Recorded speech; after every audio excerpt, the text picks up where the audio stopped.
Draft. And Chat Sports' live coverage is here. I'm Jack Sperry. That is my co-host, Tom Downey. A lot of interesting things happened yesterday. Obviously, Tom, with the trade up to number 2 with the Jacksonville Jaguars.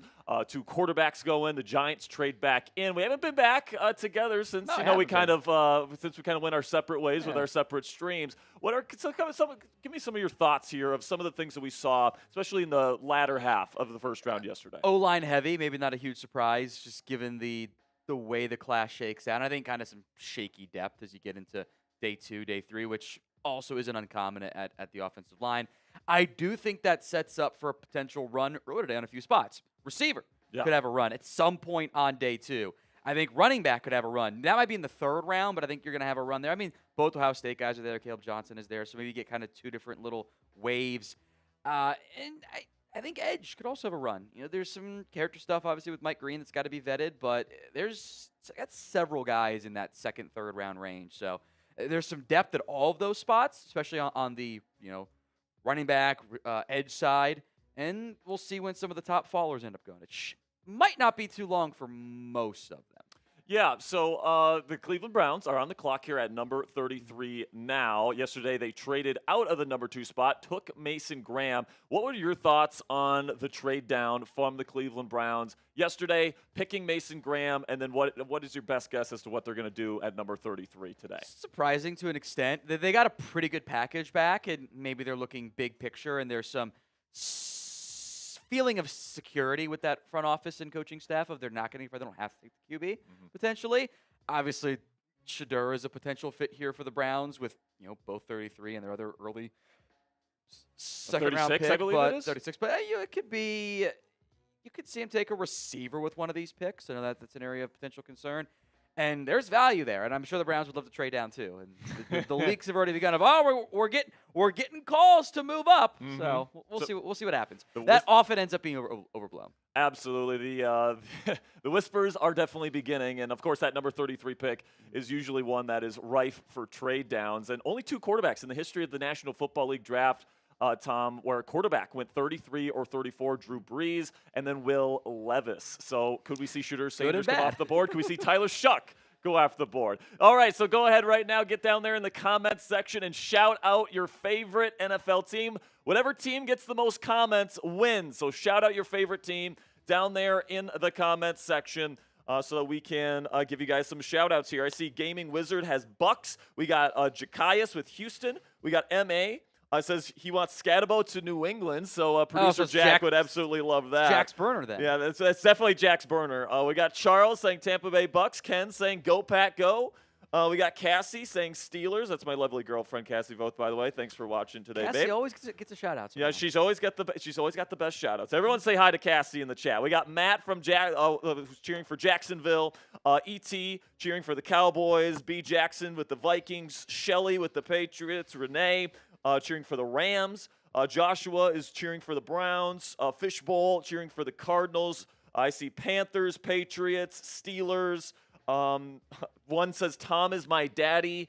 Alexis is one of the only Chargers fans in the entire world. So, again, you're just taking shots at the Chargers for literally no reason. I can't resist, Tom. I cannot resist. We got Falcons. We've got Commanders. We've got Buccaneers again. Falcons. We've got Rough Riders in there, so some UFL teams in there. We got Seahawks. We've got Patriots, Falcons, Earl Thomas. We've got another Commanders fan in there. Patriots again. It's a good crew of NFL fans ready to kick off our coverage here of Day 2 of the 2025 NFL Draft. Now, Tom, let's kick off our coverage here by kind of breaking down what happened yesterday with the 32 selections.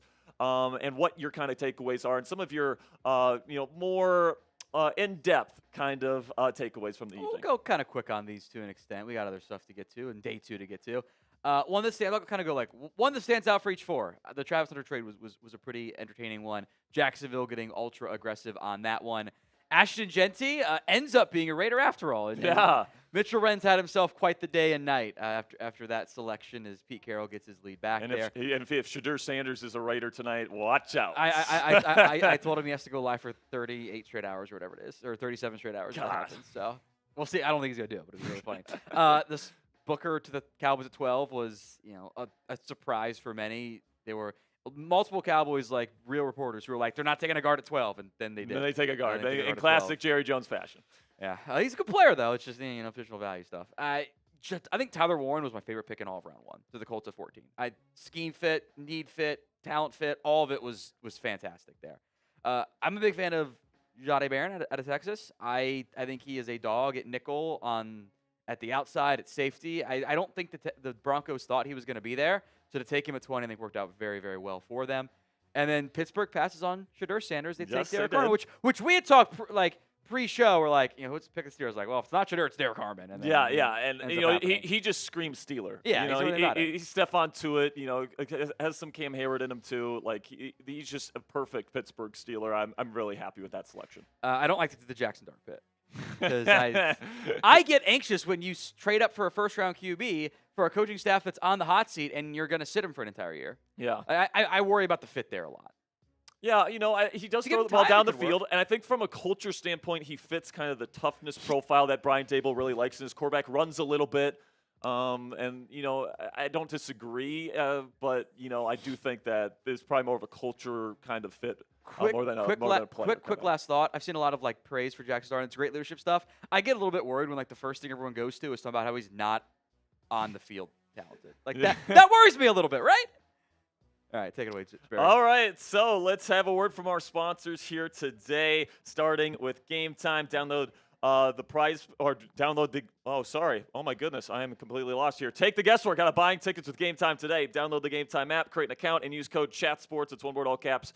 ChatSports for $20 off your first purchase. Terms do apply. Again, create an account and redeem code ChatSports. That's ChatSports, one word, all caps, for $20 off your first purchase. Download the Game Time app today. Last-minute tickets, lowest price guaranteed. And then our other sponsor today is Mando Whole Body Deodorant. And Mando has a special offer for new customers to get $5 off a starter pack with our exclusive code and link. Use code CHAT at shopmando.com. Again, that is code CHAT at shopmando.com to get $5 off a starter pack with our friends at Mando Whole Body Deodorant today. Okay, so we're going to continue on here with some kind of breakdown of last night's events in round 1 by talking about some of our favorite picks in round 1. So let us know down there in the comments section, what was your favorite pick in round 1 of the 2025 NFL draft, and what was the most underrated player that got taken last night as well? Let us know down there in the comment section. We'll give some shout-outs here.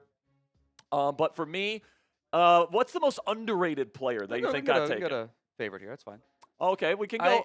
I went Warren earlier. That was my preferred one. Gotcha. I can tell you what my least favorite one was. The Atlanta Falcons trading their first-round pick in 2026 for an edge rusher late in the first. I mean, what are they doing? That's the type of move that gets you fired. I'll give them credit for being aggressive, I guess. I guess they have their quarterback, so they're not planning on taking a quarterback next year. But Falcons are really adopting the F them picks mindset. Yeah, I mean, I guess Raheem Morris comes over from the Los Angeles Rams, and he's kind of taken that philosophy over with them to Atlanta. And listen, they needed edge rusher, and they've needed it for a long time, and they kind of definitely addressed that need, but question is it worth giving up your first-round pick next year? I do love the Jalen Walker pick. They finally get a Georgia player for once. Yeah, they get a Georgia player. Who's good? I actually thought they were trading up for Malachi Starks to kind of bring both of the Georgia players. I think that would have been a lot of fun. They need a secondary player there. They need edge. But they get the other edge rusher in James Pierce Jr. I did not love that trade personally. So what was your favorite pick? You have not said yet. Oh, my favorite pick. God, man, there's a lot of them that I did like. But I know this is a little controversial, but I did like the move up for Travis Hunter with the Jacksonville Jaguars. I know they gave up a lot to get him, and I know that there are some risks involved with him, especially a player that's going to play two ways. But I like the fact that they were aggressive, and they went to go get their guy, and they had him probably at the top of their draft board, and they're like, F it. We're going to go up, and we're going to take the best player on our board that's going to help us on both sides of the ball, fill two needs. They do have a need at wide receiver and at corner, and I think he's a perfect fit for what they want to do there. So I really like that move by Jacksonville to be aggressive, take it to the NFL draft, and get their guy, and I can't wait to see him play for Duval. And I had to do it, Tom. I had to get the Liam Cohen reference going. You barely finished it. Goodness gracious. I mean, if I did it as long as he did, we might be here all day because it just never ended.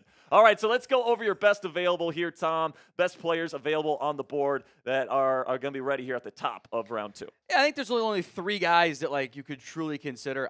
They're sliding, which when you're at my 27th guy, we're at pick 33. There's no difference there. Yeah. That's a rounding error for math. So Will Johnson, the medical, and we talked about that last night. I got the word of it kind of came out after we'd set the big board, so too late. Knee injury for Will Johnson, not a short-term issue, but a long-term issue, which I think he's probably off teams' boards altogether. Mike Green has the character stuff, which that's. I think we can interpret how we want to interpret the fact that he's still available. When I think he was a really great pass rusher at Marshall, but yeah, I mean, I think on tape he might be a top 10 player in this class. Great spin move, can beat you in a lot of different ways. He was fantastic at the Senior Bowl. Put Josh Connerly Jr., who was a first-round pick last night, on his ass in kind of the viral moment of the Senior Bowl. But yeah, Mike Green, that's probably why he's falling. I'm not afraid to say it. Luther Burden, NFL teams are stupid. He should take it already. That's how it goes. And then just like guys that I like. Then some of these guys might hang around for a little bit. We'll see how long Nick Emenwari lasts. That is a gifted athlete. I do wonder if the whole not telling the coaching staff you weren't going to play in the second half of the bowl game maybe actually has led to negative reviews from the coaching staff to teams. I think Donovan Ezaraku probably won't wait that long. I think he's a premium edge rusher this year. Travion Henderson, we'll see when that run on back starts. I love the explosive ability there. Carson Schlesinger, I thought there was an outside chance he snuck into round 1 because the linebacker class is bad. For me, it was Jahad Campbell at 15, Carson Schlesinger at 33 overall, and then I got Demetrius Knight at 88. Yeah, so there's a huge cliff. It's a really, really bad linebacker class, and I do think Schlesinger probably goes earlier, and he might be even somebody that they trade up for. If there's a team that really needs a day 1 starter, Schlesinger's a really good coverage player, plays with great instincts. If you need a day 1 starter, there's not many guys in this class that can fit that bill, so I think he's going to go relatively early. Xavier Watts is always around the football, and I like playmaking safeties, who even if they're not the freakiest athlete there. Savone Rebel Jr. does have the medical stuff. I think if he were fully healthy, I don't know if he would have gotten out of like the top 16, 17 picks. Like I think he would have been a surefire first rounder. And then there's Shadur Sanders there at 40th overall. I do think your Teddy Bridgewater comp is right. The same one I have written down. Yep. I like Teddy Bridgewater a lot coming out, so that's why he's 40 for me. I think that I don't think he's ever going to have the physical skill set to be like this elite, Josh Allen, Lamar Jackson, whatever. I mean, Mahomes, Mel Kiper Burrow, Jr. was QB. comparing him to Tom Brady on ESPN last night. I mean, what are we doing here, Mel? What are we doing? I don't really get that. I've not paid attention. I don't get to pay attention to what Mel says anymore because I do this instead. But I think if, starting QB, I do think part of the reason why we're having this conversation is because he is a Sanders, and there's good and bad things that come along with that. Sure. He gets, I think, a little bit more hype as a result, and also more hate. Yeah. And I never wavered on the second round grade for him. It was a matter of how desperate do quarterback needy teams end up getting. And I do think there's some question marks about do you want to deal with what could be a circus? Yeah. I don't know if teams want to deal with that. I mean, yesterday when people were thinking he was going to go to the Steelers at 21, I was getting people That's DMing where he me. should go. Yeah, and That's the best spot for him. And I think the best spot for him is the Rams, personally. But the Steelers are definitely on that list. I had people DMing me yesterday saying, when are we going to fire Tomlin and hire Dion as head coach? We are not doing this. It's just going to turn into a circus. And that's going to be a turnoff for teams. I think he needs that sound, stable environment, which I do think Pittsburgh can offer for him. Yeah, I agree with that. Mike Tomlin, he's going to be the biggest voice in the room. I would say the same thing with Sean McVay in L.A., but and plus I think that system could accentuate his strengths and limit his weaknesses. But L.A. obviously has 2 more years of Matthew Stafford. I say this as Dion's my all-time favorite player. I kind of want to just get Shadur out of the Sanders bubble. I think that would be a good thing for him. Yeah, I agree with that. Because he's tough as nails. He'll hang in there. I think he'll be able to win over a locker room. But the extra that comes with Shadur is not going to be for everybody. So I am very curious when and where he ends up going today. All right, let us know down there in the comments section. Will Shadur Sanders go in the first 5 picks of round 2 here in the 2025 NFL Draft? It's the pinned poll, by the way. And it is the live poll, yes. So go vote down there in the live chat. Give me a yes or a no on the live poll. If he's going to go in the first 5 picks, Tom, you think it has to be Cleveland, because unless somebody's trading up for him, which maybe New Orleans does, but it doesn't seem like they're too high on him. It's just like do it to the Raiders. I want maybe Mitch, the Raiders. I want Mitch to have that. Me too, man. And as a Steelers fan that doesn't necessarily want Shadur Sanders, I would love for him to go to the Las Vegas Raiders. But or if he, Saints for Trace, so you can have something. And he would love that. The Shadorlands era would be iconic he would here at Chat Sports 100%. So let us know down there on the live poll, yes or no, will Shadur Sanders go in the first 5 picks in round 2? We're going to give some shout-outs here to the people that get us going in the live chat. We've got Pegleg saying no. We got Elio saying no. We got Kimberly saying no. We got Time in the Buckeye saying no. We got a lot of people here saying no. And I don't think he goes in the top 5 either, Tom. I think that, unless it's to the Raiders, right now all the reporting out there is that he's going to fall to the Steelers in round 3 and that they're interested in taking him at 83. So it's a great spot for Pittsburgh. I think that's a really good idea for all parties involved. And I have a day 2 grade on Shadur, so if he falls to 83, I think that's the right value for him for Pittsburgh. Yesterday I would have been upset. Today I would have been like, third round. I just hope nobody's dumb and takes Tyler Shuck over him. I think somebody will take Tyler Shuck over him today. I think the New Orleans Saints have their eye on Tyler Shuck, which is funny because my mid-level comp on Shuck is Derek Carr. And, of course, they're replacing Derek Carr with Derek Carr, which is absolutely hilarious. Tracy came in and asked me what I thought about Shuck, and I said he's going to play action. He goes, oh, so we're replacing Derek Carr with Derek Carr? And I'm just like, oh, sorry, buddy. Yeah, kind of replacing Derek Carr with Derek Carr there if they go with Tyler Shuck. But they have shown a lot of interest in him. I think he's more ready to play now than some of the other guys in this class. And they don't seem too interested in Shadur Sanders. So I think there's a pretty good chance we see Tyler Shuck be named as a New Orleans Saint here. All right, we got our Super Chat menu for you guys to enjoy here. Once again, we've got the Bean Boozled Jelly Beans for every 100 likes. All right, now less than 40 away. This is dangerous with the likes here, all right? 100 subs, we could get a little bit of a break. This could get to a point where we're taking like multiple beans at a time if you guys really spam that thumbs up icon. So every 100 likes, we do a Bean Boozled Jelly Bean. We're 40 away. I think I did 3 or 4 yesterday. How many did you do, Tom? I can't. I mean, I guess I'll just do. I can't read or do math, so I guess I'll just take the first one today.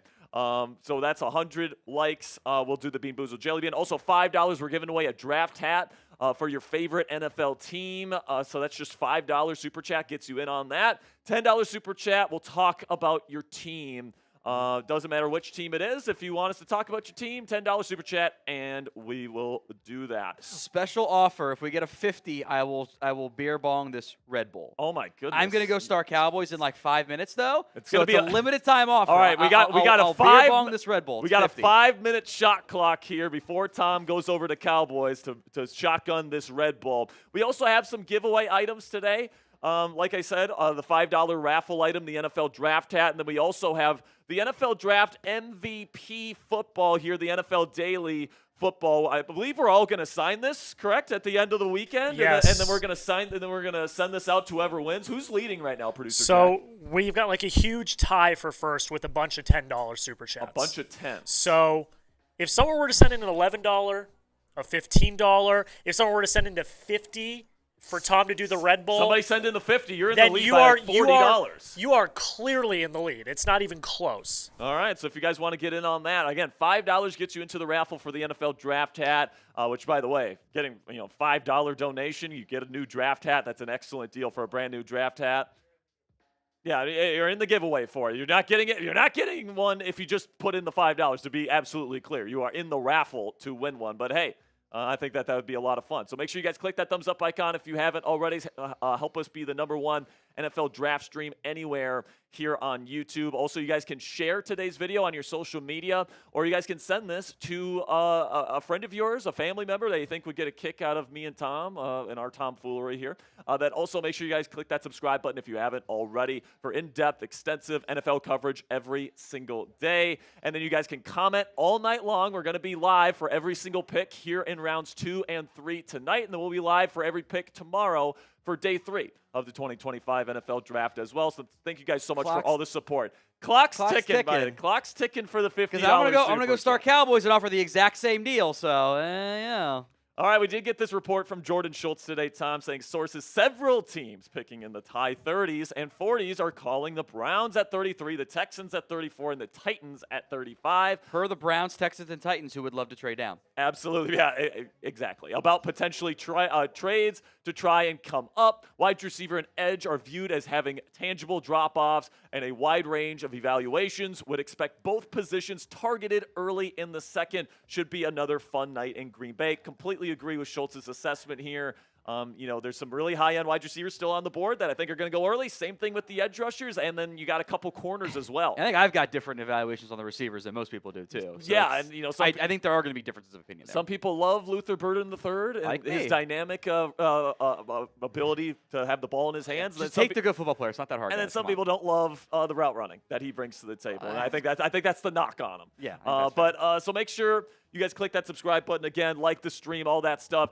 So now, Tom, we are here at the start of round 2. Mm-hmm. Number 33, the Browns are picking twice in the first 4 picks here. Do you think that they will trade down from that number 33 selection? That 33rd pick doesn't always get moved. It ends up being kept, I think, more frequently than what the theory of they're going to move up. Same with the team's going to get that 5th-year option on players, and that doesn't always happen at the same rate either. So I think there's a real chance the Browns stick and pick, in which case, do they end up pursuing a wide receiver to complement the offense and whatever that quarterback room ends up looking like? Do they pursue the other edge opposite Myles Garrett that they linked to Abdul Carter? Do they get Tyler Shuck? There's been some chatter there. If I say what I think about this quarterback class, I will be suspended for 6 months. Yes, you will. But yes, Because it sucks. It's not great. Let's just put it that way.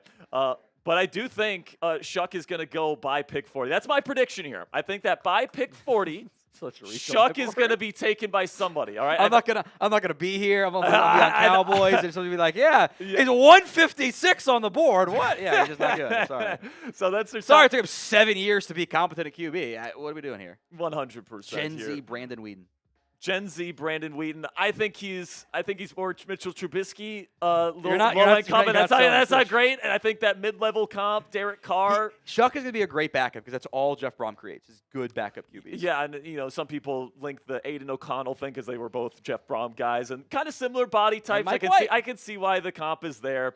But make sure you guys shout out your favorite team. We'll talk about the first one that we see. We'll give you guys about 30 seconds here to get your favorite team down there in the comments section. Really do appreciate all of your guys' support. We're going to do this twice, all right? And so I'm Tom's going to get one, Cowboys. and then I'm going to get one here. So I see Cardinals, Patriots, Niners. Keep them coming down there in the chat. We got Chiefs, Patriots, We're lots also of 4 likes away from Sperry doing a Bean Boozled. Yes, thanks for that reminder, Tom. I'm going to get there. I just want to get it there now. Before I go start Cowboys. Yes, we are 4 likes away from me doing a Bean Boozled, all right? So if you guys want to get that going, you can click that thumbs up icon, and I guess we'll get today's show started. But we got Cardinals, we got Steelers. My man Kevin Reed is in here. We got Green Bay, Cardinals, Vikings, Chiefs, Ravens. 100 likes. You spin the wheel, and I'll pick the team. How about that? You pick the team. I'll pick the team. I will you spin that wheel. I will spin the God, I wheel. hope he gags again. He's also just like he's like a 20-year-old. Whoa! He does. He puts this sour face on and goes. It's bad. Oh, I haven't tasted it yet. It's bad. Oh, I'm so soft. First one I see is the Chiefs from Jordan 20. By the way, what are your flavor? Oh, are you kidding me? I got the toothpaste. I did it fair and square. You guys, you can check it. Did we ban it? That's a question for you guys. All right. I'll do a different one here. No, I'll do a different one for you, Jack. All right, I'll do a different one. That's awesome. All right, you ready? I don't know what the options were. See, It was booger. He doesn't even taste it, and he's already reacting to it. It's good. It's good. Oh, it's booger, and it's then pear. Yes, let's go. All right, Chiefs. Yes. I'd like to pick a Josh Simmons in round 1 at pick 32. Maybe give him time to get fully healthy. I do wonder if the medicals came back clean for everybody. We can't say he's an elite offensive tackle with clean medicals, but he fell to 32. Pick one. You can't have it both ways. But I think it's a great pick for Kansas City. I think defense probably now where they focus. I think this is a team that also takes a back at some point too. Maybe not round 1, maybe not round 2, but I think they look at a back as well. Yeah, they've been talking about how they want to get somebody to complement Isaiah Pacheco. He's had some injury issues in the past. Definitely think that that's going to be a possibility for them in the middle rounds here. But yeah, man, Kansas City obviously got Josh Simmons. I do like that pick because I think on tape he's awesome. All right, I think he's got all the tools that you want. But at the end of the day here, he does have the ACL issue, and apparently a lot of teams did have character concerns and football character concerns on Josh Simmons. So hopefully he turns things around. I hate that the Evil Empire got him because I love his tape. But yeah, I do think running back is something that they're going to be looking at today. We are going to say goodbye to Tom Downey here. He escaped without having to do like a Bean Boozled. For like 15 minutes, I'll be back. Okay, Tom will be back here in just a second. So make sure you click that thumbs up icon so that when he gets back, he has to do a Bean Boozled, and hopefully this time he gets the bad ones and I get all the good ones. Because last year, it has to even out sometime here. So Tom's going to be going here. Tom, have fun on Cowboys. Appreciate you. Now we are going to do it again here, says producer Jack. Pause. So shout out your favorite team down there in the comments section. I can't make that a pause. Is your mic on? Can they hear you? No, they can't? Okay. So make sure you guys get those favorite teams down there in the comments section. We'll talk about your favorite team. I see Snappa putting in a bunch of Tampa Bay Buccaneers. So, Jack, let's talk about the – well, I just saw my guy Snappa really putting in a lot of Tampa Bay Buccaneers. So I want – well, we'll do 2 of them here, okay? So keep getting your teams down there in the comment section. But I do want to talk about – the Tampa Bay Buccaneers here because they made a very interesting pick yesterday in Emeka Egbuka, wide receiver out of Ohio State with their number 19 overall selection, even though the person that was the most mocked to this team throughout the draft process here, Jihad Campbell, was still on the board. Personally, I think I would have rather gone with Campbell just because, Levante David is not going to be around forever. They can use some pass rush help on the edge on third downs, which Campbell can provide. But listen, man, Mike Evans and Chris Godwin, they're not getting any younger. And Emeka Egbuka is somebody that I think fits their offense to a T. He can play outside and inside, kind of plays, that Chris Godwin role, even though Godwin is back here this season. I think that, he's going to be a big part of their future in Tampa Bay. And I think that he's going to be a great weapon for Baker Mayfield moving forward. Now, they could still use a corner, but honestly, I don't know if I'd want a corner for Tampa Bay. They got Jamel Dean, who's a really good player. Zion McCollum really turned it on last year. I love Tyke Smith out of in the nickel. Honestly, I think their bigger need is maybe at safety, even though they got Antoine Winfield Jr. I think that Christian Itzian is somebody that could be replaced.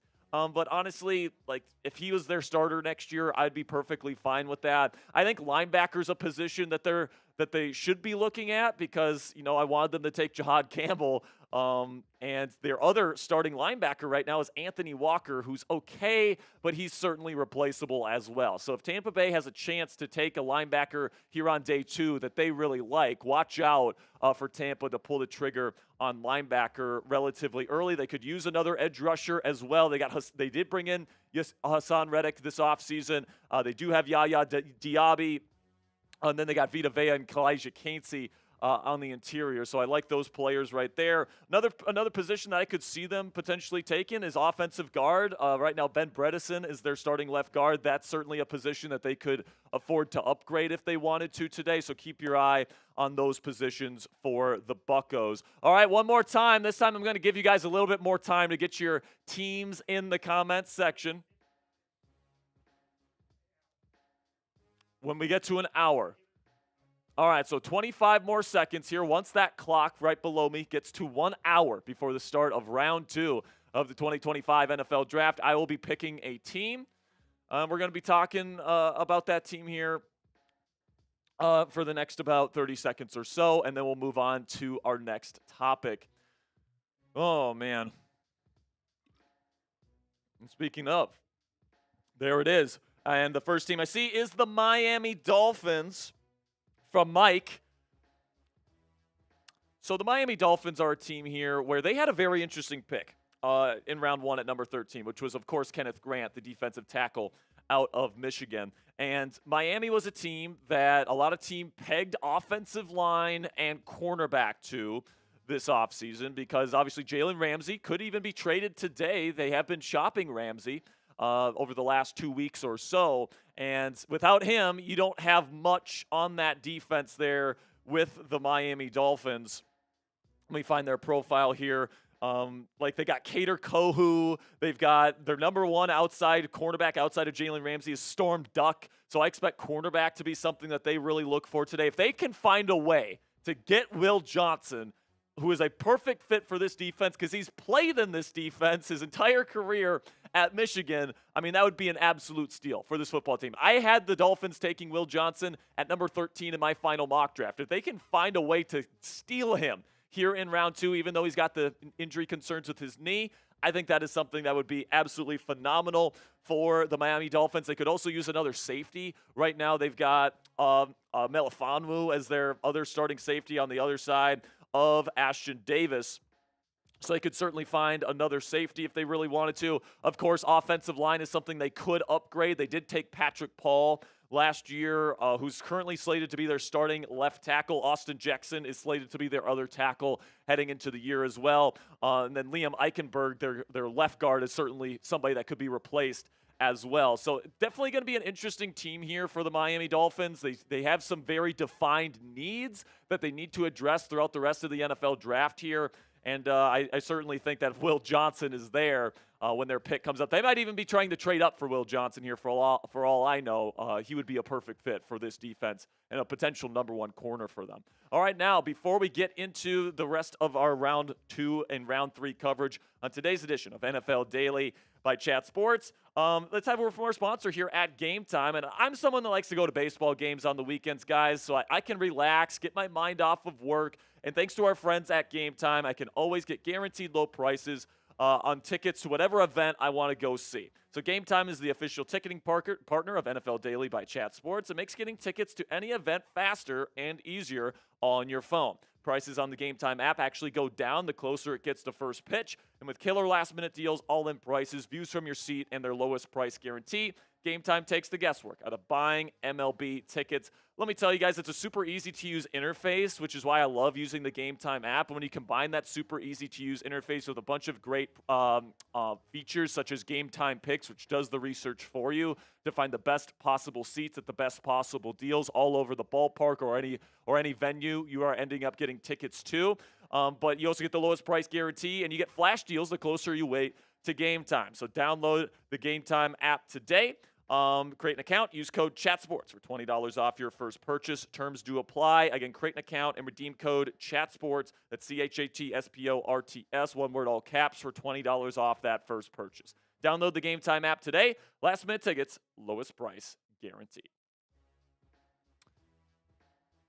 All right, we've got a report here from Diana Rossini, an update on Aaron Rodgers here, saying the Steelers and Aaron Rodgers are continuing to maintain dialogue as the team waits on the future Hall of Famers free agency decision, a source tells me. So listen, man, when it comes to Aaron Rodgers, I do believe that the Pittsburgh Steelers feel like that he is in their pocket. All right, they feel like he is eventually going to sign with the Pittsburgh Steelers at some point this offseason. Now, Rodgers said on the Pat McAfee show last week that he is somebody that has some things in his personal life going on right now that he wants to square away, and he wants to make sure that he fulfills his responsibilities to before he can make the big commitment of committing to an NFL team for the 2025 season. And I think a lot of people, when it comes to Aaron Rodgers, they hear like personal things, and they're like, oh, well, what does that really mean? Does that mean taking ayahuasca retreats? Does that mean, spending time with my girlfriend,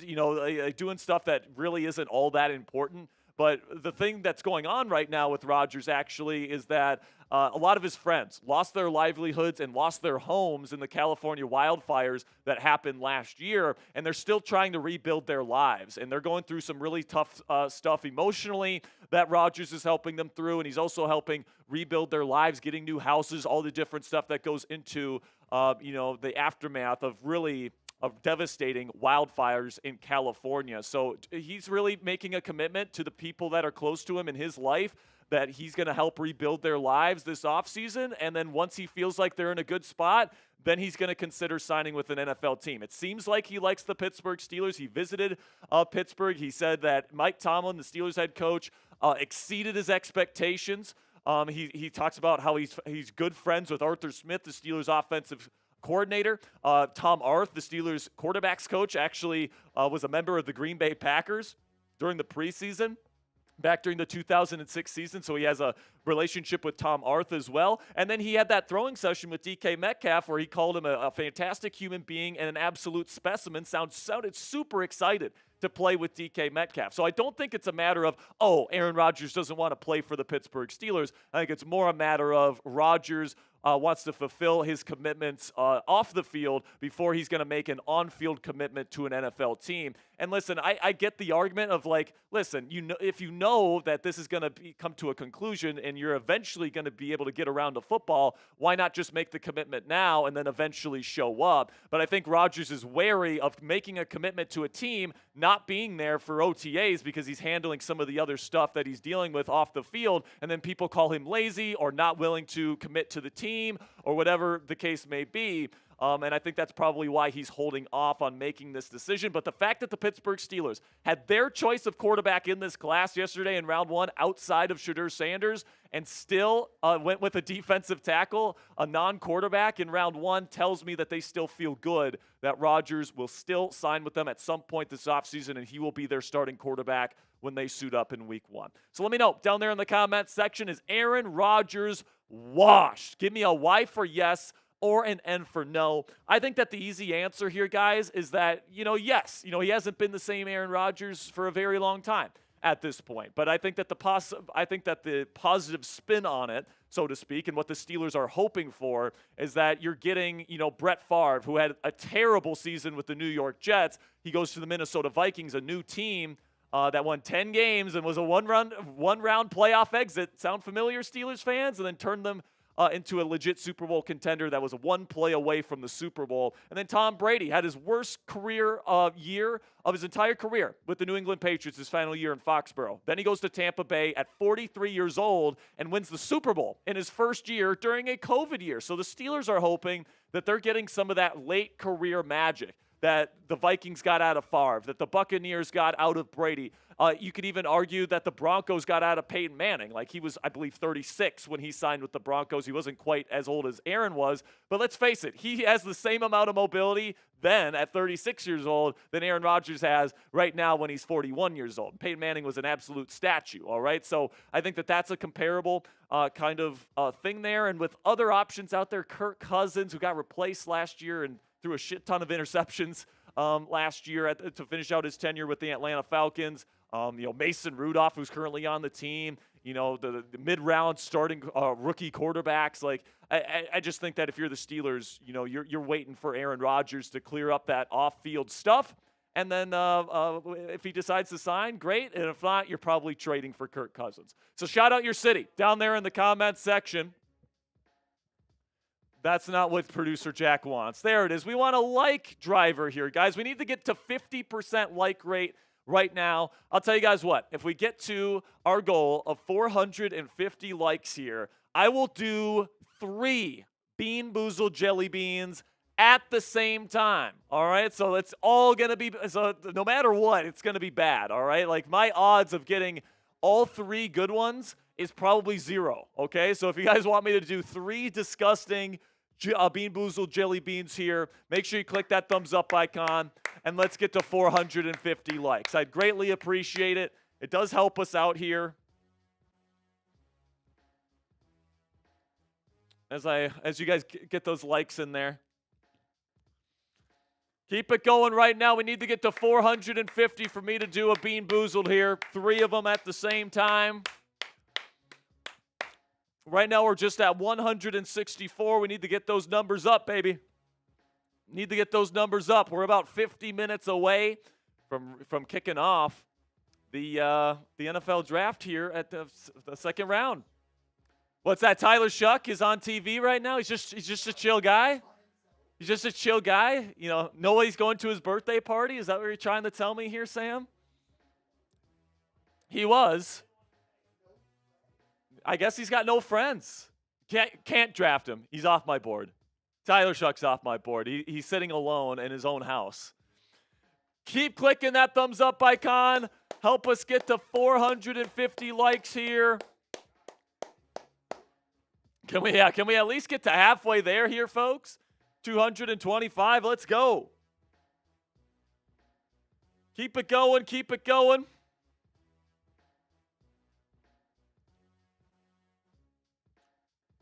Can we get to 200 likes here, folks? Trying to get to 450 because we got almost 1,000 people in the chat.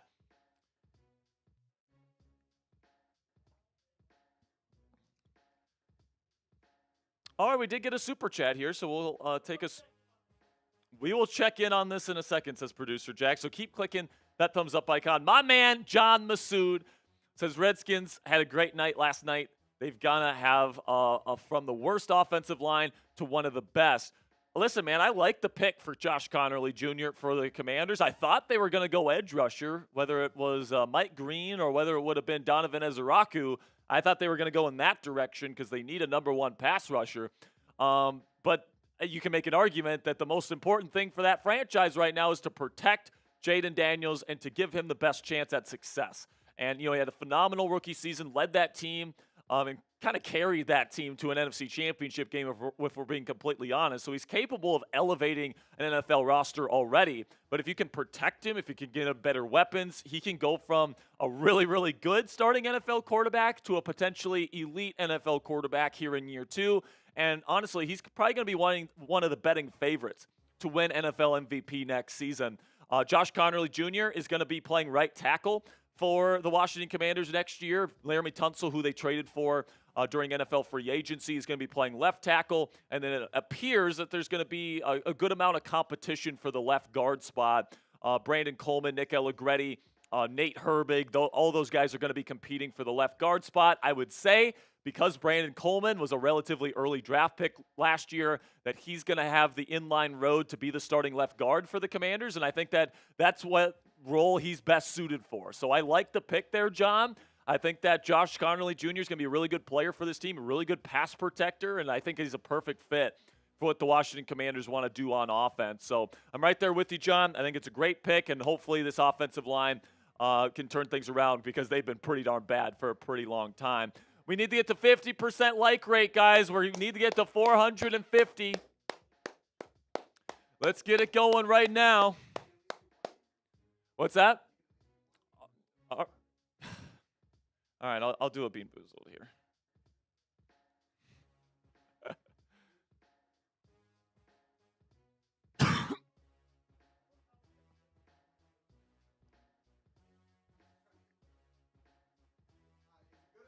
It's bad.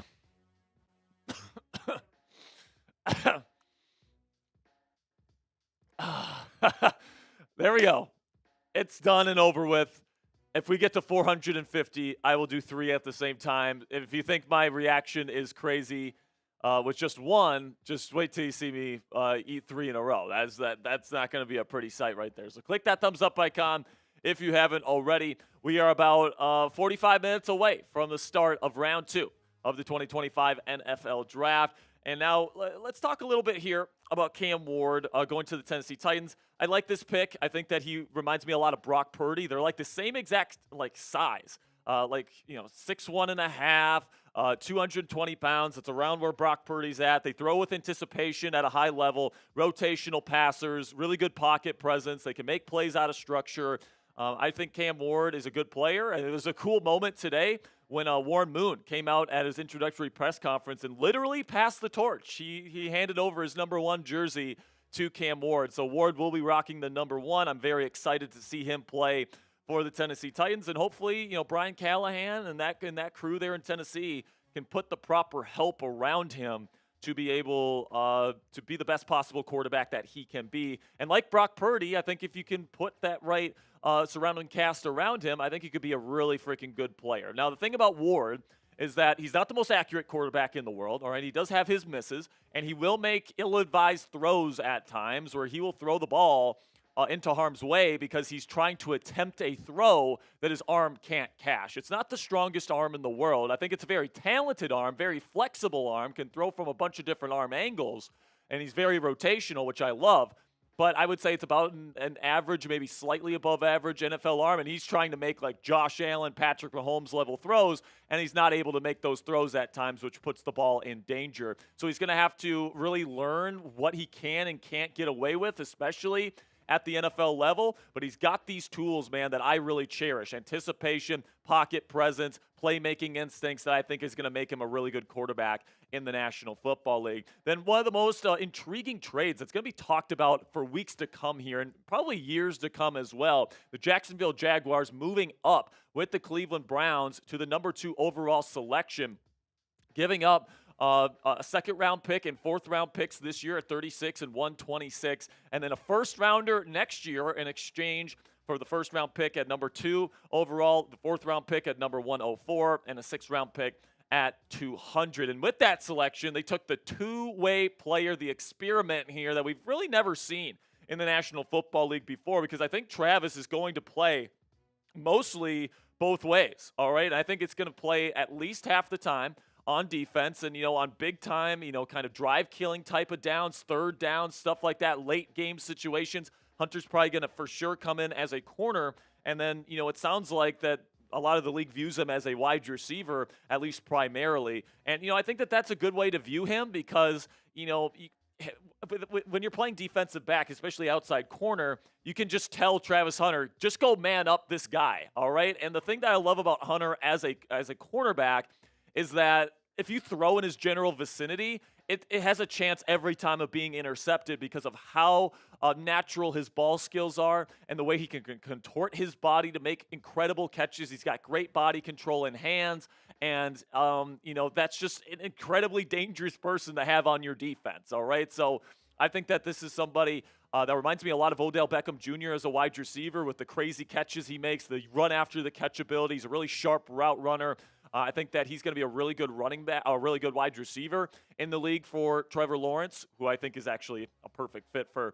I think Travis is a perfect fit for T-Law and a perfect complement to Brian Thomas Jr., who had a phenomenal rookie season last year. And it's a bit of a risk because he's going to be playing almost double the snaps of a regular NFL player, and he's not exactly the biggest guy in the world.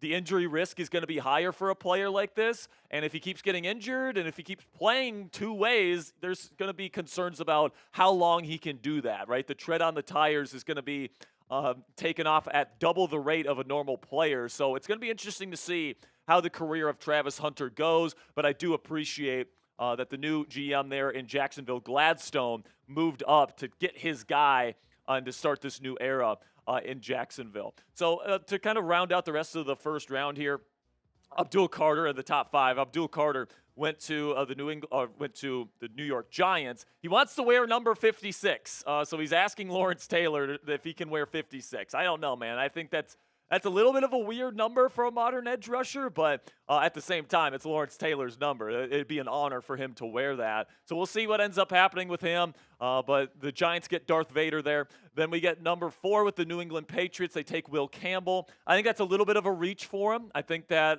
speaking of reach, I don't think he has the longest wingspan or the longest arms in the world, and I do think that gets him in trouble on tape, especially when going up against longer type of edge rushers who he's going to have to go up against week in and week out in the National Football League. Now, if he doesn't work out at tackle, I think he's definitely going to work out at guard. So New England just feels like they're getting a rock-solid piece to fit in their offensive line for the next decade, and that's exactly what they're getting here to protect Drake May.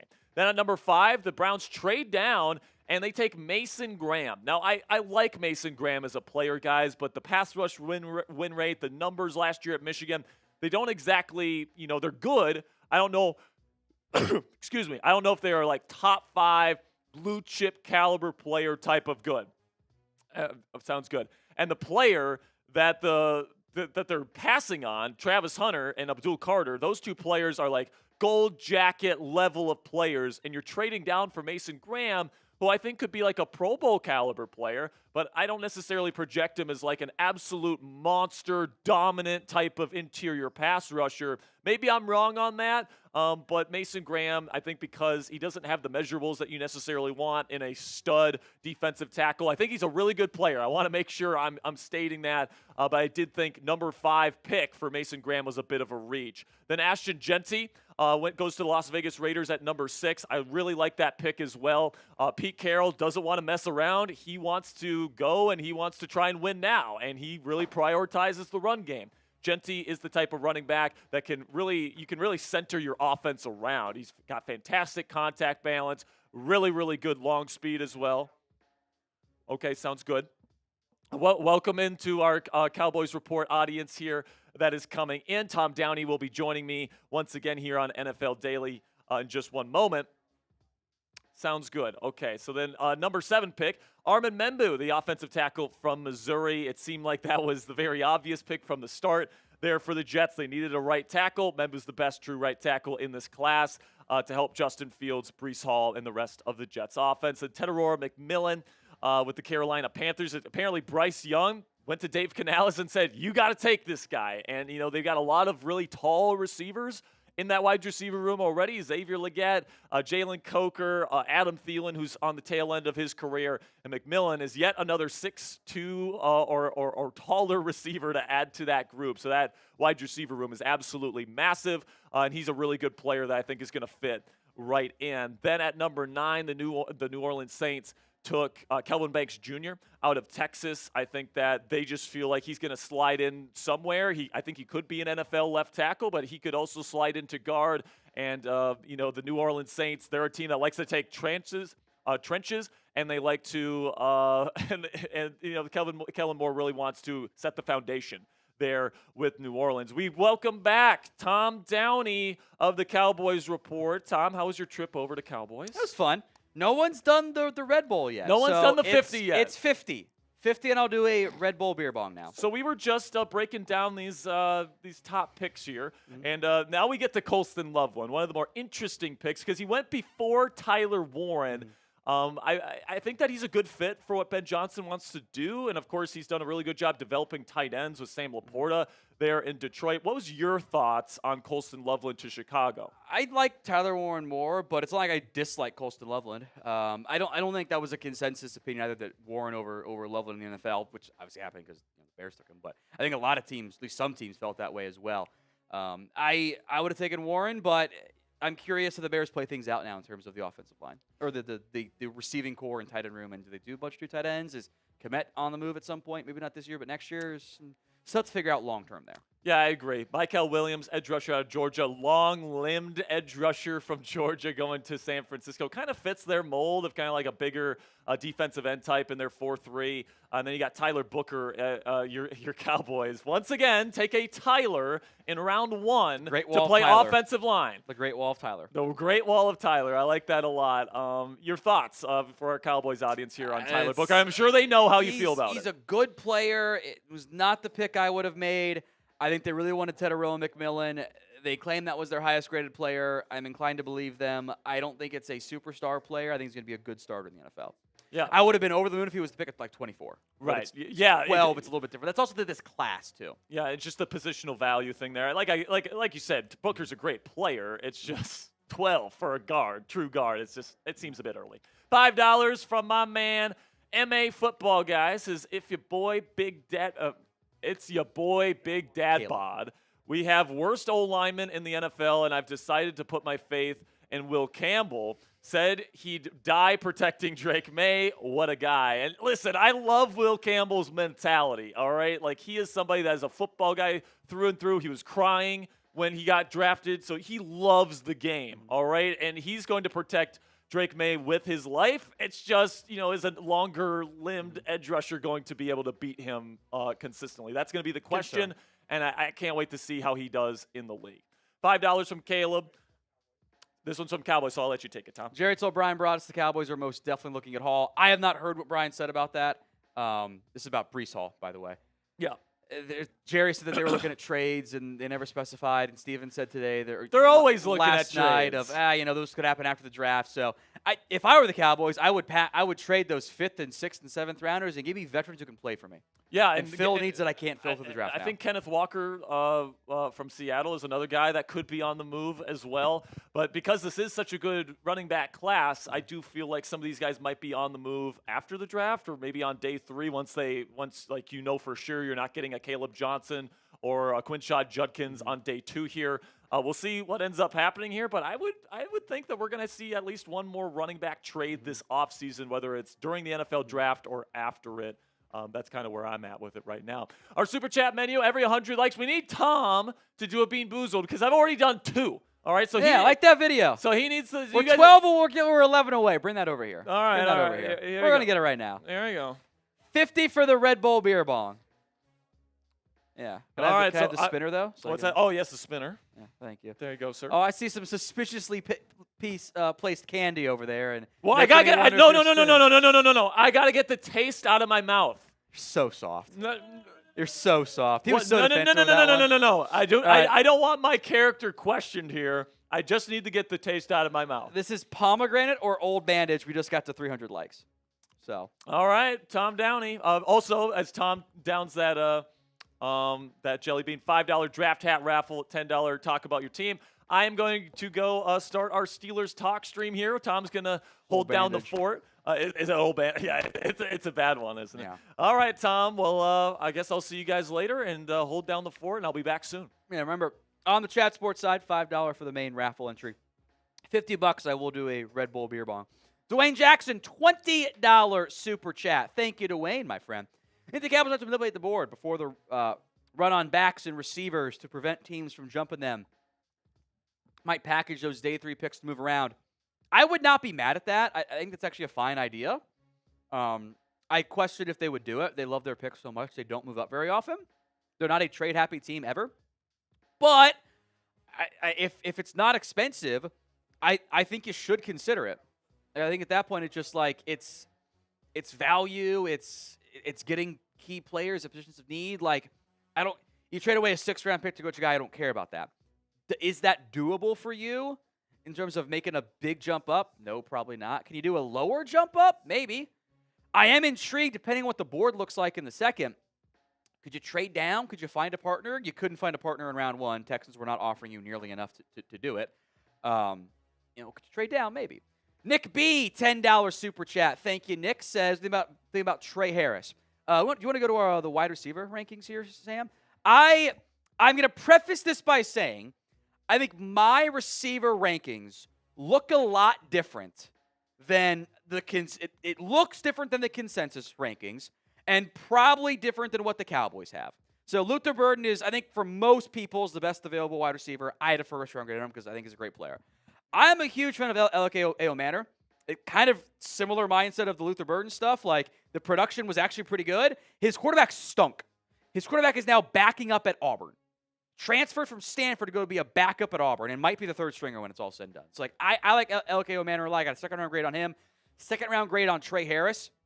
Those are both bigger bodies on the outside. Harris does some really good vertical stuff downfield, which big play machine for Ole Miss. Jalen Noel is more of a slot receiver, but could probably play like some Z in the mold of like a Tyler Lockett. I think he is the better Iowa State receiver. The consensus says Jaden Higgins, and I got thirds on Higgins and Besh and Kyle Williams. I think the value at wide receiver with where I think they go, and I could look dumb because they could go earlier, I think the value comes in that late 2nd, early 3rd round range, and like that pick like 50 to 70 range. I don't know if, maybe 55 to 70 range. I don't know if the Cowboys can afford to wait if they want to get a good receiver. So like that's the dangerous part here. But I would have no complaints really with any of the receivers in round 2 because I know that my board is different and the consensus board kind of puts the next best receiver in play at 44.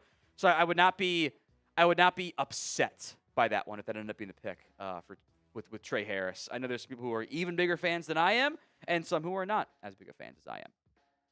We are simulcasting right now on the Cowboys Report and on the Chat Sports live stream for our entire 2025 NFL Draft coverage. If you haven't already, hit that sub button right now. More free Chat Sports YouTube videos for you. More NFL draft coverage. We'll be here every single day for the NFL draft. Plus, Sunday, we'll have some undrafted free agency trackers for you. You want free NFL coverage all offseason long, then we quickly get into NBA coverage as well with that offseason just around the corner. Hit that sub button right now. Whichever stream you're watching on, sub and you can tune in. You want to go to the Chris B. Cowboys Super Chat here and kind of tie this one into the Shadur Sanders conversation we'll have with about a half hour to go here until round 2 of the 2025 NFL Draft gets going. Chris B., a $2 Super Chat, says, watch these dum-dums pick Shadur Sanders at 44. I would be extremely surprised if they did that, in large part because none of the actual reporters, like Rappaport's not saying it's an option. None of the Cowboys ones are saying it's an option. I don't think with where this team is that you cannot justify a second-round pick on a backup QB. That's what that would be. I think there are several teams Shadur Sanders can and maybe even should start for. The Dallas Cowboys are not one of them. It's not who it is. You've paid Dak Prescott far too much money to draft a QB in round 2. There's no getting out of that contract, and then not in next year. It's not feasible. I would be surprised, and I'd be upset because I don't want to deal. This is specifically for the Cowboys. I don't want to deal with the circus. The Cowboys are already a circus. Making it more of a circus feels like a terrible idea to me. It's not a path I want to pursue. Now, other teams, I look around the league, I look at these quarterback rooms, and I look at okay, Cleveland, who are you going to start? Vegas has been linked to Shadur for so long, but they also just paid Geno. It's a shorter-term contract. That could actually be in play. Or does he fall all the way to the third round for the Steelers? The Saints, I think he's better than Spencer Rattler. For me, I thought he was pretty clearly the second-best QB in this class. He reminds me a lot of Teddy Bridgewater. And think about the scouting report. You hide the stats, hide the photo here. Accurate QB, good mechanics, good football IQ. Buy some time. Will make plays out of structure to an extent, but he's not a mobile QB. He's not a runner. He has an average-ish arm, and the physical traits are not great. He's kind of an undersized QB. He's not the heaviest player either, but he'll stand in there. He'll be very accurate for you. He does hold the ball way too long. That was a lot of the same issues I had with Teddy Bridgewater, who I liked coming out of Louisville a lot. I like Bridgewater quite a bit. I don't think he's got true top 10 quarterback ceiling, but I do think he has starting quarterback ability. And if you don't have a starting QB, I think you should consider that. I do wonder just how much of the circus side of this is deterring some teams there. So the pin poll on today's live show on the Chat Sports side, will Shadur Sanders go in the first 5 picks of round 2? Y for yes, N for no. You got teams like the Browns with a couple picks in there, and the Raiders with a pick, I should say, in that range as well. Saints a little bit further down. Will Shadur go in the first 5 picks of round 2? Y for yes, N for no. Let me know in the comment section of today's video. I'll get some shout-outs here, especially on the Chat Sports side as well.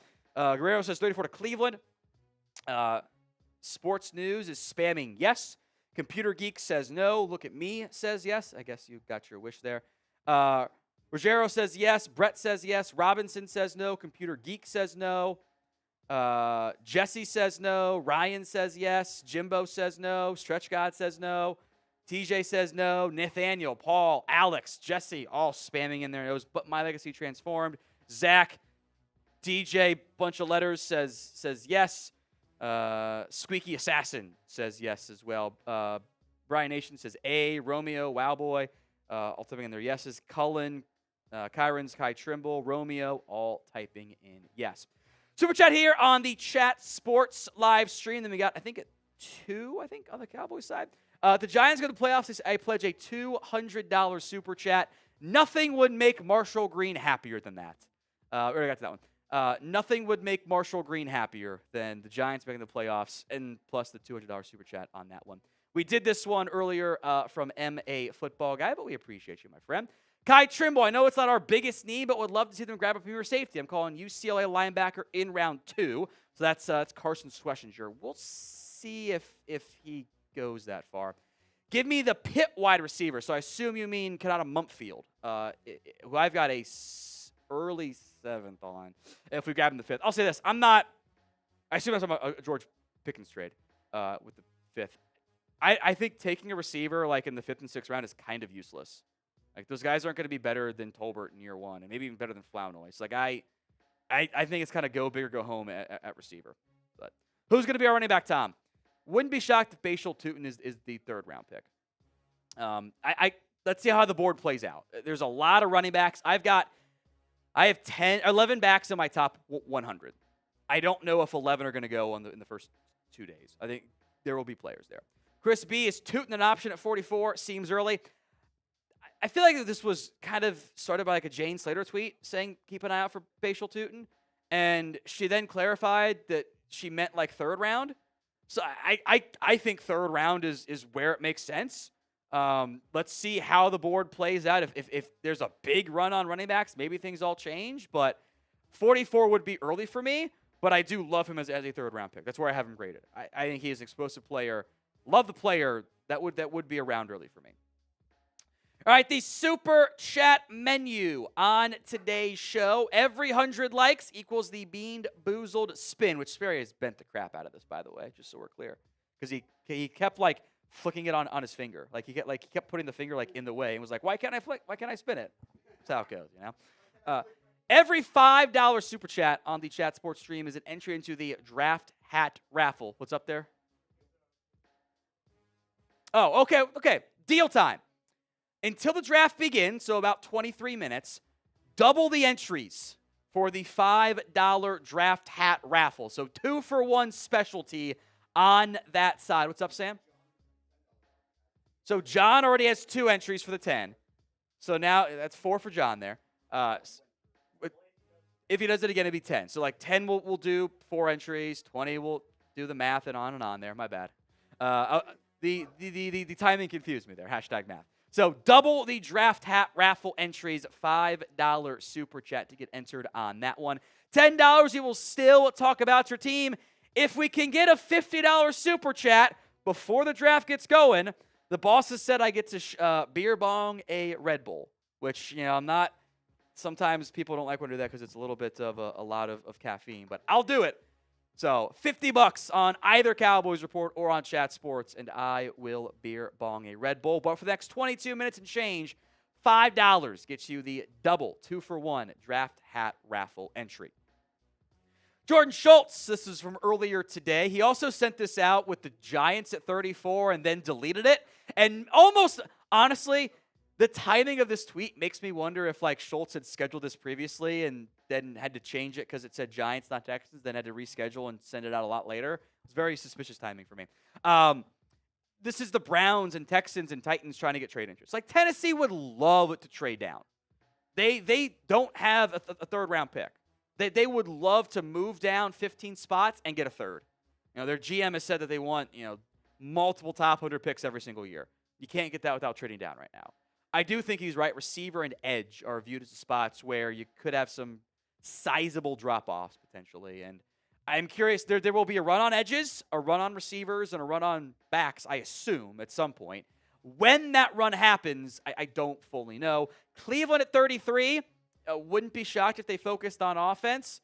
I think running back is in play. I think receiver is in play. And you know, maybe you look at an edge or a corner. You've got some talented players there. The Will Johnson medical makes him a giant wild card.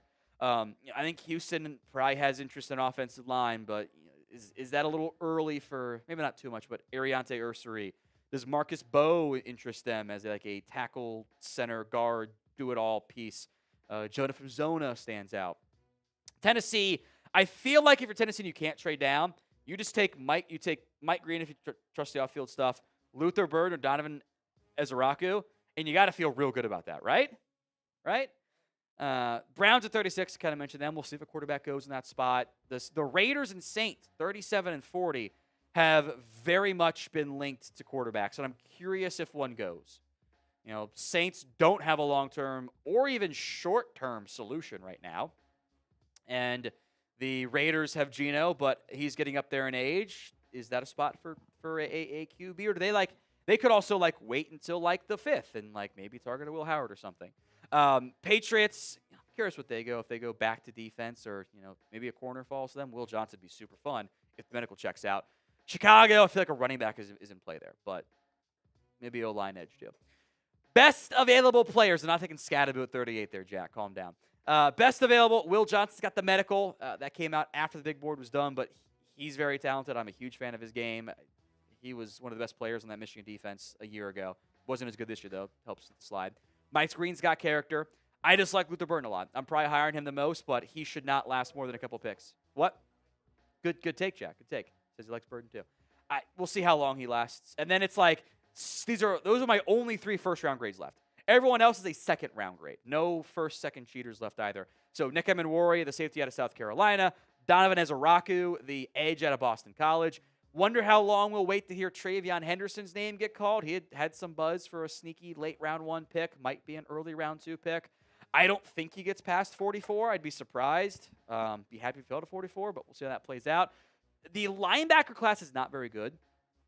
For me, it's just on my board. I had the first, second cheater grade on Jahad Campbell, 15th overall.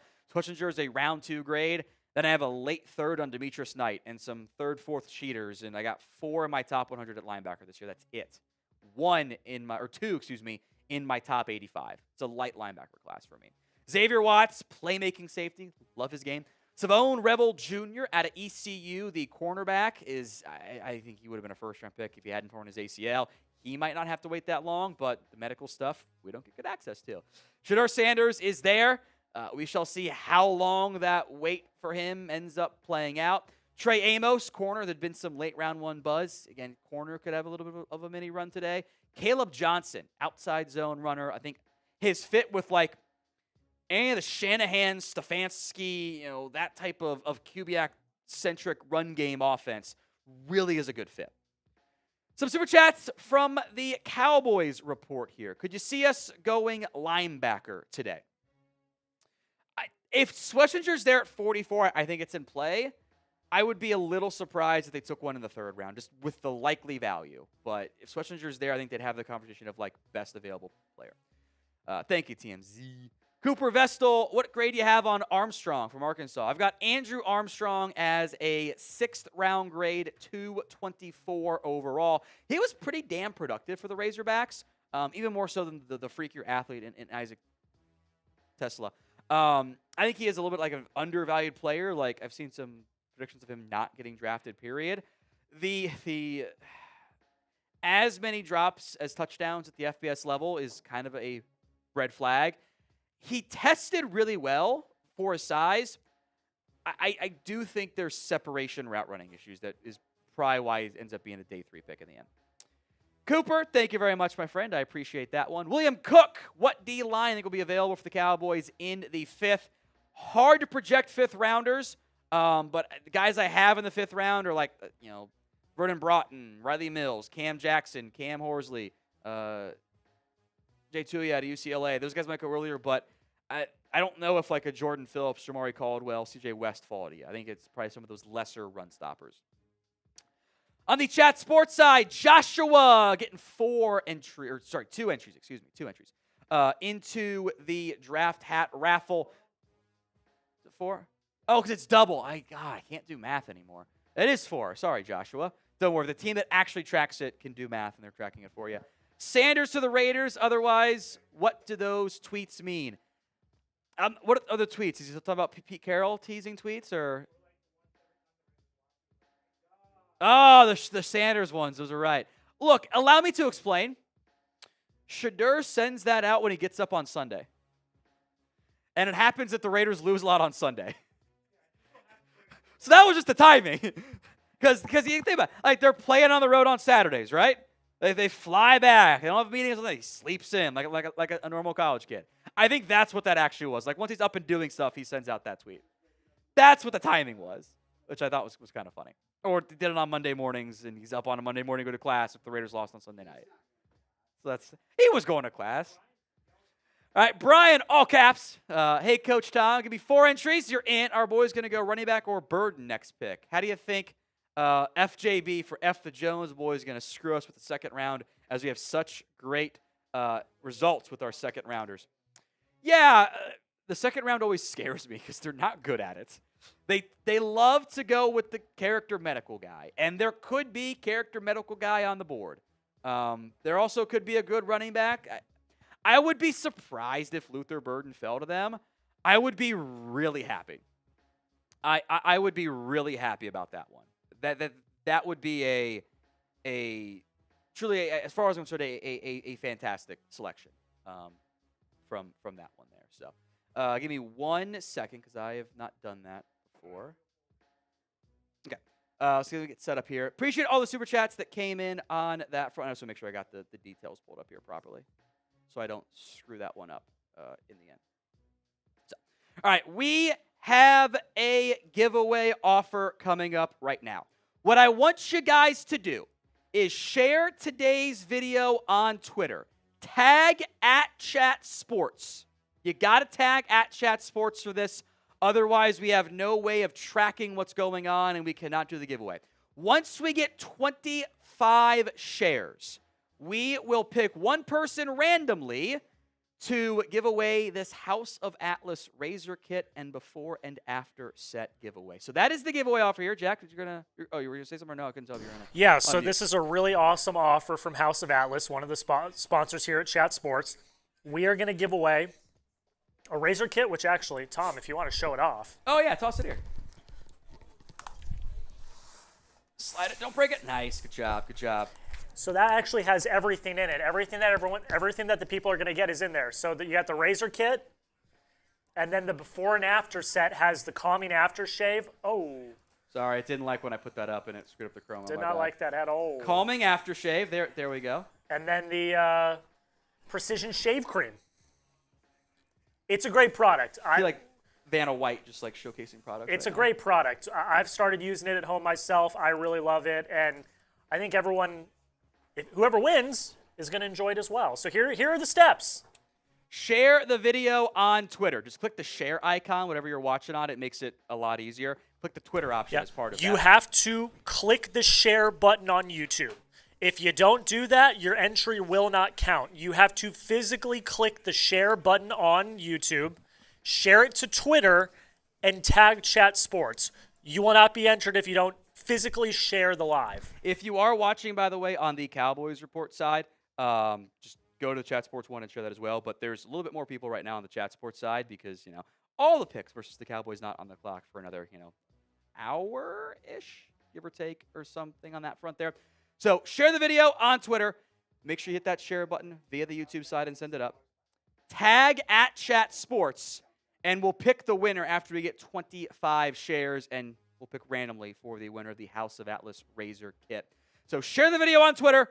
Make sure you tag @ChatSports to be eligible to win. We also, at this time, welcome in our Steelers live audience. Jack Sperry will be tuning in here, or returning, I should say, in just a second, so stay tuned for that. But if you're just now tuning in, about 12 minutes to go until we get to the start of the clock, I should say, in round 2. We are doing a giveaway for you guys. House of Atlas Razor kit and before and after set is the giveaway. Share today's live stream on Twitter. Hit that share button within the YouTube app side so it tracks the share properly. Tag @ChatSports. And then our CEO, James, is in charge of tracking all the entries and the shares. He's logged into the account. Got to get 25. The deal is, if we don't get 25, it is not allowed to be given away. So I would love to be able to get there well before we get to the actual pick in round 2, and I step away, and then I don't get to see who ends up winning, because it's always fun to see who wins. That's entertaining. Got some in there? Good. Good start. Good start.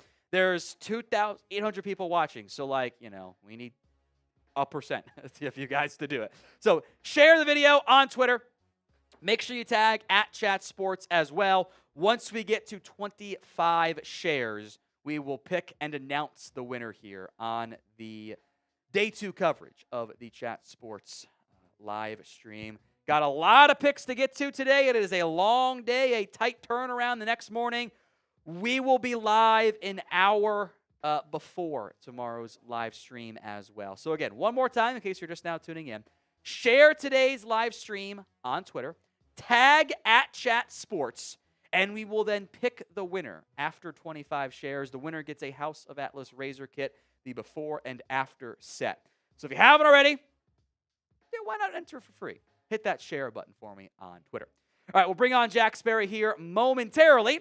But who do you think will be the first player drafted in round 2? It kind of flipped on you last second there, Jack. Yeah, it caught you when it was doing the auto-rotate graphic. It's okay, it happens. First player taken in round 2. Get your predictions in for me here. I have a bold one that we'll bring on Jack Sperry for, and I'll let Sperry answer first, and then I'll give my own take. First player drafted. First player drafted. How about we go Caleb Johnson, running back out of Iowa? Right position, I'm going to go Trayvon Henderson. Yeah, I mean, it could be Henderson, too. I think that they run a lot of outside zone in that Kevin Stefanski offense. I think that Caleb Johnson might be the best outside zone runner in this class, where he's just so good seeing those cutback lanes. He's so good putting his foot in the ground, and then he's so tough to bring down the field. I kind of hope the Steelers get him today because they run more outside zone than anybody else. Actually a great fit. Yeah, and I think that would be terrific. Gets there. Yeah, we'll see. I mean, I think that they might trade up for him potentially. They have some comp picks that they're slated to get next year, so I think they might be willing to trade future mid-round draft picks tonight to move up for maybe a quarterback or maybe a running back as well. Certainly seems like those are the two positions they're sniffing around here in round 2. But my prediction, Caleb Johnson goes to the Cleveland Browns. I hope it doesn't happen, but that's my prediction. I'll go Henderson there. I'll get some shout-outs here, then we'll hand over hosting duties back to Sperry here. Will Johnson, Shadur Sanders, Luther Burden, the safety from Carolina, so Nick Emenwari. Will Johnson again, Shadur Sanders, Jalen Milroe. Sorry, I lost my spot. Nick Emenwari in there as well. Mike Green, Ariante Ursary to the Browns as well. By the way, it just came to my mind here. Do you have my $5 for the bet? Do we have it? I was going to. Can we have the official handoff? I don't have it on me. It's for those of you that don't know, Tom and I had a bet where I said Walter Nolan would not be there for the Steelers at 21. He said that he would be. We bet $5, and I won the bet. So I just want everybody to know that. I'm sorry, Tom, but that's part of the reason why we made the bet is I wanted to be able to kind of gloat a little bit here. I got him at plus money to go top 21, so it's fine. All right, man. So we got a bunch of stuff to get to here before we get into the start of the 2025 NFL Draft. Day 2 coverage here. We're less than 10 minutes away now before the Cleveland Browns are officially on the clock and we get this party started yet again. So let us know down there in the comment section who you think the first player will be drafted. We got some supers to get to here. And these are from Cowboys, so Tom, I'll let you take them. You want wide receiver or running back? I want Henderson if he's there. If Burden's there, I'm taking Burden. Otherwise, Henderson would probably just outright be my best graded player left on the board at that point. So Henderson would be my Burden would be my first pick. I don't think he gets there. I'd be really happy if he did. I think that's a lot of teams are probably saying that right now. Yeah. So I would take Henderson if he's there. I also don't think he gets there. I think you probably won about 4 too many games to get that one. About 4 too many games there. And there is also Ben Jr. Miramontes, or Miramontes, however you pronounce it, on Cowboys. Do that one here too. Says swap second to give the Browns a 5th. Who says no? I really want Luther Burden. You want Luther Burden? You want to pick swap with the Browns? Got to give them a 3rd. 3rd, or the Browns are not gonna take a 2nd round swap for a 5th. You got to move your 3rd. It's not that dissimilar in the end to all those years ago the DeMarcus Lawrence trade, a 2 and a 3 to move up and take Tank. So you got to give up a lot to move up there. This one's from Maine. Dylan Heck says saying Tyler Shuck, first quarterback gone tonight. Tom, my man Shuck. I've been higher on him since the beginning of the process. Now, I don't have an astronomical grade on him. I think I'm just higher on him than the consensus. Oh, what's up, Jack? What's going on, Jack? There actually is a report from Ian Rappaport that Tyler Shuck is in the running to be the first quarterback tonight. And he's connected to the Saints. I mean, I know Schefter said he would not be shocked if Shuck goes. I'm sorry. And, the Saints are looking for somebody that could probably play right away. I would say Shuck could certainly make an argument as the most ready to do that with Derek Carr's situation. But that's just like everyone but Milroe at this point. That's what it is. I mean, I think Shuck is a whole level more ready than Shadur is personally. But because he's 30. He's old, but that's part of the fun is that he's ancient and he's more mature, ready to go. So I do think actually Tyler Shuck to the Saints could happen at 40. I would not be surprised. I just if you want to make another $5 bet, I'd be No, I'm not doing that bet. That one I don't like. I would be willing to bet that he goes by pick 40 tonight. No, I'm not doing that one. I think I'm going to do That one might happen. Yeah, that one might actually happen. We got our super chat menu here for you guys to consider here. Every 100 likes. Did you do a Bean Boozled? I'm guessing you did. How many did you do while I was gone? When did we do it for? Is that for 300 or 400? I don't remember. Okay, I'll do one for 400 then. Okay, cool. Because I've done 2 so far. Okay, then I guess I have 2. Boom. No, I've done 1, so I saw the 1. I saw the 1 then. Okay. Okay, cool. Oh, top banana or wet dog? Great. Great. That's toasted marshmallow. Yeah, it's this one. Quick Here's reminder. the thing. There's no difference between the booger and the pear and the top dog. They're all the same. Quick reminder on the deal that we're running until the draft starts. Double entries for the hat raffle. So every $5 is 2 tickets. One, right? Yeah, that's Booger. Okay. Yeah, that's Booger. Well, Every top banana or wet dog is the one I want. Jack just can't get a word in here. You guys are just too busy talking about Bean Boozled. I'm trying to get this guess. deal out. All right, give us the deal, Jack. Every What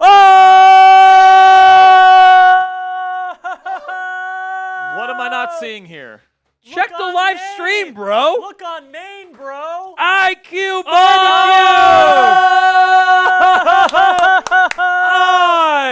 IQ barbecue.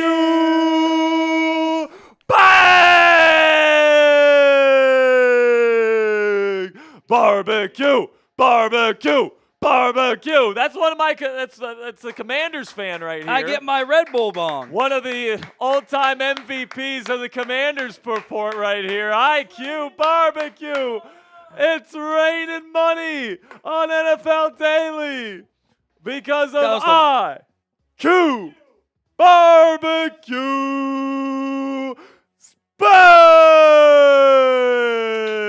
Worst pour ever of a Red Bull. Let's go, Red Bull bong. There we go. God, that thing Here is we filled up. go. Woo-hoo-hoo, IQ Barbecue, my man.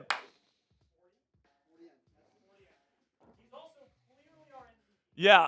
There we go. IQ Barbecue, you just took the lead to win this NFL Daily MVP football. 20?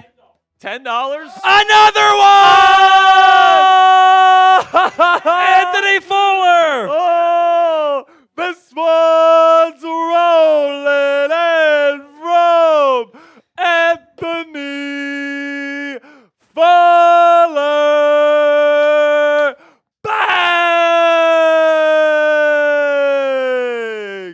King Yinzer, one of our Steelers talk legends, coming in with a $100 super chat. Make it rain, baby. We're not worthy. We're not worthy. Anthony Fuller. I'm losing my voice already today, boys. This is not a good sign.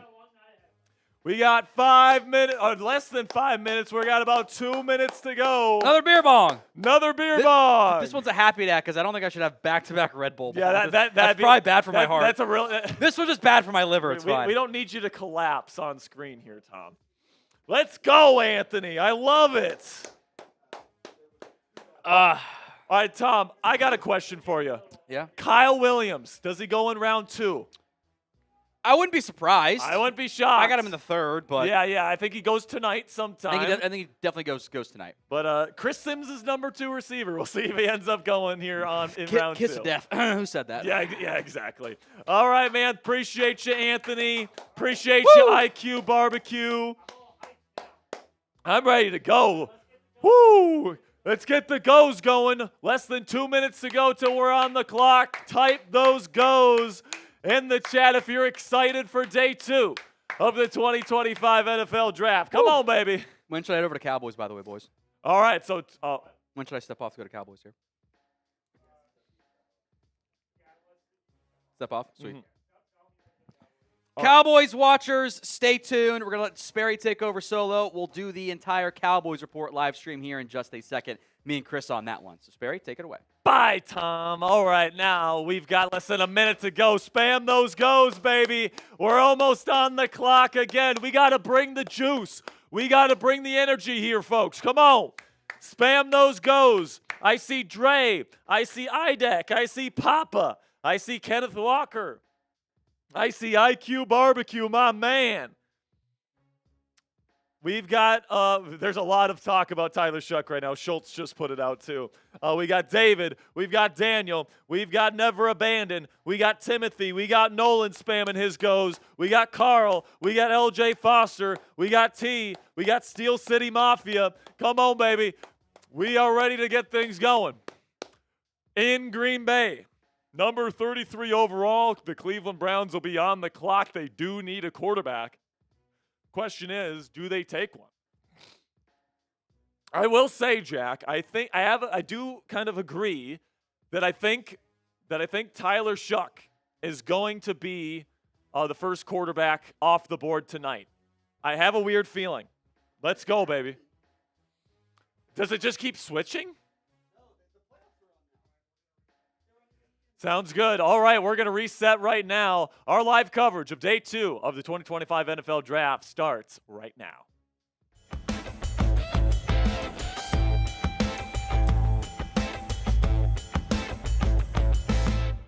It's Day 2 of the 2025 NFL Draft, and here on Chat Sports, we got you covered with live coverage of every single pick in Round 2 and in Round 3 of this year's NFL Draft being held in Green Bay. I'm your host, Jack Sperry. Welcome into NFL Daily. And yesterday, very exciting, Round 1 in Green Bay, where we saw Cam Ward go number 1 to the Tennessee Titans. Travis Hunter in a crazy move and a very exciting move by the Jacksonville Jaguars, moving up for the two-way player. Abdul Carter, Darth Vader, going to the New York Football Giants to be their new number 1 edge rusher of the future. Will Campbell going to be the new left tackle of the New England Patriots to protect Drake May.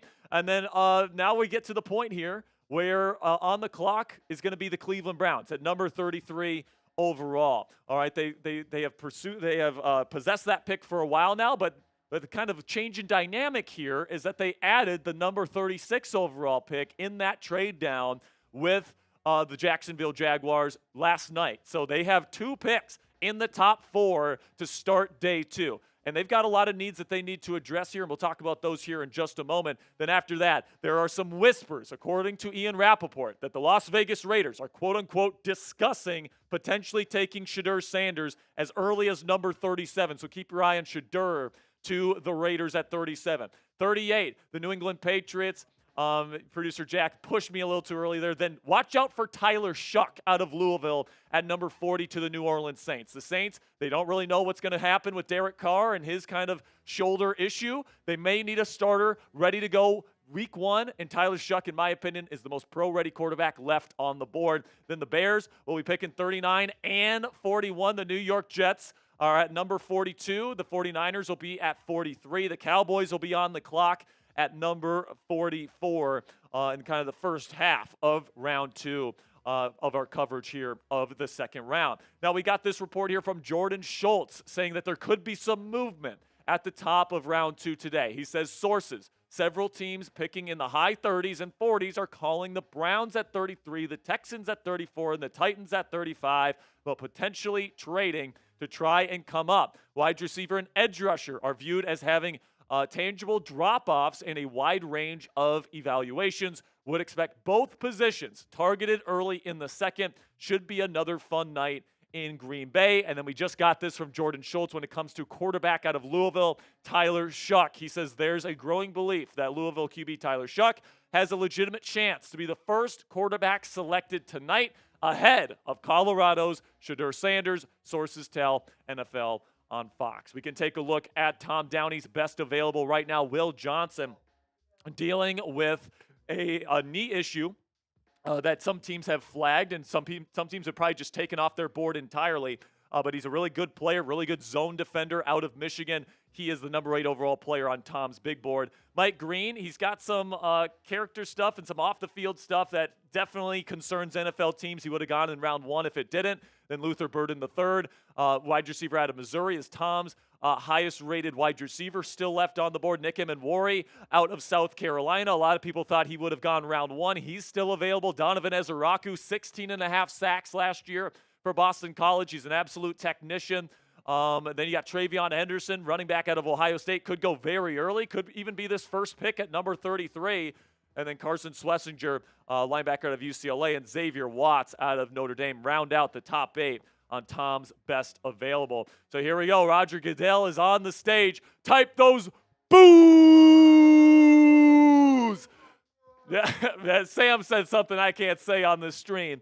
But yes, F Roger Goodell. I think you guys can tell what he said. But make sure you get those boos in the chat. I see Luis. I see Fella. I see William. I see Logan. I see Colton. I see Luis. I see C-Wag. I see Attack. I see Jargon. I see Fella. I see Logan. I see Jen, Justin, Jordan, Shane, Jackson, Mighton, Cody, Kiefer, Jorg, Jesse, JJ's, Lorenzo. Spam those boos in the chat, and we are officially on the clock here. The Cleveland Browns, 7-minute clock here for the second and third rounds.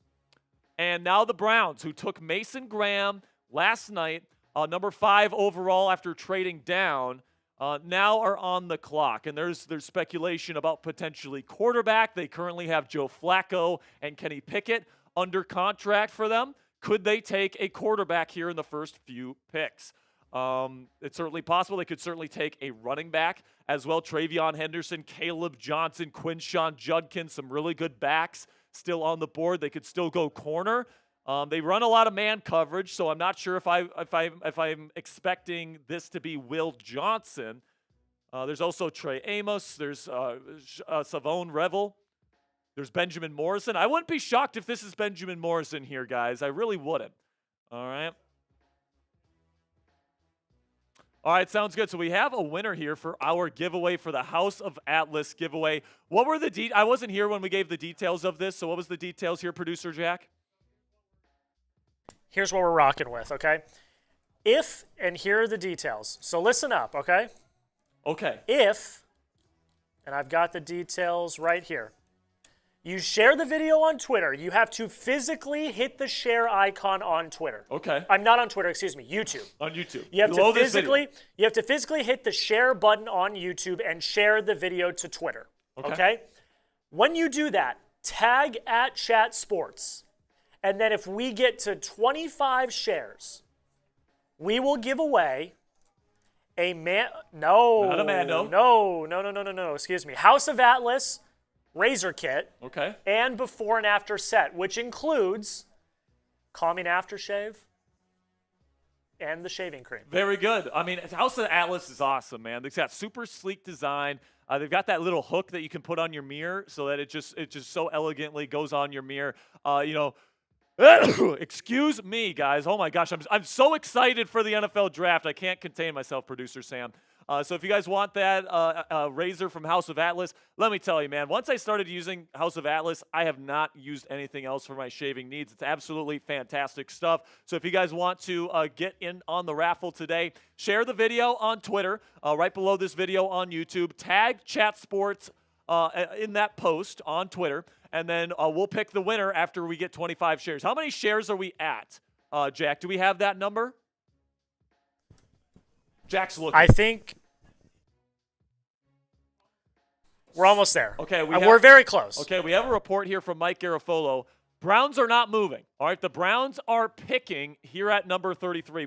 We don't know the player as of yet. We will get you guys the information once it comes in. But the Cleveland Browns are making the pick at number 33. Could this be Shadur Sanders? Could this be Tyler Shuck? Could this be Travion Henderson, Caleb Johnson? Who will the Cleveland Browns take to go along with Mason Graham? Again, the Browns pick again at pick number 36, which was the Jaguars' original second-round pick. So we will await word here. I think that corner is another one that they could go here if they really wanted to. Now, obviously, they didn't feel like corner was like a huge need for them because they didn't take Travis Hunter. And they have Martin Emerson and Greg Newsome. But apparently they've been shopping Greg Newsome, so I could see that being the case. I could see this being edge rusher. They might want to add somebody on the other side of Myles Garrett. Could this be Mike Green? Could this be Donovan Ezeraku? They've got some needs here. They've got some needs on the offensive line. Obviously, they need quarterback. It's a lot of different things that the Cleveland Browns need here, so it's going to be interesting to see who they take at the top of day 2. All right, it looks like somebody's coming out to make the pick. I don't think Goodell makes the picks in round 2.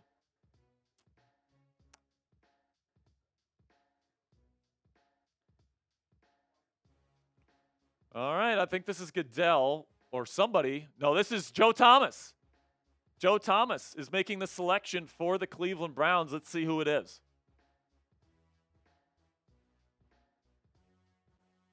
Oh, man. Okay, I know who the pick is, and I think I kind of nailed that this guy was going to go early.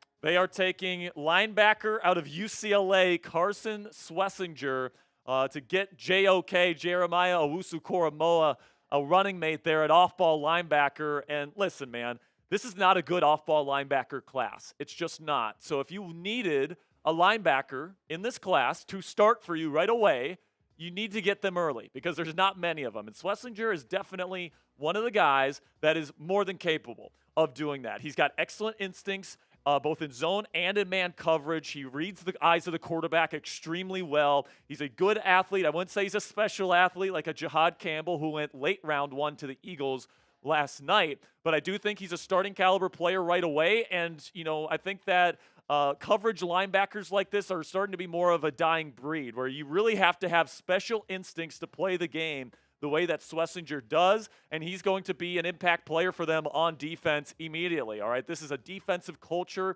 that they have built in Cleveland. Even though they have an offensive head coach in Kevin Stefanski, they really invest a lot of their resources on the defensive side of the ball, whether that's, giving big contracts to guys like Myles Garrett, or whether that's using high draft picks on guys like Denzel Ward. This is an organization that likes to invest in players, and especially 3-down players like Schlesinger that's going to be able to play all 3 downs. He's going to be a starter. There's not many of these types of players in this draft, and the Browns just wanted to make sure nobody else got their player at this position. I like the pick for the Cleveland Browns. They're beefing up their defense a little bit, going Mason Graham at number 5 overall, and then getting Schlesinger here at number 33. And they still could take a running back. They could still take a quarterback when they're going to be on the clock at number 36 in just a few picks here. But the Houston Texans pick is in. This is the Texans' first selection of the draft so far. They traded down. But before we get to the announcement of who the Houston Texans are selecting here, make sure you guys click that subscribe button if you haven't already. Make sure you click that subscribe button because we're going to be live for every single pick of the NFL draft here, guys. All throughout today, all throughout tomorrow, we're going to have extensive coverage for you guys right here on NFL Daily. So make sure you click that subscribe button if you haven't already. And all throughout the NFL schedule, guys, we are going to get you guys videos every single day, breaking down the latest rumors, the latest news, going into the nitty-gritty, talking about all of your favorite NFL franchises and what's to come in the future. So really do appreciate all of your guys' support. Looks like the Texans pick is in, and they're going to be having somebody walk out to the podium here shortly. I will be joined by T-Moose. Trace Moustakis is going to be joining me here in just a moment. I'm really looking forward to talking to Moose here today because I had a great time talking football with him yesterday. So here we go. The Texans' first selection is coming up here. And we've got it. And it's one of my favorite players in this entire class. I love this pick for the Houston Texans. Jaden Higgins, I thought he might sneak into round 1. He ends up going very early, round 2. I love this wide receiver out of Ohio State, guys. He does everything fast, all right? He ran a good 40 time this year for his size, 6'4 and a quarter, 214 pounds, but really oily hips, really great athleticism, runs pristine routes, and he can win at the catch point in contested catch situations. I think that he reminds me a lot of Nico Collins. So you're getting somebody that you can really translate the game to Nico Collins. You're getting two of these guys in the Houston Texans offense. So I love this guy's skill set. I think he's going to be an absolute stud. He was my number 4 wide receiver in this class. The only guys I had higher were Travis Hunter, Ted Aurora McMillan, and Matthew Golden. I think that this is an absolute slam dunk pick for the Houston Texans, who are going to be missing a Tank Dell, most likely for the entirety of the 2025 NFL season. And I think you're getting a damn good football player here if you are a Texans fan. So I know there's some Texans fans that wanted offensive line here, but with the run that we saw on offensive line yesterday, I think this is the good value pick. I think that Texans fans are going to see Jaden Higgins play, and they are going to be absolutely stoked to have this guy in their wide receiver room for the next half-decade plus while he's on his rookie contract. So really excited for Jaden Higgins to the Houston Texans. Now we have the Seattle Seahawks on the clock at number 35. And with that, actually, I'll give Jack a little second here to get T-Moose all trade away. We got to trade. So Seattle moved up with Tennessee here. So now Seattle is on the clock, just so you guys know. So we'll see what Seattle is targeting here. I doubt it's quarterback, but they might be looking for a wide receiver. This might be another wide receiver here, so we'll see what happens with Seattle. And there he is, Trace Moustakis, Moose. Day 2, here we go. I am so unbelievably excited. Mr. Sperry, how are you? I'm doing great. It's great to be joined by you.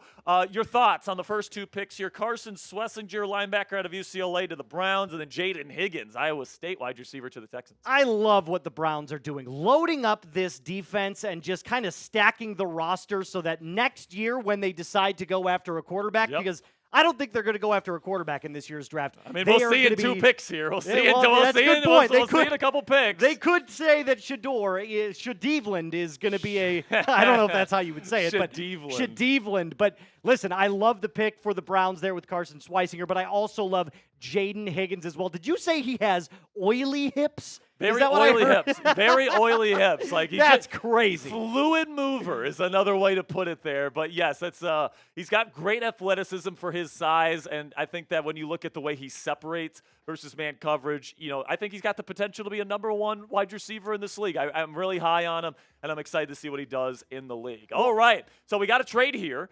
that I just discussed. Seattle is on the clock right now. And they flipped their second-round pick, so they move up from 52 to 35, but they also give Tennessee one of their third-round picks at number 82 overall. So Seattle definitely moving up for somebody that they really, really want. I'm trying to rack my brain of maybe edge rusher here, maybe wide receiver. We'll have to see what happens. Obviously not quarterback, because they just signed Sam Darnold.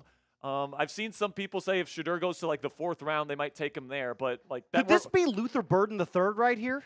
It wouldn't shock me. But in my opinion, I think Seattle needs more of a true X wide receiver, because you got JSN and you got Cooper Kupp, and those guys can play the Z and they can play in the slot, but they're not true downfield threats. I feel like, all right, we have the pick here, guys, and it's a safety. Nick Emenwari out of South Carolina goes to the Seattle Seahawks. And this guy is an athletic freak, Trace Moose. He got a perfect 10 out of 10 relative athletic score.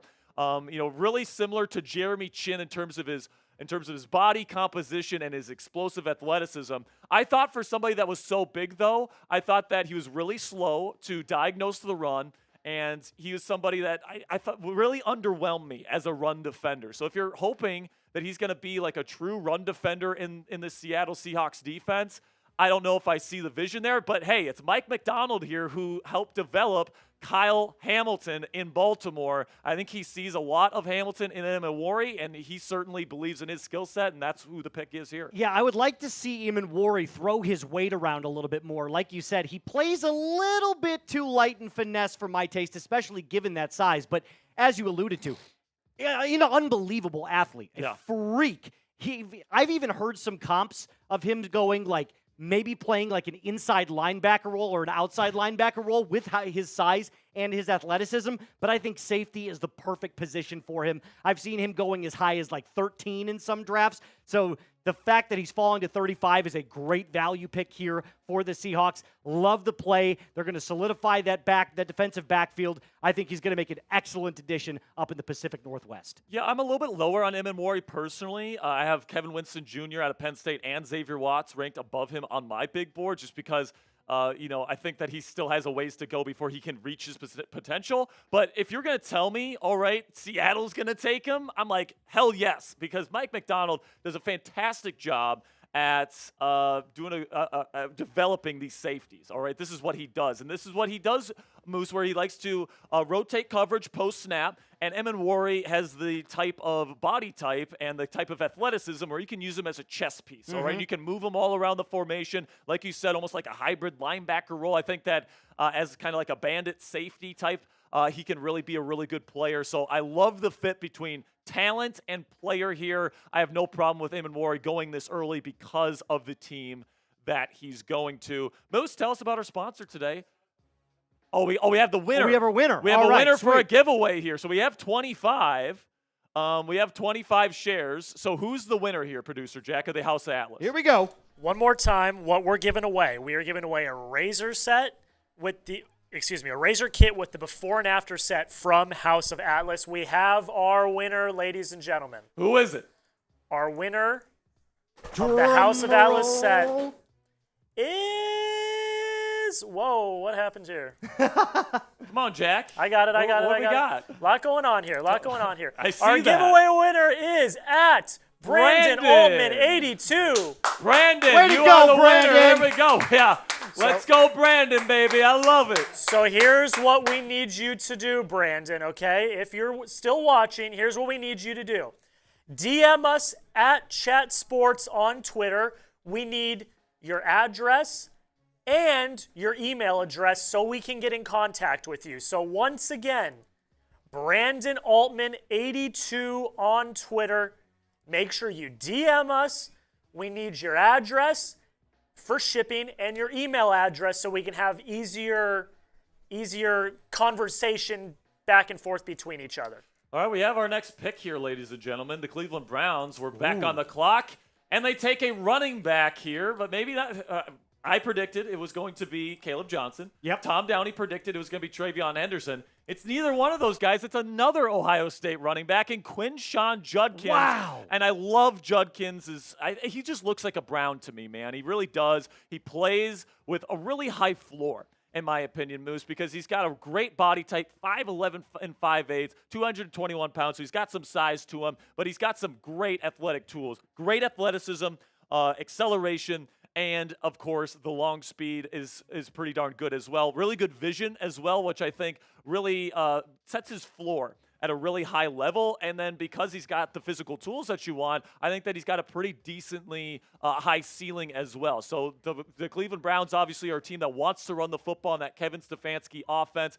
They don't have the best quarterback room right now, so it seems like they're going to be leaning into Judkins quite a bit. But I like the fit here. I like the running back, and I think he's going to be a hell of a running back for the Cleveland Browns. Well, I'll tell you what. I got to watch him like every single snap of that national championship game against my Notre Dame Fighting Irish, and yours as well. Our Fighting Irish. I apologize there. And I have to say, the one thing that I noticed when I was watching him play is that violence out of the backfield. That initial burst in that first step is so explosive with Quinshon Judkins. I think he shows excellent field vision. I think he understands patience. But once he sees a hole and identifies it, he is off to the races, and he's almost impossible to stop. He's a violent runner. He's got great breakaway speed. I think he fits the Cleveland Browns perfectly. I thought they were going to go Travion Henderson, maybe go with a little bit bigger body, but Quinshon Judkins, welcome to Cleveland, my friend. You are going to make an excellent addition to that running back room with Jerome Ford. Yeah, well, Judkins was the #1 running back there at Ohio State. So, like, a lot of people thought Henderson was going to be the first Ohio State running back taken, but it's like he wasn't even the first guy in the rotation for the Buckeyes last year. So it's like, Judkins was the guy they brought in because they didn't trust Henderson enough to be a true #1 guy. They had a fantastic relationship, and like they obviously won the national championship, and they did that because they were so dominant on the ground. But Judkins has been more used to that number one running back workload that he had at Ohio State. So I'm very excited for Quinshon Judkins to the Cleveland Browns. Right now, we are on the clock for the Las Vegas Raiders, and Ian Rappaport said last four, cool. So Carson Schlesinger went to the Cleveland Browns. We got Jaden Higgins going to the Houston Texans, and Nick Emmanwori, great fit between player and coach there, going to Mike McDonald's defense in Seattle, and Quinshon Judkins just went to the Cleveland Browns. Now we're on to the Las Vegas Raiders pick here, where there's been some rumors here excited that it could be Shadur Sanders here. I'm thinking it might be Shadur here. Gotcha. All right, so we got some from our Steelers channel here. We'll get through these real quick. President Nitty, my man, $2 says, good seeing Tom.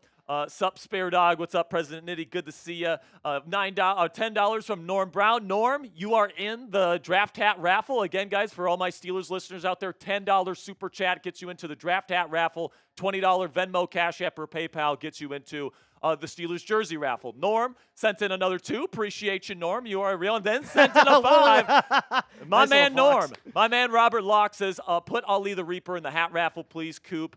Much love and so sorry for your loss. Unfortunately, one of our listeners, Ali the Reaper, lost his brother yesterday. So our thoughts and our prayers and our hearts go out Very to sad. you, Ali the Reaper. You've been one of our most avid supporters of our channel. And Robert, that's a really nice thing of you to do right there, giving a free raffle entry. By the way, Ali, you already had a free raffle entry, so you get another one here from courtesy of Robert Locke. So appreciate you, Rob. All right, and then 2 more 99 centers from Norm. Appreciate you, Norm. You've been a real one today. All right, sounds It's a little good. banana peel there, right? Yeah, a little banana. Is that supposed to be a message, or?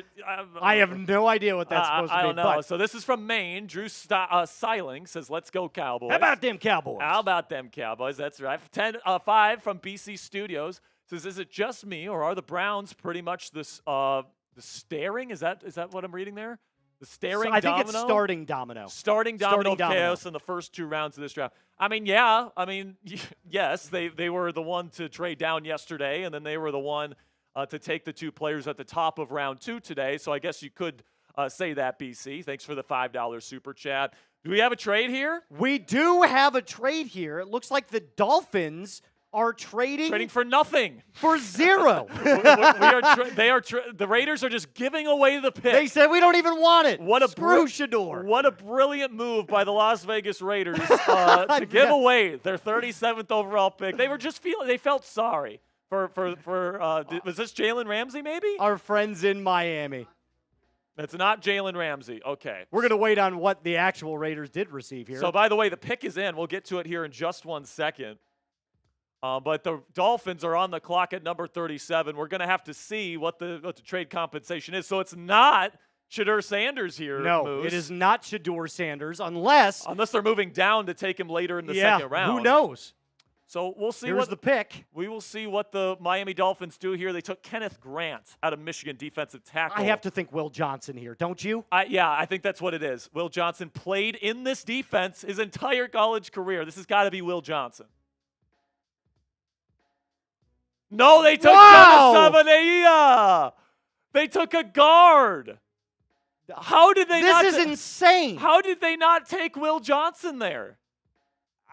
We were all thinking that Will Johnson was going to go to Miami at 13, and they're not even taking him at 37. Look, I don't hate the pick. He's a damn good player. Sure. I would have gone Will Johnson here. I don't know the extent of the knee issue stuff, but like they need a number 1 corner, and Will Johnson was still on the board. And like this is a lower value position, offensive guard.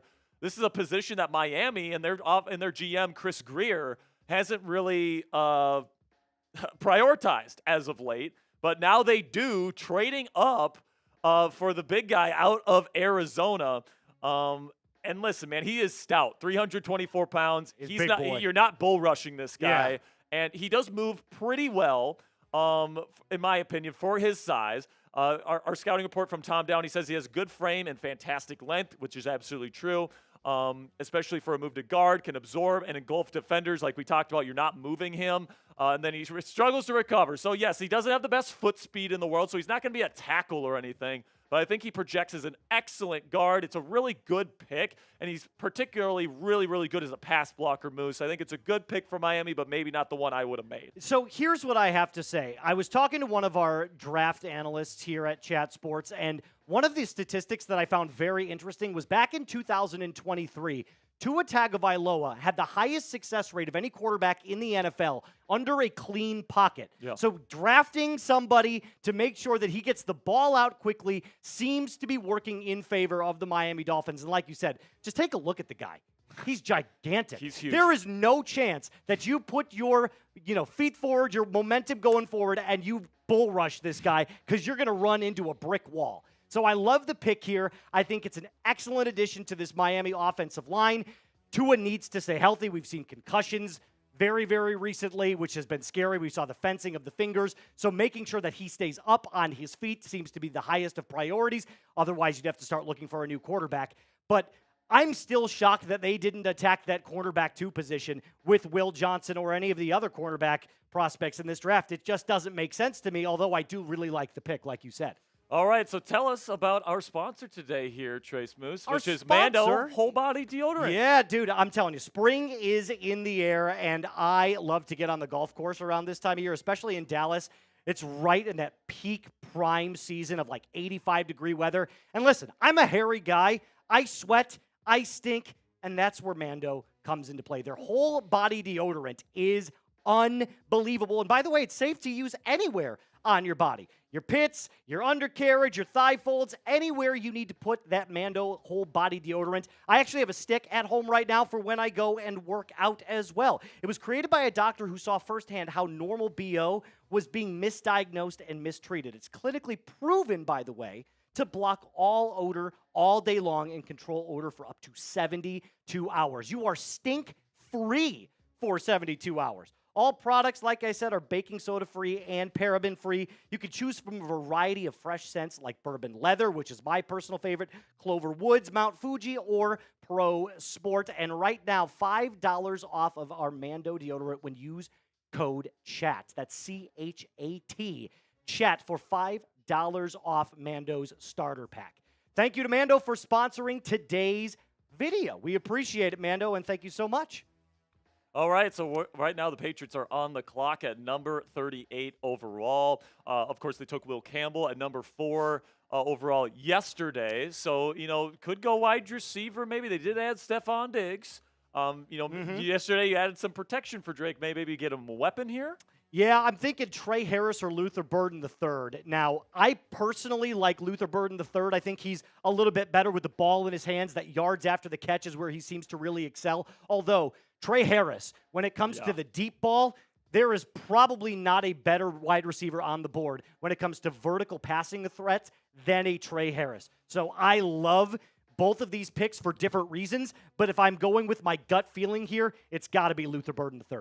Yeah, Trey Harris, something that's interesting about him, you compare his numbers to Matthew Golden, who went in the first round of Green Bay yesterday. He played half the games, and he had more catches for more yards, had double the yards per game, and almost had as many touchdowns. So he was like the most efficient wide receiver in all of college football last year with Jackson Dart throwing him the football in that Lane Kiffin offense at Ole Miss. So I think that whoever gets him today, and I do think he's going to go sometime in round 2, is going to get an absolute steal because, like you said, he is an absolute monster coming down with the football in contested catch situations down the field, true deep threat. And I think he's better after the catch, and I think he's a better route runner than people give him credit for as well. Brings great size to the table. So I think that would be a great pick for the New England Patriots here at number 38 with now Jaden Higgins off the board. But I think that would it be crazy here if they take another tackle?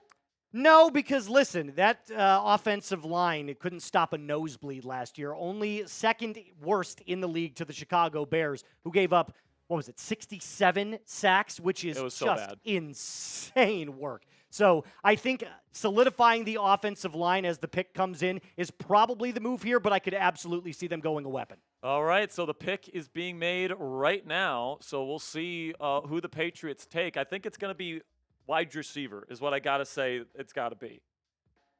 Goodell comes up to the stage. So they're letting someone announce it. They're introducing a couple people that are going to be making the pick here.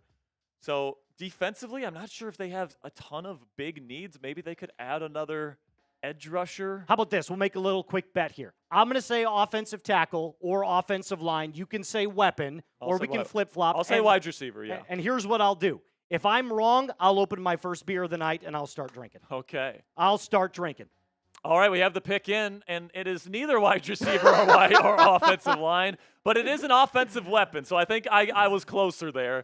Travion Henderson comes off the board, Ohio State running back. I actually really like this fit because he can be their third down back right away, Moose, where you got Ramondre Stevenson, who's going to be your every down kind of thumper type, and then you got Henderson, who's an excellent pass protector from the running back position. He's a plus receiver as well, and he's got game-wrecking speed and acceleration, world-class acceleration and long speed to hit home runs.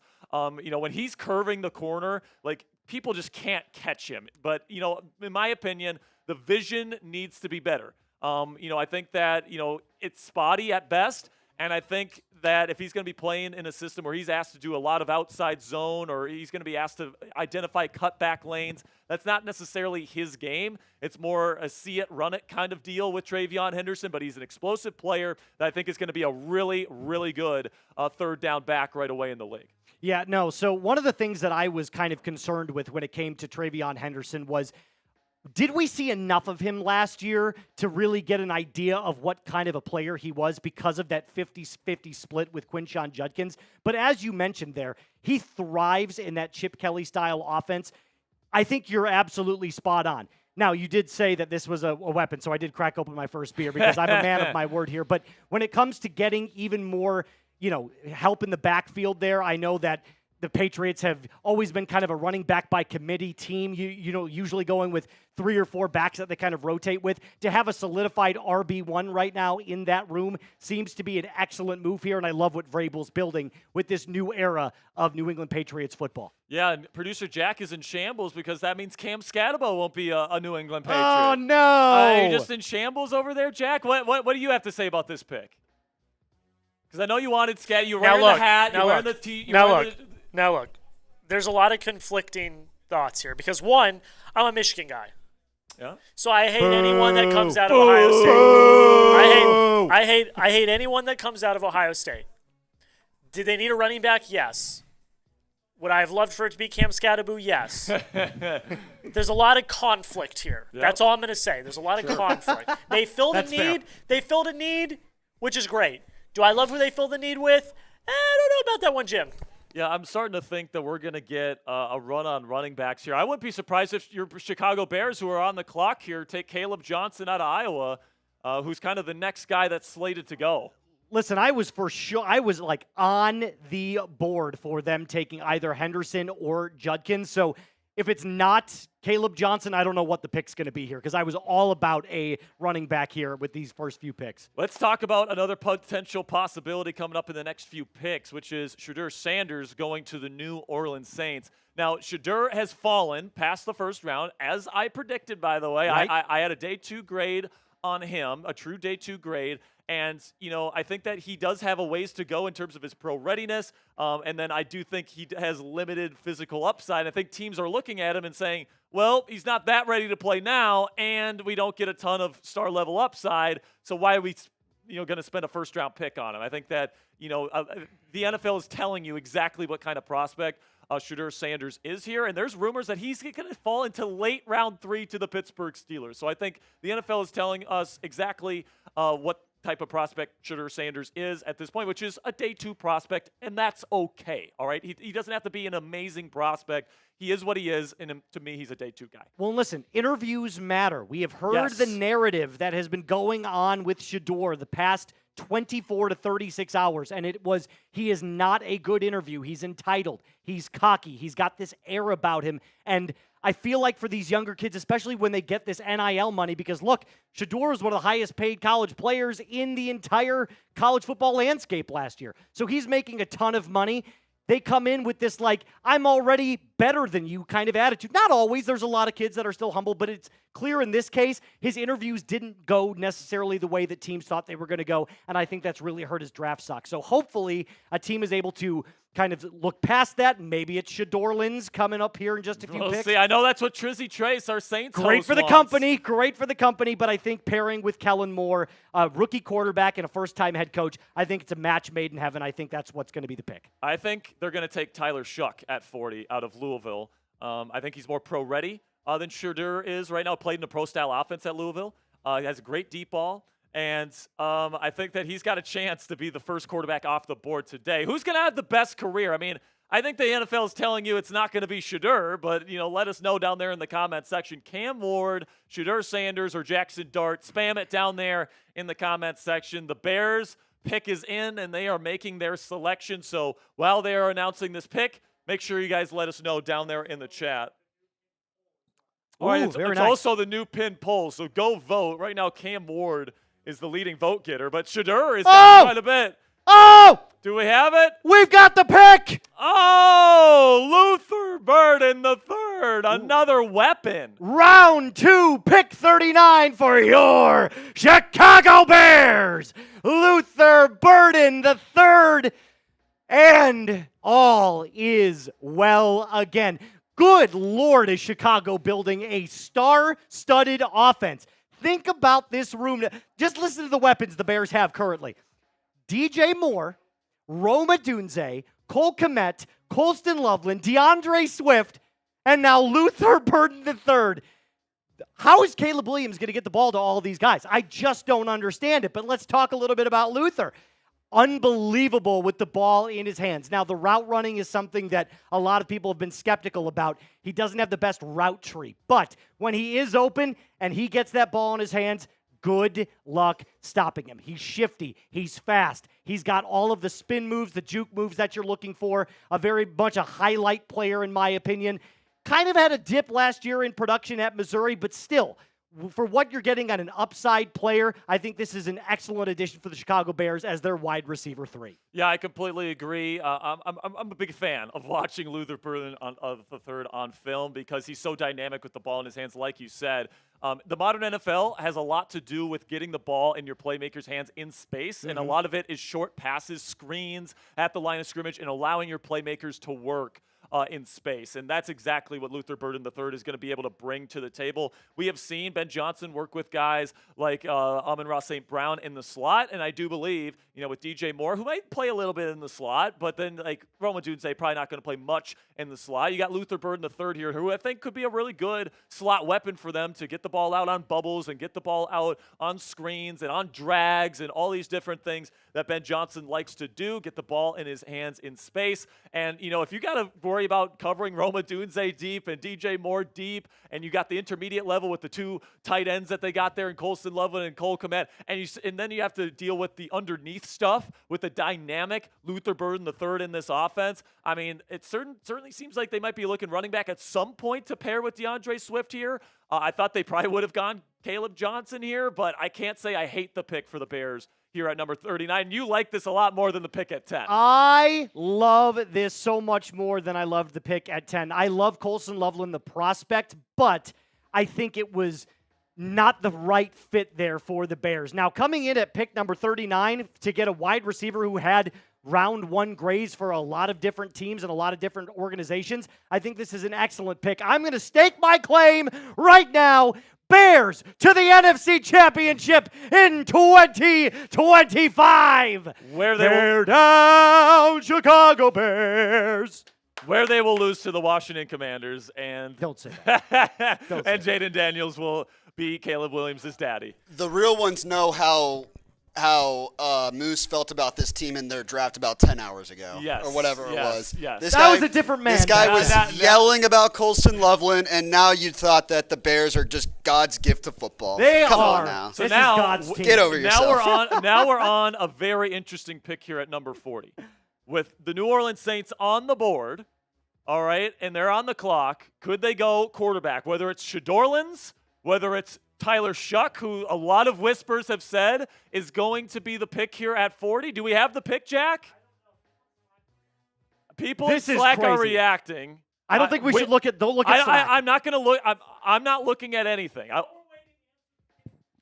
Answer the pin question down there in the live chat. Who's going to have the best career? CW, Cam Ward, type SS for Shadur Sanders, or JD for Jackson Dart. I'm not looking at Slack, all right? I just got a peep of something, but I don't think I got the full thing. I just saw Sperry Psycho. I saw that too. Now, that probably doesn't mean that it's Shadur. I only have one quarterback. Oh! Oh, my gosh. Well, I was right, folks. I've been saying this. I nailed it, folks. Tyler Shuck out of Louisville is a New Orleans Saints. And I have been predicting this for weeks, and he went before Shadur Sanders. I'm going to take my victory lap around Chat Sports Studios right now. I have been I was the first guy on this guy since the beginning of the draft process. Pause. Exactly. The thing about Tyler Shuck is that outside of Cam Ward, he is the most ready to play an NFL football game as a starting NFL quarterback. He played in a pro-style offense at Louisville. He's got a stronger arm than I think Jackson Dart and Shadur Sanders. He's got a great deep ball with and great touch, all right? He can mentally process a defense. His eyes are in the right place consistently. He doesn't take sacks. He doesn't throw interceptions, all right? Just 7 turnover-worthy plays last year, 1.8% turnover-worthy play percentage. All right, this is somebody that reminds me a lot of Derek Carr, which is kind of ironic here because the Saints are replacing Derek Carr with, wait for it, Derek Carr. He panics in the pocket too much. That is his downside to his game, is that he'll have some Looney Tunes level panic throws in the pocket when there's immediate pressure. But if you're looking for somebody here to play day one, and it sounds like the Derek Carr situation certainly leaning towards him not playing at the start of the 2025 season, I believe Tyler Shuck will be the starting quarterback of the New Orleans Saints when they suit up in week 1 this year. Well, listen, over his 7-year college career, a 7th-year senior, he's definitely racked up the reps and the games that you wanted to see. So day one as a 26-year-old starting rookie, just say that out loud. It sounds absolutely crazy. I think you're absolutely right. I think he's the most NFL ready to play. I could absolutely see him having a rookie of the year type season if he starts week 1. But with that being said, I can't believe they didn't go Shadur here. I would have loved Shadorlands, not only for the company, but just for I know the Triz would too. Triz did not want this. He did not want this at all. I have been warning him for weeks that they were going to take him because they need a starter week 1, and he just refused to believe me. But here it is, folks. Tyler Shuck, 40th overall to the New Orleans Saints. The fact that I've been saying for months that Shuck is better than Sanders, and then the NFL just confirmed that to us right now, that they believe the same thing. I think it's a little bit of vindication on my part here that Shuck ends up going at number 40. Make sure you guys grade the pick of Tyler Shuck, quarterback out of Louisville, to the New Orleans Saints, A, B, C, D, or F. I think a lot of people hate Shuck because of the age, because of the injury history, because of that terrible throw he had last year where he was like underhanding it to the defense, one of the Looney Tunes type of panic throws that I've been talking about. He had that terrible rep at the combine where he's like trying to do this weird like pocket motion and throw sidearm. Trying to show that he can do it. And it was like way off target. But, like, I like his off-schedule playmaking. I think some of his best plays is when he's rolling out to his left and then dropping his arm angle while he's moving against his body. This guy's got some good tools, great size, great arm strength, big playability, will throw the ball down the field, played in a pro-style offense. There's a lot to like about Tyler Shuck, but like I said, the pocket toughness is a question mark, and he does tend to be a little bit conservative, all right? So those are the negatives on Tyler Shuck. We got F in the chat from Rooster. D. Wills giving it an F-. We've got Joe 2 times giving it an F-. JJ's giving it a G. Not a lot of love for Tyler Shuck here, man. People don't like their old rookie quarterbacks. That's for dang sure. I see some A's, some C's, some F++s, a million A's, a million F's. I mean, there's listen, man. A's. I know Shadur is very polarizing. I think Tyler Shuck is one of the most polarizing quarterbacks in this entire class. I think so too, and I think simply because it's that age factor that we talked about. He's so old. I mean, we're only 3. Yeah. I'm only 3 years older than this guy, and he's going to be a rookie in the NFL. It just makes it's crazy to me. But listen, I think it's a C+. I would give this. And we do have a trade alert coming in. The Chicago Bears are trading their number 41 overall pick to the Buffalo Bills for the details that we are going to get here in just a second. But the Bears clearly said we are going to trade down, gather more draft capital, and the Buffalo Bills now are officially on the clock. Sperry, I have to think that they either go defensive line here or they're going to go another defensive back, maybe a safety like Xavier Watts, but I could absolutely see them attacking that defensive line, although in free agency, adding guys like Larry Ogunjobi from Pittsburgh, adding Michael Hoyt, adding Joey Bosa to pair aside on Ed Oliver, A.J. Epinesa, and Terrell Bernard. This is starting to look like a very scary Buffalo Bills defensive line who was atrocious last year against the run. So where do you think they're going to end up going here? Are they going to go defense, or are they going to add another weapon on offense? Yeah, if they like a weapon enough, I think that they could pull the trigger on a weapon here, but they could also go Xavier Watts, our Notre Dame Fighting Irish captain. I think that he would be fantastic in this defense. He's a ball hawk. I think he'd play really, really well with this off-zone type of system that they run there in Buffalo, and I think he'd be a great complement to Maxwell Hairston, who they took in late round 1 last night. So I would say my pick is going to be Xavier Watts, but I could certainly see this being an edge rusher as well. Donovan Ezeraku still on the board. Mike Green still on the board. We'll see how they feel about those two guys who are still on the board. Trey Amos, another really good fit with this team, but they already took corner, and they have Christian Benford, so I'm not sure if they go in corner again. I would say right now my best guess is Xavier Watts out of Notre Dame. Well, keep in mind this name right here, Landon Jackson, edge out of Arkansas, who is 6'7", 267 pounds, a huge dude. And look, the trade details just came in. Check this out. Oh, my God. So the Bears get another second-round pick here at 62 to move down, all the way down to 56, and they get the fourth-round pick there.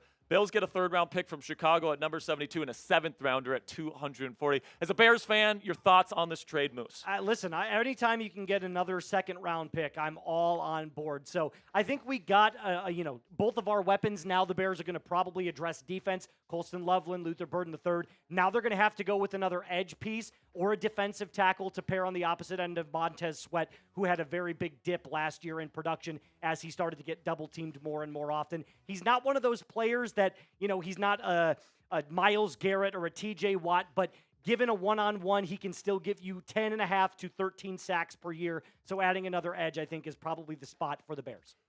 The pick is in, and it's an interior defensive pass rusher here in TJ Sanders, who's 305 pounds, and he's somebody that's got some quick twitch to him, and he gets after quarterbacks, man. That's what he's known for. What this defensive line, I think, kind of needed was more run defense. I'm not sure if Sanders is necessarily providing high-level run defense there, but I think that Sanders is a good player. And I think that, I do think he plays bigger than his weight. I agree with that with Tom and his scouting report there. But his pad level can be a big issue in run defense where he can get blown off the spot because he's not getting his pads down and he's not driving off the ball. But he's really good at getting after quarterbacks, and that's exactly what the Buffalo Bills want, trying to chase the Kansas City Chiefs as the kings of the AFC. Well, he is going to Buffalo with the defensive-minded head coach in Sean McDermott. So having the ability to be coached and be coachable is something that Buffalo, I know, is very, very high on, especially the fans. They want guys that want to come in and learn under their head coaches. So I think this is a very solid pick for the Buffalo Bills. Wouldn't have been my first choice, but I'll give this a solid B- for sure. All right, make sure you guys click that subscribe button if you haven't already. Help us get to 408,000 subscribers. Let's get it going, ladies and gentlemen. Click that subscribe button if you haven't already. The New York Jets are now on the clock.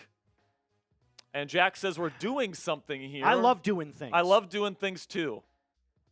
He One says, second it is. Give me keep 1 second. Keep hitting that sub button. You know what? I'm going to keep drinking. Tyler Shuck is a New Orleans Saint. By the way, his age, the age concern there, if he becomes the starting caliber quarterback that some people and obviously the Saints think he could potentially become, like 26 years old, easily a decade of starter caliber football. Oh, So teams, if they really believe in him as a full-time starter, especially from year one, like the Saints apparently do here, I think that that's something where they don't really care about the age. So we'll see what happens there.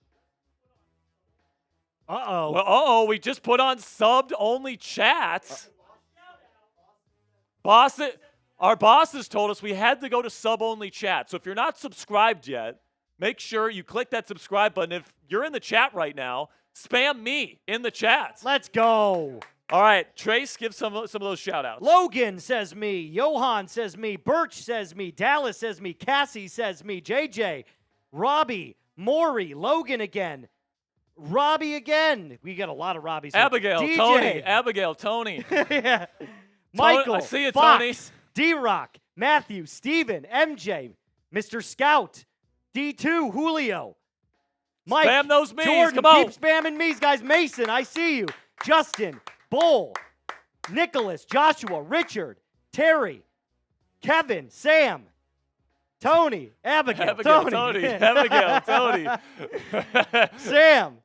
Logan. McBride. Matthew. What's good? Mr. Noah. Caden. Fox. Good to see you guys. Keep spamming those me's, everybody. Keep spamming those me and hit sub buttons. I'm still drinking, having a good time with y'all. Come on, baby. Keep clicking that subscribe button. Help us get to 408,000 subscribers here. Before we get to pick 50, that's what I want. Before we get to pick 50, let's get to 408,000. That's a tall task right there. Yeah, and but you're pretty tall. You want? Yeah, I am pretty tall, and you want to aim high. All right, you want to aim high right here. Hopefully, we can get there. Keep clicking that subscribe button if you haven't already. Really do appreciate all of your guys' support. All right, man. Jets pick is in. So Sperry, let's talk about what the Jets' positions of need are. I personally think they need to go weapon here. They lost Devontae Adams. He's gone now. It's just Garrett Wilson pretty much by himself. So, I mean, I know they re-signed Alan Lazard, but he's getting up there in age. Wasn't a big factor last year. So who do you think they should go with? Well, I don't have to speculate. I know who they're taking here. Mason Taylor, tight end out of LSU. Is the pick here for the New York Jets. Now, there's a lot of speculation that they might take Tyler Warren at number 7, but apparently they really like Mason Taylor, who is a very, very good athlete at the tight end position, and that's something that's very important to this style of offense. Sam Laporta was drafted because he is a phenomenal athlete, and that is exactly what Mason Taylor brings to the table. He's more of a receiving tight end. He's not going to be playing much in line, which is a little bit surprising to me because the Jets are going to be playing a lot of inline stuff with all the run game that they're going to be doing. But maybe they feel like he can fill out his frame and be better against the run. But he does bring good size, so the frame is there to work with. He just needs to do a lot better with his technique as a run blocker, in my opinion. So one thing that's great for Mason Taylor is when Justin Fields was in Chicago, outside of a DJ Moore, who was his number 2 target? It was Cole Kmet in those earlier years of Cole Kmet's career. And he had a career year when Justin Fields was his quarterback. So it's clear that Justin Fields likes his safety valve. Like you said, is a middle-of-the-field type of player, not going to do a lot of blocking, so you're not drafting him to be a power, blocker like a Gronk, somebody that plays a little bit more like Travis Kelce. You can line him up in the slot. I like this pick. I think he's a very solid player, and I think he's going to have a very, good, solid year for the Jets, year 1, especially with Justin Fields, new quarterback for the New York Jets. I think they're doing the right thing, building around the quarterback that they believe they can sustain and maybe give a 3rd contract to after these next 2 years are up. Absolutely. The San Francisco 49ers will be next up on the clock. Could they go Will Johnson here? They play a lot of off-zone coverage. Johnson certainly fits their scheme. And I think that Johnson would be a phenomenal fit in that defense. So keep your eye on Will Johnson here to San Francisco, but there's still Mike Green. There's Donovan Ezerako. I don't think San Francisco will go edge rusher here because they took Michael Williams to put on the other side of Nick Bosa yesterday. Xavier Watts is still available. Savon Retvel Jr. out of East Carolina still available at corner.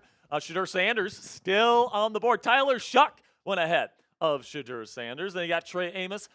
Really good cornerback out of Ole Miss. I love Amos's game. And you got Caleb Johnson now getting into the best available graphic at number 8. Then we can take a look at 9 through 16. Ariante Ursary out of the Minnesota Golden Gophers. Then at number 9, Benjamin Morrison. I really love Benjamin Morrison's tape, man. I think if he didn't have the hip injury issues, then I think he would have been a top 15 pick. I think his tape is that good. And I think that whoever's getting him is going to get a steal, Trace Moose. Then we got JTT at number 11, the edge rusher out of Ohio State. Excellent run defender. Azarie Thomas, who ran a 4.6 40-yard dash time as a press man corner. I don't know any example of a 4.6 player that has been a successful press man corner in the league, ever. All right, so he's going to have to change his game in order to be successful. Nick Scorton edge rusher out of Texas A&M, still available as well. Tate Rutledge, the amazing mullet out of Georgia at 14. Princely Aman-Mielen, edge rusher out of Ole Miss. He's a slow speed rusher, Chase Moose. He's not very fast, but he's got great bend and can get around defenders. And then Alec Iamaner, wide receiver out of Stanford, one of the only receivers I saw absolutely embarrass Travis Hunter during his college career. So that's where I'm at with those guys. Hey, listen, all of these picks and all of these players have some serious upside there. Each of them have their own kind of unique negatives, but let's go back to Benjamin Morrison for just a second. Please. I think you absolutely hit the nail on the head. When it comes to tape, there is not a better cornerback, at least in my opinion, that had such good tape as Benjamin Morrison. But that hip injury is such a big question mark because the ability to flip your hips and keep up with the wide receiver as he goes downfield is one of the biggest assets a corner can use. And I just don't know that mobility is still there. It might be a little tight. It was a really nasty hip injury. Caused him to miss the last 10 games of last year's season. So I love Benjamin Morrison as a prospect, but obviously with that injury caused him to slide all the way down to the second round. Well, it's concerning because his special trait is hip fluidity. And then he has the hip injury, and it's tough. So we got, are we going to the super chat? Are we going to the pick here? Let's go to the pick, and I love this pick for the San Francisco 49ers. What a steal for the Niners here. I said yesterday they might have to draft 2 starting caliber players at defensive tackle because they didn't address it during free agency. Well, they just got their 2-gapping nose tackle here with Alfred Collins out of Texas.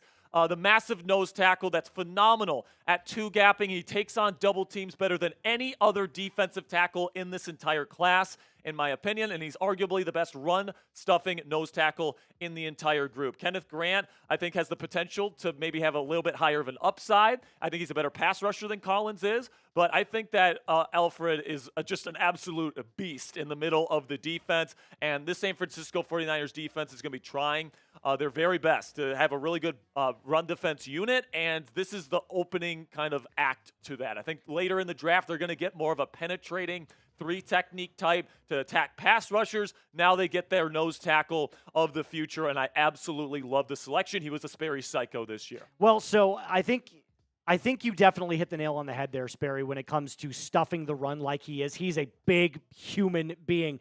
But that pass rush doesn't really have, a lot of effect.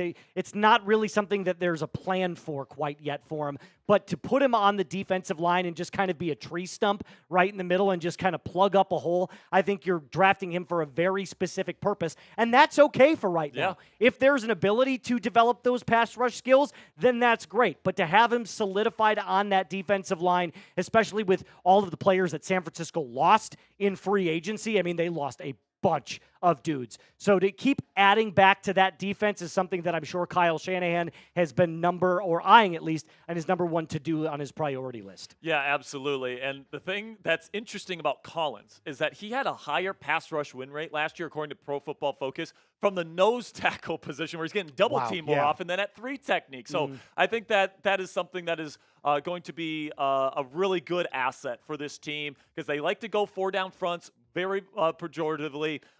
They play a lot of nickel there at San Francisco, and you're going to need somebody that can 2-gap. I think Alfred Collins is one of the best, if not the best, in this entire class at doing that. We got some super chats to get to here. Gwendolyn Plays says Sanders will be Mr. Irrelevant to the UFL and CFL. The DC Vipers have made their selection. I mean, this is going to be a draft fall that we're going to be talking about for a long time, Moose, because just because of the name recognition, because of the family pedigree, everything, this is a huge storyline that he is at the very earliest, the 4th quarterback taken when everybody for months was saying he was going to be the 2nd QB off the board. This is a major storyline. But do you remember back before the season started and even right in the beginning months of September into early October, there were some serious rumors about Shadur Sanders going number 1 overall. Yes. And now he's slid all the way down to pick 44, and the Cowboys aren't going to take him. Nope. So he might slide to the 3rd round. This might be one of the biggest falls from grace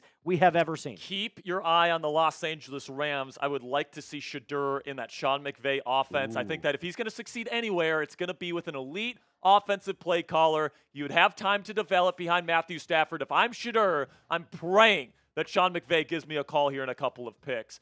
here at number 46 overall. Do we have any more super chats? Thank you, Gwendolyn, by the way, for your super chat. We greatly appreciate it. Yeah, appreciate the 5, Gwendolyn. Thank you so much. And I'm with you. I'm not that high on Shadur Sanders either, which apparently the NFL agrees with me on. $10 from Demindar says Deminder? Oh, whatever. It says, what is the best team in the NFL and why is it the Chiefs? I mean, listen, man, until proven otherwise, the Philadelphia Eagles are the best team in the National Football League. They kicked the Chiefs' ass in the Super Bowl last year. And because it's all because of trench play, right? Like their offensive and defensive lines are just so good. Kansas City just couldn't keep up with that, which is why they took Josh Simmons yesterday, because the Chiefs need to catch up to the Eagles in that regard to have a shot next year versus that awesome Eagles team. But listen, man, every year it's different. Things are going to shift in 2025 that are unexpected, as they always are. But until proven otherwise, the champions of the world are the Philadelphia Eagles. No, it's so true. And I'll tell you this, there was not a single Super Bowl that I remember where defensive line play was as dominant as it was. And the Chiefs lost some players. Joe Downey got traded to the Bears in free agency, or right before free agency. So having the ability to restack that offensive line, especially as Mahomes starts to get older, takes even more hits, it's going to be something that's very important.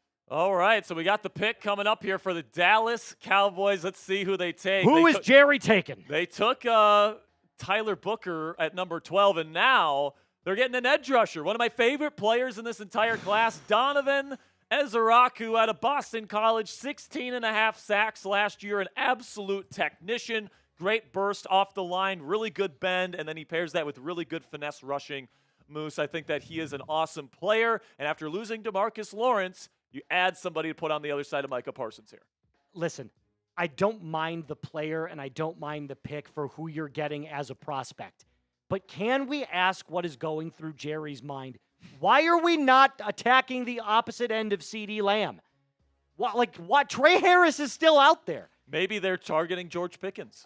Maybe they are targeting George Pickens, but we keep hearing all the time about how the Cowboys love their homegrown Dallas Cowboys, people that we build in the draft. That's why they don't do anything every single year in free agency. But back to Donovan Ezaraku, I don't want to take away from his moment of glory. 16.5 sacks is nothing to laugh at, especially in the ACC last year. He had some dominant performances. 60 pressures. That is nuts. And 21 tackles for loss. So he's also doing it at the run-stopping level as well. So not only are the pass rushing skills there, but that kind of as he shifts to that defensive end, I think that's another really, really excellent edge piece for Donovan Ezaraku. So having now Micah Parsons and Donovan Ezaraku on either side of that defensive line is scary good.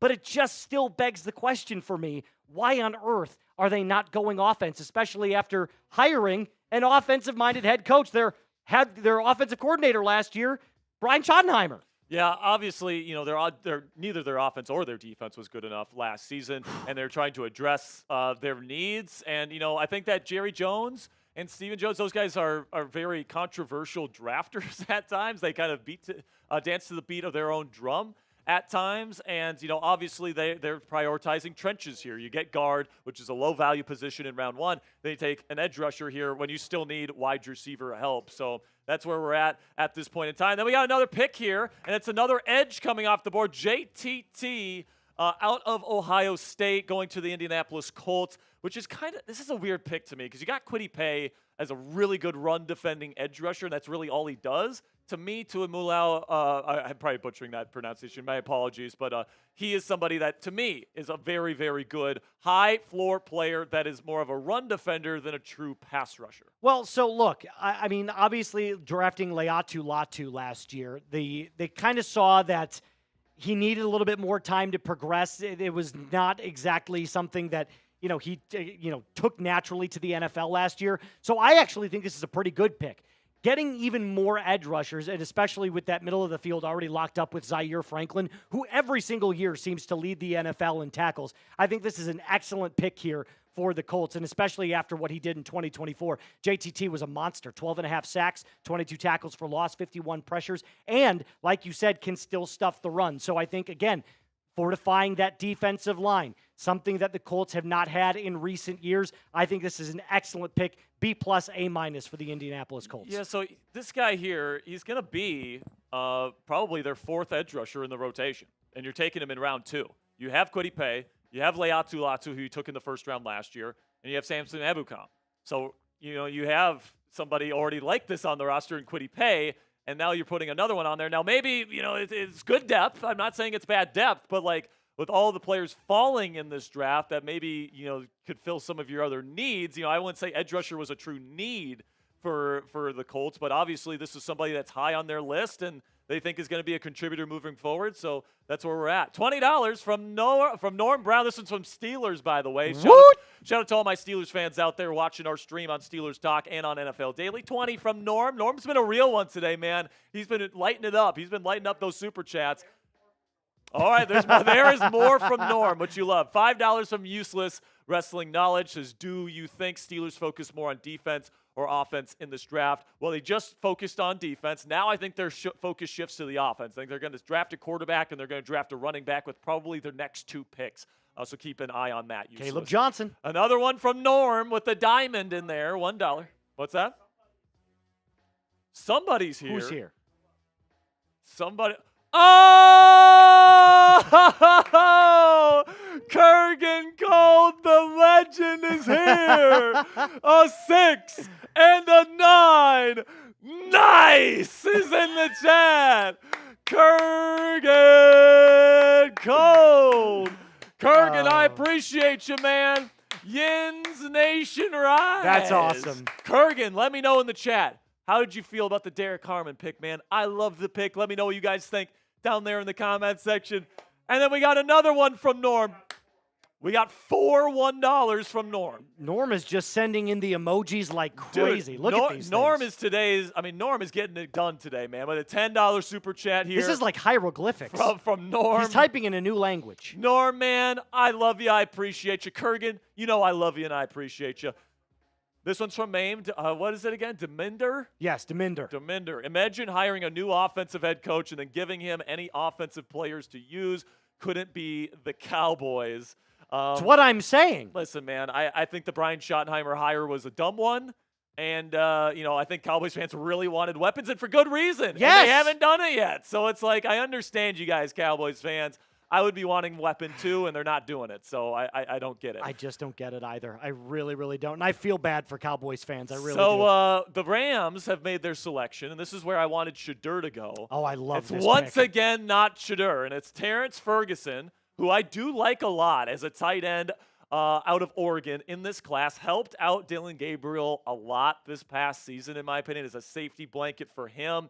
And I think that he's going to be a really, really good player. Tyler Higbee's he's not phenomenal as a tight end. I think that this kind of offense really does best when you have a really good tight end that you can rely on down in and down out. I think Ferguson brings that to you here in LA. No, 100%. And it's been clear that they have been putting it out there to the media, the Rams have at least, that they are trying to add more to that tight end room. It's been clear that Sean McVay has said it. It's been clear that Les Snead has said it. So every single pick that I had in the second and third round was the Rams actually taking a tight end, and I love Terrence Ferguson. I think he's an excellent pick. So excuse me.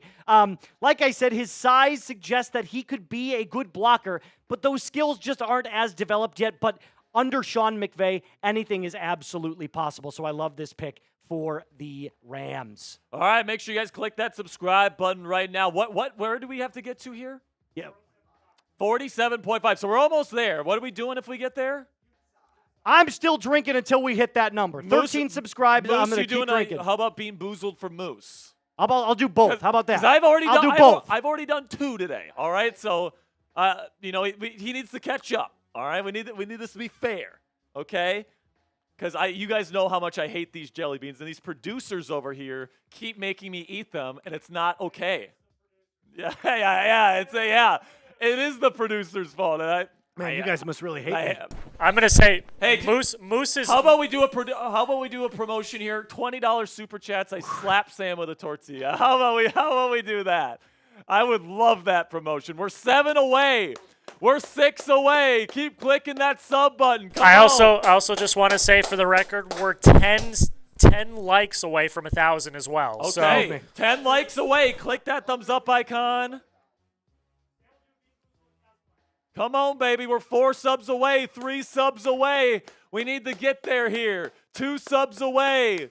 Can we get there? 1 sub away. Who's going to get us there? Yeah, baby, yeah. Let's go. Oh, my God, that was freezing. The happy dad was freezing? And it's not that happy. All right. It's pretty sad, actually. Bean boozled time. It's a pretty sad dad right now, All right. I'm not going to lie. Bean boozled time. Okay, here we go. All right, so Sam's going to do a Bean boozled as well here. All right, here we go. I'm going to flick the what is it? Don't say flick the bean. Goodness gracious, dude. I'm going to the wheel. Yeah. The wheels, Barry. Oh my God, dude. That was crazy. You said it, not me. That was crazy. You said it. Oh my God, I cannot. Don't break it Hold now. on. We only hold have on. one. Hold on. We only there have we go. one. It does. All right, there we go. What do you got? It's the Looks like pomegranate or old bandage. yes. It's so bad. All right. Is it terrible? It's so bad. Have you not had it? Well, I'm hoping it's pomegranate. Yeah, let's hope it's All right, here we go. pomegranate. Here we go. Nope. Do I have to finish? Trash can. Ugh. Oh God. It's so bad. Get it out of here. I don't want to smell it. I don't Dude, want that's terrible. Sam. Sam, it's terrible. Oh my God. Oh my God, dude. Yeah, and you guys make fun of me for gagging. Ooh. All right, wait. I think Sam should do the old bandage That too. is awful. Because if you're gonna make fun of me for gagging, you got to do the Oh. worst one. I hope it's dead fish. All right, dead fish. I hope it's dead fish too. Oh God. All right, Sam. Producer Sam, big Broncos fan, big Bo Nix enthusiast. Yes! Yes! Yeah, you can't even finish it. You can't it's even terrible. finish it. Dude, that was. I take pride in finishing every one that I make. It's so bad. Yeah, pause. Pause is correct. $50 right now. $50, Devinder, to shotgun a beer. $50. for Moose. $50. I'll shotgun one right now. We actually have a shotgun tool in the bullpen right now that I Yeah. have on my desk. All right, so we'll do a shotgun, or Moose will. I won't, but Moose will for a $50 super chat. Make sure you guys click that subscribe button if you haven't already. And here we go, Trace Moustakis. Will Johnson comes off the board here to the Arizona Cardinals. Excuse me at for number sweating. 47 overall. And I got to say, I really like the fit. All right, Jonathan Gannon runs a lot of quarters, a lot of off coverage, and Johnson fits perfectly into that system because that's pretty much all he ran at Michigan over the last several years that he was a national champion with the Michigan Wolverines. Obviously, that knee issue is a bit of a concern, especially long-term, which is why he fell so far. But this was a big need for the Arizona Cardinals. Shut up, producer Sam. I've been talking a lot, all right? But Will Johnson, awesome length, awesome football IQ, great instincts. His click and close ability is phenomenal, and he's also a great tackler. So I love what he brings to the table for Arizona. I think he's going to fit right in. He's going to have a chance to be the number one corner in that team. Well, everybody talks about the IQ, and that's the thing that I want to bring up as well, is that his football knowledge, the way he sees the field, is just perfect. I think, at the beginning of this last college football season, everybody was talking about this guy could be a top 10 pick. Now, that knee injury, definitely a concern, and it obviously caused his draft stock to slide. But when it comes to a guy that understands the position, understands leverage, understands where he's supposed to be at what time, and defensive schemes, I think Arizona is getting a very solid day one cornerback one, and I think he's going to be a starter in this league for years to come. I don't necessarily know that his upside to me, Sperry, is all pro, but I think a franchise cornerback one, solid for the years to come, is what you're going to get for the Arizona Cardinals. Welcome to the desert. Welcome to the desert, Will Johnson. He's going to help them try to be a winner because Jonathan Gannon, he's on the hot seat heading into this year. They got to play well, and they need another corner. They get one of the best ones in the draft, in my opinion, in Will Johnson. We got a trade here, by the way, that we'll get to in momentarily. But Gwendolyn, $10. Houston trading up, I believe, right? Yeah, Houston trading up with the Las Vegas Raiders. So we will get to that here in just a second. But Gwendolyn says, in my grades, Sanders is lower than every other quarterback, with my main issue is bad character as Matt Corral, but without talent.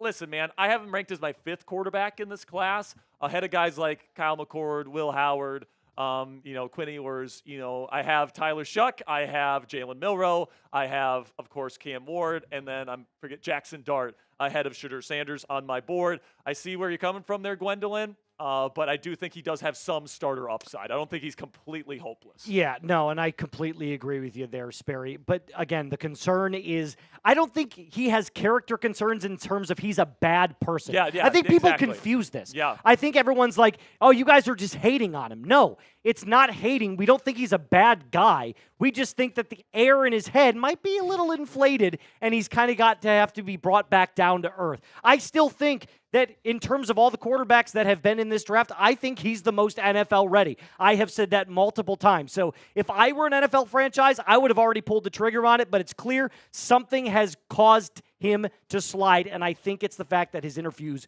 were so bad. $10 super chat from Ant Mafia. Appreciate you for the 10 there, Ant. $2 from Demender.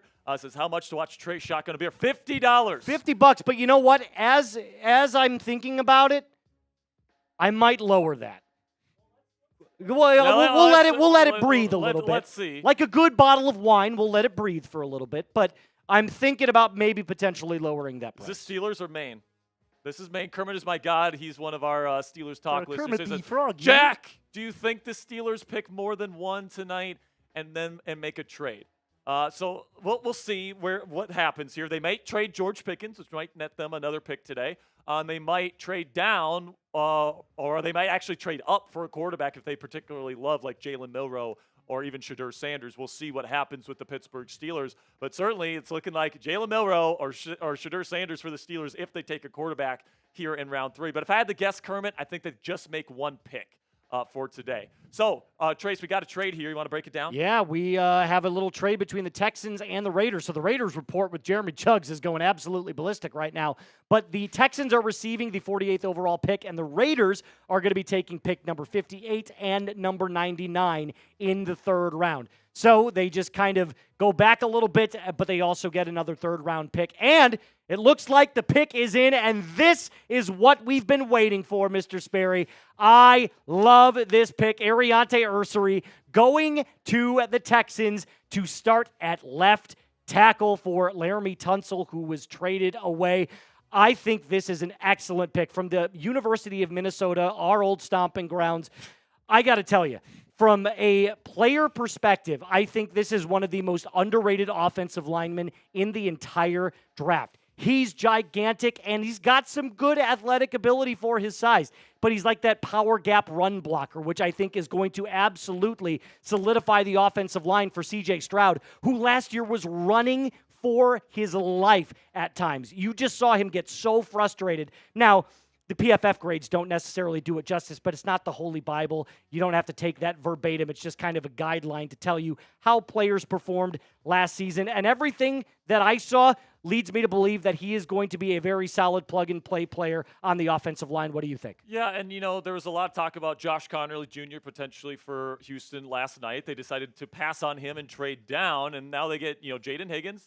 This is kind of the two biggest needs that they had, right? Wide receiver and offensive line. And Ariante Ursary coming out of Minnesota, like you said, massive frame, long arms. He's going to be able to, have the physical skill set to be a legit left tackle in the National Football League. He doesn't have to play right away either, which I like. You have a couple stopgaps in there, Cam Robinson, Trent Brown.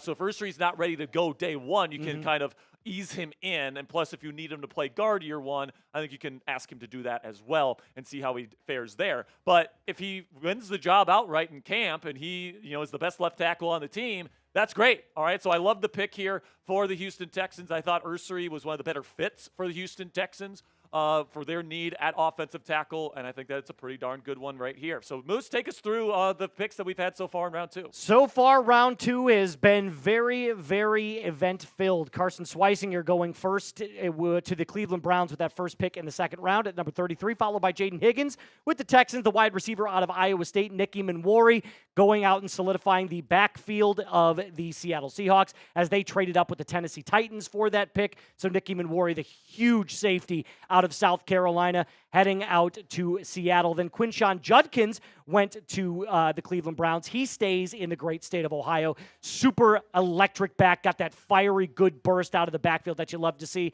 Then the Dolphins traded with the Raiders, so the Dolphins moved up to take remind me here. It was Seven Inea, the guard out of Arizona, followed by Travion Henderson, Luther Burden III going to the Bears, wide receiver out of Missouri, Tyler Shuck, the first quarterback in round 2 taken, going to the Saints, followed by TJ Sanders, the defensive tackle out of South Carolina.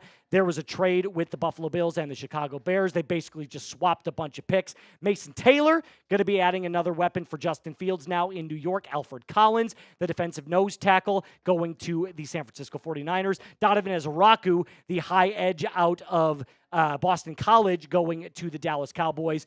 JTT heading out to Indianapolis. Terrence Ferguson, the tight end out of Oregon, going to L.A. with Sean McVay. Will Johnson finally gets his home in the desert with the Arizona Cardinals. And Ariante Ursary, the last pick, the tackle out of Minnesota after the trade with the Raiders. So the Raiders have traded down twice here, and they're going to be picking at 58. So, like, it kind of seems to me like they know that nobody's going to take Shadur, and they continue to trade down, get more picks, and then they're eventually going to take Shadur. That's the sense that I'm getting. I don't know. I guess we're going to have to say. All right, so. Are we not allowed? You can't say Shadur in the chat, says producer Jack. We can't do it. Are you just getting tired of it, Jack? Can't say Shiloh. Can't say Shadur. We've been talking about him too much. Can we say prime time, baby? We can't say prime time either. Prime time. Yes, prime time, baby. Do not spam Shadur, people. Please don't put Shadur in the chat. It is. You can spam Shadon't. All right, we have Bengals the Bengals in? about to make the pick here. Who's this guy making the pick, and why does he have such aura? Look at that. That's crazy. He's got black button-down shirt, charcoal jacket with the bluest blue jeans I've ever seen in my Those life. are very blue jeans. That's a terrible look right there. They take a linebacker here, Demetrius Knight Jr. out of South Carolina. The Gamecock linebacker goes to the Cincinnati Bengals. I'm a little surprised here, Moose. This is a huge reach. They didn't take Xavier Watts. This is a huge reach. Every mock that I've seen, Sperry, has seen Demetrius Knight Jr. going in the 4th round. Yeah, around third round is where I had him. But, yeah, I mean, like, this is somebody that's got the physical tools to get it done. It's just he's got some development he still needs to make. And listen, man, I get it, okay? This is a terrible off-ball linebacker class. If you need one, you got to go get one. But this was an area of the Cincinnati Bengals team that I thought really didn't need that much improvement. Like, you've got Logan Wilson. You've got Oren Burks, who you brought in from the Eagles this offseason. You've got Jermaine Pratt, who's been a good starter in this league for a long time. I question why they're reaching on a guy like Demetrius Knight Jr. Now, as a Steelers fan, I love that they're making stupid decisions, especially after they took Shamar Stewart last night. But listen, man, this is a new regime in terms of the defensive coordinator that's from our Notre Dame Fighting Irish here. But honestly, I'm not loving the picks that the Bengals are making on defense. No, not at all. And listen, there's nothing against Demetrius Knight. There's not a single thing that I didn't love. That, you know what I'm saying? Like, it wasn't like, oh, I saw a huge hole here or I saw a huge hole here. But he didn't do anything particularly well, in my opinion. He's an average athlete. He's got average size, average length, and average production. So the whole thing just speaks to me, and it just, like, one word comes to mind, mid. Like that, I think that's a very mid pick. But at round 2, I think it's a huge reach, and that's why I'm saying this is a really dumb decision by the Cincinnati Bengals. So far, I give both of those picks D's or F's. I hate both of them. I didn't like Shamar Stewart, and I didn't like Demetrius Knight here with this in round 2. I just don't love it. All right, let's have a word from our sponsor here real quick, from our friends at Game Time. I'm someone who likes to go to baseball games on the weekends to relax and get my mind off of work, you know, when we're not shacked away here during an NFL draft. And thanks to our friends at Game Time, I can always get guaranteed low prices on tickets to whatever event I want to go see, whether it's a baseball game, whether it's a comedy event, whether it's a concert, whatever the case may be. I know I'm getting the lowest price guarantee with our friends at Game Time. Game Time is the official ticketing partner of NFL Daily by Chat Sports and makes getting tickets to any event faster and easier. All on your phone as well. Prices on the Game Time app actually go down the closer it gets to first pitch. With killer last-minute deals, all-in prices from views from your seat, and their lowest price guarantee, Game Time takes the guesswork out of buying MLB tickets. And let me tell you guys, this is the easiest to use interface I have used for a ticketing app I've ever used. It's super easy to use. They got a bunch of great features on there as well, like Game Time Picks, which does the research for you to find the best possible seats. And with Game Time, man, I absolutely love going to Rangers baseball games on the weekends to kind of take my mind off of things.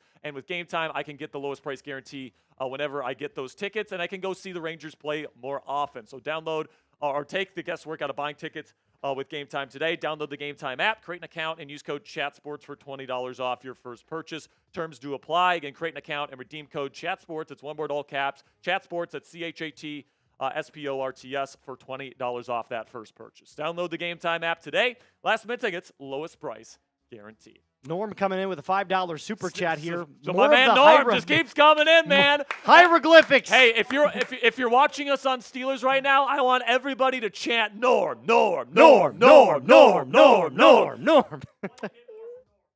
So is this the Steelers again? Playboy the Beast officials is Caleb Johnson, or get the F out, LOL. How realistic do you think it is that he'll still be available? Steeler Nation, I think you might have to trade up for him. I think he's the next guy that might come off the board. Maybe we get a surprise with Cam Scatteraboo, but I think Caleb Johnson's probably the consensus #1 running back on most people's boards at this point. So if the Steelers want him, they're at 83. They have some comp picks coming their way next year. Could they move one of their slated 3rd round or 4th round picks next year to move up to take Caleb Johnson? I think he's a perfect fit for the Pittsburgh Steelers, and I think that that's something that they could potentially think about. Another 20 from Norm with the woot, woot, woot. And then another Norm. Wait. Oh! Norm, baby! Coming in with a $50 super chat. Hey, I think he's put over 100, so let's go with a Norm Brown Bang! Norm. Let's go, Norm. I love it, man. Pick 50. The Seattle Seahawks are up. Woo! Woo. All right. Could this be Shadur? Probably not. Probably not. Not with Seattle. We get a little happy birthday to his son. All right, man. We do. You guys are heartless. Yeah, Jack. He's just saying happy birthday to his son. Sean Alexander making the pick, and it's Elijah Arroyo, tight end out of Miami. Another athletic tight end here, Moose. Yeah. I'm lower on this tight end class, if I'm being completely frank with you. But I think that Arroyo and Taylor were probably, and then Ferguson were kind of the guys that were like that middling tier behind Warren and Loveland in this class. And, I think that people understand that after kind of this group of 5, 6, maybe tight ends, maybe Harold Fanta Jr. is the last one of this kind of tier, it really drops off quite a bit, in my opinion. But Arroyo, really impressive athlete. He dominated at the Senior Bowl in the one-on-ones. People could not cover him. Really good route runner. And, a decent blocker. But I don't think he has a ton of play strength, all right? So, he's going to have to build into his frame and be a better blocker in that way. But I think that, with 1 year production, that doesn't really worry me as much. Players grow and they develop and they get better. And the fact that Arroyo did last year makes me think that he could be a pretty decent pick here for the Seattle Seahawks. So, look, one of the things that I think is really cool about him as a prospect is, did you know that he played his youth ball in Mexico?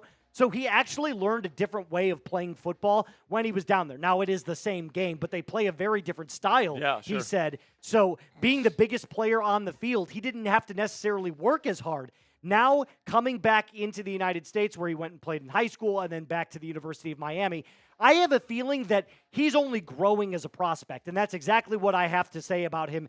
Like, the one word I would use to describe him, he is a prospect, a project, somebody that you can develop with those skills. So with Sam Darnold now in the building, Cooper Kupp in the building, I think the pressure is off of him to have an amazing season. I think he can learn the game, learn the system, and I think he can end up becoming a very, very solid player at the NFL level. So I really like the pick. I'm going to give it a solid B here for the Seattle Seahawks. I think it's a really, really solid play. All right, we have a trade here where the Carolina Panthers have moved up to the number 51 overall pick, and they're actually making the pick right now. Chuba Hubbard, Broncos. their running back, is making the pick. And it is Nick Scorton, Texas A&M edge rusher, coming off the board. What's that, Jack? Okay, so the Panthers get a third-round pick, number 85. They swap third-rounders with the Broncos. The Broncos moving up a little bit in round 3. Then they also get fourth and sixth-round picks at 122 and 208. Then the Broncos get a second-rounder. They move down a few spots, but they upgrade in the third round. And then a couple pick swaps as well here in the fourth and late rounds, number 11 and 230 on their way to Denver. But then we get to Nick Scorton here, who is going to be going in. And Carolina needed edge rusher. I think a lot of people were surprised they didn't take an edge in round 1, Moose, but Scorton is a really interesting player because he's cut weight, he's put on weight, he's played different alignments, he's got a very versatile skill set. I don't know if he has true number 1 upside, but he's played in a bunch of different spots and has been productive at a lot of different spots. I think that breadth of experience is going to do him good at the National Football League level. And I'm going to disagree with you here. I thought that both of the Texas A&M edges last year were huge disappointments. I thought he had a lackluster 2024 season. I watched a lot of Aggie football. My brother goes down to school there. So watching these guys on the field, heading out to Kyle Field and actually getting to see them in person, I just didn't love what I saw. I thought, all of the traits that you want are there, but it didn't necessarily. He was big. He was too big last year. He was too big. But even cutting weight, does he maintain some of the strength that he had? I mean, he had some decent production in the run-stopping game, but the pass-rushing skills, I think, still need to develop. So I don't think it's a terrible pick. I don't think it's a great pick. Again, I'm going to give this a solid C just because, again, both of these players I was not very high on, both him and Shamar Stewart. Yeah, I have a day 2 grade on him. I think that at best he's a number 2 edge rusher. Yeah. I don't see number 1 stuff with him. But, he's played in a bunch of different alignments, which can be helpful with a league like the National Football League where people are always getting injured. Mm-hmm. And we'll see if he cut weight for the draft. We'll see if he puts it back on. We'll see if he plays at his weight, and we'll see how he plays at that weight. Got the next pick here, and I think the Washington Commanders are pretty upset because I think this is the guy they wanted. Oluwafemi Oladejo or Oladejo? Oladejo out of UCLA. And the thing about Oladejo here, Moose, the thing that I love about him is his cross-chop move. And that is the most unstoppable speed rush move there is for any edge rusher ever. TJ Watt is a master of the cross-chop. All right, Leatu Latu, another UCLA edge rusher, was a master at it coming out of UCLA last year. Now, Oladejo, former off-ball linebacker, moves to edge rusher this year, and because of that, he's still raw. He's still learning the position, but the Tennessee Titans are setting the foundation for the future, and they see this guy as somebody that could really grow into being maybe even potentially a number 1 edge rusher someday. He's already developed some of the balance, and he's got the long arms that you look for. He's got a lot of really good stuff on his film. Physically, he's got a really good profile. I think the Commanders really wanted him, so I think they're upset that the Tennessee Titans jumped him here. But let me know what you think. Yeah, so he reminds me a lot of Austin Booker last year that the Chicago Bears took, in the sense that you take him as a project. Austin Booker last year was taken, didn't have a ton of snaps, was still learning how to play the position. I feel the same way with this pick. But in Tennessee, I think this is an opportunity with a defense that was actually very, very good against the run. I think he has the opportunity to learn under some really good coaching and develop into a really good pass rusher. So, like you said, with the cross-chop move, I think he has an ability to, with his athleticism and, his skill set, his length, his quickness, I think everything about it says he's going to learn how to do it at the next level at the very best. I like the pick for the Tennessee Titans. Yeah, and you look at the picks that they've made, Cam Ward and then Oluwafemi Oladejo there, or Oladejo, sorry. I keep thinking I don't know why I keep calling him that, but that's just the way I guess it's just what my brain sees. Like. I still think they need to add another weapon at some point during the draft. I kind of thought they might go weapon there, but edge is another need that they have. They don't have Harold Landry there anymore. So I don't hate the pick whatsoever, especially for a team that isn't really expecting to win that many games this year. They're still building for the future with Cam Ward heading into his rookie season. All right, we got some super chats from, I believe, Steelers here. Yinzer Jake says, Jack, This is from Maine. Whoa. From the answer Jack. Says, Jack, Milroe or Sanders if both are available? Milroe, because he's got the higher upside, and the Steelers are trying to develop a quarterback. All right? I just don't think Sanders. No. $2. Snyder says, how do you feel about the Ravens' first pick? So Malachi Starks. Love Malachi Starks. Think he's going to be a stud. I think that he can play in the slot. He can play free safety. Incredible ball skills. Really love what he brings to the table. And he can be a chess piece for that defense that loves to use post-snap rotations. Hate, as a Steelers fan, that they got him. He's one of my favorite players in this entire class. Rob says, college divas always get humble in the NFL. I mean, I wonder who he's talking about. Oh, yeah, I wonder who Rob's talking about here. We can't say his name. His name's banned. Yeah, we can't in say the his chat, name. so we can't say his name, Rob. But I think we understand who you're talking about there. Hey, Gwendolyn with a 20 says another reason blank, can't say his name, is a very low grade. It's genetics issues to his father's side. Cody, next time put something in, my brother. Cody, if you got a message, listen, holy voice crack. Holy voice. Listen, man. Double puberty. It's a real thing. Listen, man, I've been talking Medical phenomenon. nonstop for like, oh my goodness, this next pick, I like it, Mr. Trace Moustakas. I think you're going to like this next pick. Coming in at number 53 with the Tampa Bay Buccaneers. Shout out to my man Cody with the $20 super chat. If you got a message, Cody, let us know. We'll put you in. But here he is, our Notre Dame Fighting Irish cornerback, Benjamin Morrison, coming off the board for the Tampa Bay Buccaneers. Now, here's the thing. Tampa doesn't really need a corner.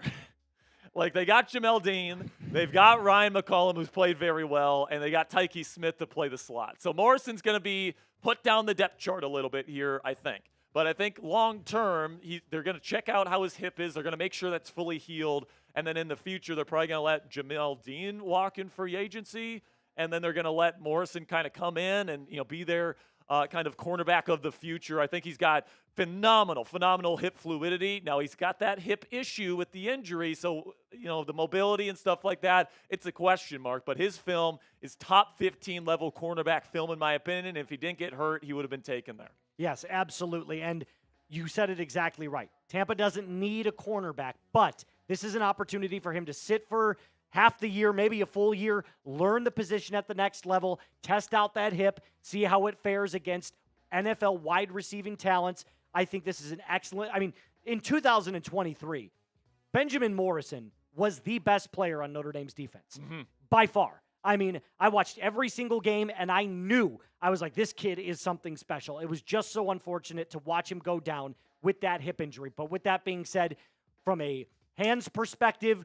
from a zone coverage perspective, from a press coverage perspective, I love everything about this pick. I think he has a year now to take a breath off and not have any pressure on him. I think he's going to end up being a great player for the Tampa Bay Buccaneers. $5 here. We got some Steelers super chats here. Appreciate everyone on Steelers sending in those supers. $5 says Rodgers will be there tonight to announce Milroe or Sanders to Steelers. How crazy would that be if we see Aaron Rodgers go out there for the Steelers internet would pick? shut down. Is he really? Well, wow. Well, did he show up today? Really? Oh my goodness, man. That's a little embarrassing. He might be the only one, right? That's crazy. He might be the only one that showed up. So hopefully he gets picked today. If he doesn't get picked today, that's kind of embarrassing. But my man Norm again. Norm. My man Gary Frank, $2. Says rank the season. Who finishes where in our division? So I can't answer this question accurately until I know who my damn quarterback is. Cleveland. What? It's Cleveland. Cleveland's not winning. No. No. You said who finishes last. Who finishes where? Well, Cleveland's last. We can Yeah, assume that. that's what I was. Okay, I thought that's what you were asking. Listen, That's my man. bad. Cleveland's not winning it. And No, then God, no. I'm going to put Cincinnati third. I think people always assume because Burrow is there, they're going to be higher. But like last year, he was awesome, and they still sucked. All right, and their defense is still in shambles, and I think it still will be in shambles. I'm going to say, I'm just going to go with the same ones last year. I will say Steelers at 2, wild card berth, and then the Ravens number 1. But hey, Fair enough. anything can happen during the season. Injuries happen. You never know how players are going to grow, how they're going to regress. At this point, I'd still say the Ravens are the favorite because they're the reigning AFC North champions. So until that changes, I'm going to say the Steelers number 2. Gwendolyn, $5. He who shall not be named. Says, can't say his name, had a family history of blood clot problems. Is On that his dad's true? Is side. that true? Did we fact check this? Yeah, I don't know. Maybe. What's Deion's wrong with Deion's foot? He had blood clots in his foot? Did he have a club foot? Did he have turf toe? Was it the gout? Like what? I am unaware of this, but have you ever had gout? Sucks. I've had gout before. You've had gout? I've had gout. It's awful. So the Green Bay Packers are picking right here. Nope. It was horrible. Oh, 2 toes Wait, amputated. he's missing 2 toes? That's crazy, man.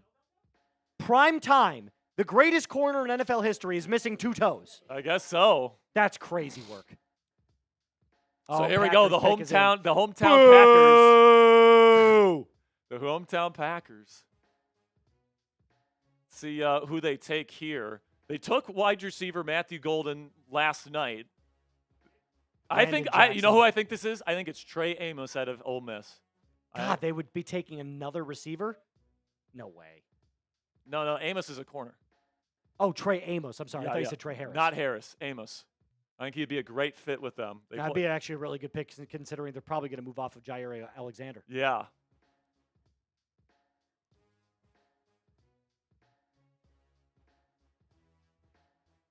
I like the energy of this kid. Oh, they're Anthony taking Belton. an offensive lineman here. Okay. Anthony Belton. This guy, my pro comp for him, Trace Moose, is a brick wall because you're not running him over. That's an NFL comp. He doesn't move great, but he is impenetrable to the bull rush. He has one of the best anchors I've seen in a very, very long time. Now, they run a lot of outside zone and that kind of McVay-style offense that Matt LaFleur runs there in Green Bay, so I don't know how great of a fit he's going to be as a run blocker there, but he projects more as a guard to me because he doesn't move fantastically, but you're not moving him. So they took Jordan Morgan out of Arizona in the first round last year. They have Aaron Banks, who they brought over from San Francisco. I think that this is probably a move for the long term here, but he is a monster. You can see it on screen right there. Big body, and he's got the best anchor out of any offensive lineman in this class. 6'6" is huge. And listen, one of the things that after I spent some time in Green Bay, lived up there for about 2 years, one of the things I can confidently tell you is the Green Bay Packers fans love to watch their team run the ball. They know that Jordan Love has a turnover problem. So having an offensive line that can create space for Josh Jacobs to do his thing is something that they love. And he had a great season last year, especially down the stretch. Jordan Love needs to work on his accuracy a little bit. He needs to work on his turnover-worthy plays because he throws a lot of really ugly picks. I think this is actually a really solid pick for the Green Bay Packers, as much as I hate to say it, because as much as you said, I don't know how he's going to solidify in the run game, I do think that adding that anchor is something that is going to create space simply because he's just taking up space at 6'6", over 330 pounds. So I'm going to give it a solid B for the Packers. Yeah, not bad. Is it possible they also put him at left tackle? They have Rasheed Walker, who's been okay, but he's like a 7th-round pick, and he's very average. So I could honestly see the Packers doing whatever they want to do here with either guard or tackle. I think he's more of a guard because I don't think he moves fantastically, but I think he does have to develop some technique stuff. But at the end of the day, I think pretty decent pick and a good player. Like I said, a brick wall going to the Green Bay Packers. All right, Moose, tell us about a promotion we got here at a giveaway for our friends at Manda Whole Body Deodorant. I think we are going to be doing that right after pick number 55 because the pick is – okay, gotcha. So, all right, so we're going to give this giveaway out here for our Mando Whole Body Deodorant. So, Mr. Jack Lotteray, what are we doing for our giveaway? So here's what we're going to do. Okay? Yep. Everybody Okay. ready? I'm excited. I'm excited. This is great. I love Mando. Mando's the best. We have a pinned tweet on Chat Sports. Okay. Okay? It is talking about tonight's watch party. We are putting it in the YouTube chat right now. All right, okay? we're putting it in the chat right now. So here's what we're going to do. Link. Here's what we're going to do. Retweet our pinned tweet. If we get 50 retweets on our pinned tweet, we will give away a Mando starter pack to a random retweeter. Okay. So 50 retweets. We're going to let this go. We'll have the winner by around the end of the second round. Okay. So that's the time frame. Okay. All right? So go click that link in the chat right now. 50 retweets. We will pick a random retweeter, random retweeter, and they will be going home with a Mando starter pack, which is fantastic. You got the stick deodorant, you got the cream tube deodorant, you've got the body wash and the deodorant wipes. It's all fantastic stuff from our friends at Mando. And I got to tell you, listen, if you are a hairy guy like me, and I'm telling you right now, everybody in this room has seen me with my shirt off. They can tell you that my back looks like an Amazon rainforest. So trust me when I tell you this. If you're a hairy man like myself, Mando helps so much. I have not had a singular whole body deodorant that I trust more when I go out for my long runs or to the gym. So make sure that you're going to X right now and retweeting this, reposting it so that you can win this, especially if you want to take your health to the next level. All right, we have our next pick, and I love it, man. Trey Harris, one of my favorite wide receivers in this class, a Sperry Psycho this year, going to the Los Angeles Chargers. I think a lot of people thought that, they were going to go, offensive and defensive line, tight end even, because that's kind of Harbaugh's style. But they needed weapons in this offense. It was so apparent last year when watching Chargers film that they needed more people that they could trust for Justin Herbert to throw the football to. They get Omari and Hampton in round one to pair with Najee Harris, so they got their running back duo. Now they add Trey Harris to this wide receiver room that includes Quentin Johnston, who has a big drop problem. You got Mike Williams that's coming back to the team this year, and Ladd McConkey. I think long-term, Trey Harris and Ladd McConkey have a chance to be a really great duo for the Los Angeles Chargers. I think Harbaugh's going to love the way that he blocks his butt off in the run game because he's a big, strong receiver. I do think he was very limited in the route tree that he ran at Ole Miss, but that's part of just the scheme. He was the deep threat there in that offense. I think he actually has more juice to be a better, more versatile route runner in the league. I think he's got the athletic juice to do that. But this guy's a big body, deep shot type of receiver that's going to make incredible contested catches down the field. He's better after the catch than he gets credit for, and his efficiency was off the charts in that Ole Miss offense. Like I said earlier, Moose, he had half the games that Matthew Golden played in last year, had more catches, more yards, and almost as many touchdowns as somebody that went in the first round this year. This is an absolute steal as far as I'm concerned. 100%. I was talking to Joey Peterson after you left yesterday, and we were talking about the Chargers potentially taking a wide receiver. And I said they don't want to take a player like Golden because they have Ladd McConkey, who can kind of duel as an X receiver but also play in the slot with his size and his quickness. Having a player like Trey Harris who can stretch the field is exactly with someone like Justin Herbert, who's got a cannon for an arm and likes to show it off, can do. This is, again, like you said, not necessarily someone who's going to be a great route runner that has to develop over time, but with his ability to track the nose of the football and to go up and get it, I think this is a great pick for the, I almost said San Diego Chargers, the Los Angeles Chargers. So I like the pick. Yeah, Mike Williams isn't going to be around forever. Trey Harris gets compared a lot to Mike Williams. I think he's a better player than Mike Williams. But, hey, I think that this is an excellent pick for the Los Angeles Chargers. Now we got another trade. All right, the Detroit Lions are coming up to number 57. Whoa. Just moving up a couple spots here. So they obviously have somebody in mind, and they trade a fourth-round pick. They get a seventh-round back, though. They get a fourth-round pick to the Denver Broncos, who moved down just a couple of spots. Good deal for the Denver Broncos here to get an additional four. Very good deal for the Denver Broncos right here, especially if they don't love a particular prospect coming up with that pick at number 57. So the Lions moving up obviously want to take someone that they have their eye on, but the Bears pick is officially in. Offensive tackle Ozzie Trapillo out of Boston College. And again, all is right with the world when the Bears decide to go offensive line and solidify what I believe is going to be a replacement for Braxton Jones. That's the biggest question mark right now on the Bears' offensive line. And he's not a bad player. He's just very up and down, a roller coaster of a left tackle. So I love Ozzie Trapillo. He's a multi-year starter, so he's got the reps that you're looking for. A very technical player with good hands. He's got length.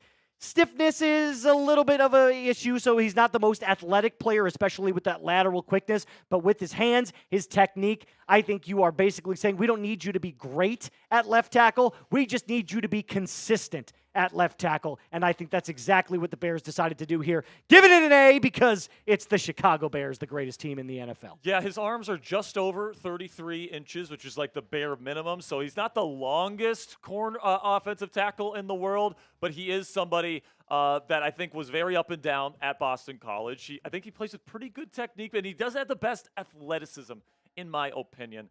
And I think that, he is pretty stiff as an athlete. So I think that I love his technique. I think that he's somebody that's going to be relatively pro-ready. But, Braxton Jones is already fine. I felt like more if they were going to go for an offensive tackle, somebody with maybe a little bit more upside than this guy. I think he can play guard too because he does have slightly shorter arms than maybe you would want for a tackle. So I just think that, Ben Johnson knows offensive linemen, all right? And he sees the toughness that he brings to the table, the savviness he brings. He just passes the eye test on film, which is what I like. He's not the best physical profile in the world, but apparently Ben Johnson likes him, so that's all the vote of confidence I need to like this pick from the Chicago Bears. Then we get to another offensive lineman, the beautiful mullet out of Georgia, out of Athens, Tate Rutledge, going to the Detroit Lions. This guy is a kneecap biter through and through. He looks like a kneecap biter. He looks like a Dan Campbell kind of guy. And, of course, they want to keep replenishing that excellent offensive line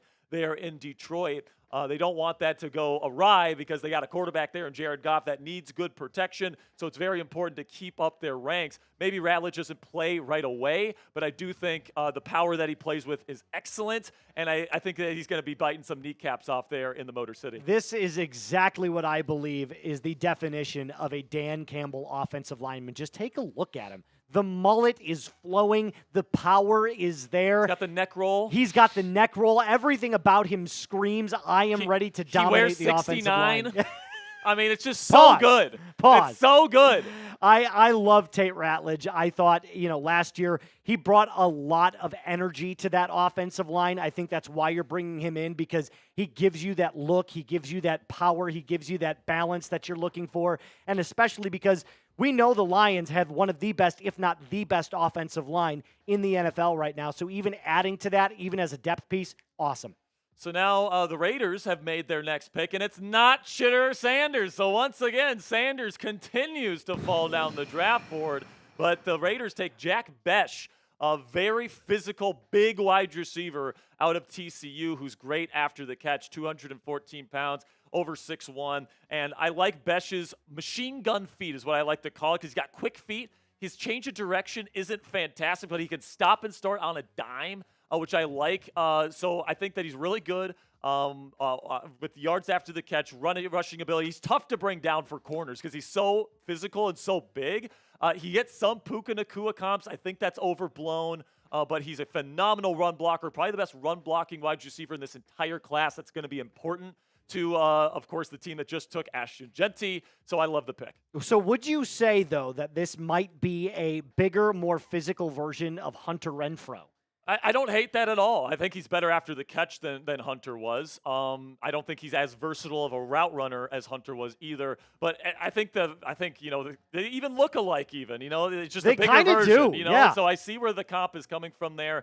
But he's a smart player, blocks his butt off, and high effort player that is going to fit right into the culture that Pete Carroll's going to try to establish there in Las Vegas. Well, and I know that the Raiders fans, they love themselves a good route runner and somebody that can absolutely do it on third down. They called him Third and Renfro when he was there, so I love Jack Besh to the Raiders. Great pick. All right, so once again, we're going to remind you guys here to go retweet the pinned tweet at the Chat Sports X account. We're going to put the link to that in the comments and description of today's show again. Excuse me. Producer Jack, do you have anything you want to say about this promotion here? Yeah, so at the time that we saw this, we were at 16 retweets. Okay. So I'm going to give some shout-outs. Now, that was a few minutes ago, but I'm going to give some shout-outs. We have to get to 50 to give away the We have to get to 50. Yes, we have to get to 50. So I'm going to give a few shouts. Matt Scruggs, Israel Avila, Anxiety, Josh McMurdo, Eric, I see Jessica, I see Dad or at the 10 Judge, Jaime Aquino, I think, I'm sorry if I butcher that, Joshua D, I see KK, I see Yinzer Jake, Bryce Hotop, Beck, Sergio, Jonathan James, C-Tacker, Robert Locke, Misunderstood Jay, just some of the people that have retweeted the pinned tweet. So, all right, guys, our goal is to get this winner done by the end of round 2. All right, that's what we want to do. We want to get to 50 retweets on the pinned tweet. We just got some more. Thank you guys so much. So our goal is by the end of round 2 here, which is what, pick 64? Yes, pick 64 at the end of round 2. So we got a couple more picks here. Go retweet the pin tweet. We greatly appreciate your guys' support. I'll give shout-outs to Joshua Parsons Sr., Mal as well, just retweeted it. So thank you guys for retweeting that. Keep it going. Eric Peterson just retweeted it as well. So keep it going. When we get to 50, we will give away a Mando starter pack, which is, again, I think awesome. I love the Mando starter pack. And listen, if you don't want to take his word for it, take my word for it. I use Mando every single day, and I smell like a daisy every single day, in my opinion. You smell specifically like bourbon leather. But that's exactly right. And I look like bourbon leather, too. So. Yeah, exactly correct. All right, we got some supers here, Mr. Jack. Yeah. All right, here's some on main 10 Cody. from Cody. Cody, you've been a real one today. Says thoughts on Seattle's O-line problem. What do you think they need to do besides Gray Zabel? I think he'll be good, but it's still a big problem. Well, and yes, sucks. every Seattle Seahawks fan knows that this is the area of concern. Geno Smith had to deal with so much quick pressure over the last several seasons, and Sam Darnold, as it showed in the playoffs last year in Minnesota and then the season finale against Detroit, you get quick pressure on Sam Darnold, he crumbles. He throws interceptions. He takes sacks. It can't happen. So you got Charles Cross at left tackle. You got Abraham Lucas at right tackle. I think they're probably pretty okay with those two. Mm-hmm. Sure. Zabel's going to slide right in at probably left guard to start. But he's so versatile. Yeah, and he's so versatile. He can play center if you want for him. Right. So I think they're going to take at least one more interior offensive line player in this draft to start. It could be as early as round 3 here. And then they might even take 2 more. I wouldn't even be surprised if they take 2 more interior offensive linemen. I would certainly hope so. Cody, I think you'd agree this is a big problem that needs fixing. Thanks, Cody. Thanks, Cody. $5 from Gwendolyn. Blank, can't say his name, was 13-11 in Colorado, barely 500, none games versus SEC. I still don't know who they're talking about.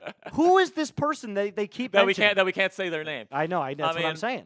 Probably somebody. Is it Joel Klatt? Probably somebody right now that's falling in the NFL draft. You know, it's something that I kind of thought would happen, and I'm feeling pretty vindicated right now. That's actually you must be on cloud 9. I got Tyler Shuck in the top 50 and Shadur Sanders outside of the top 50. Yeah. That's like the Sperry dynamic duo right there. $5 from Justin Yankuski from Steelers. Says trade Pickens and a 5th for Hall. Talking about Breece Hall and a 3rd.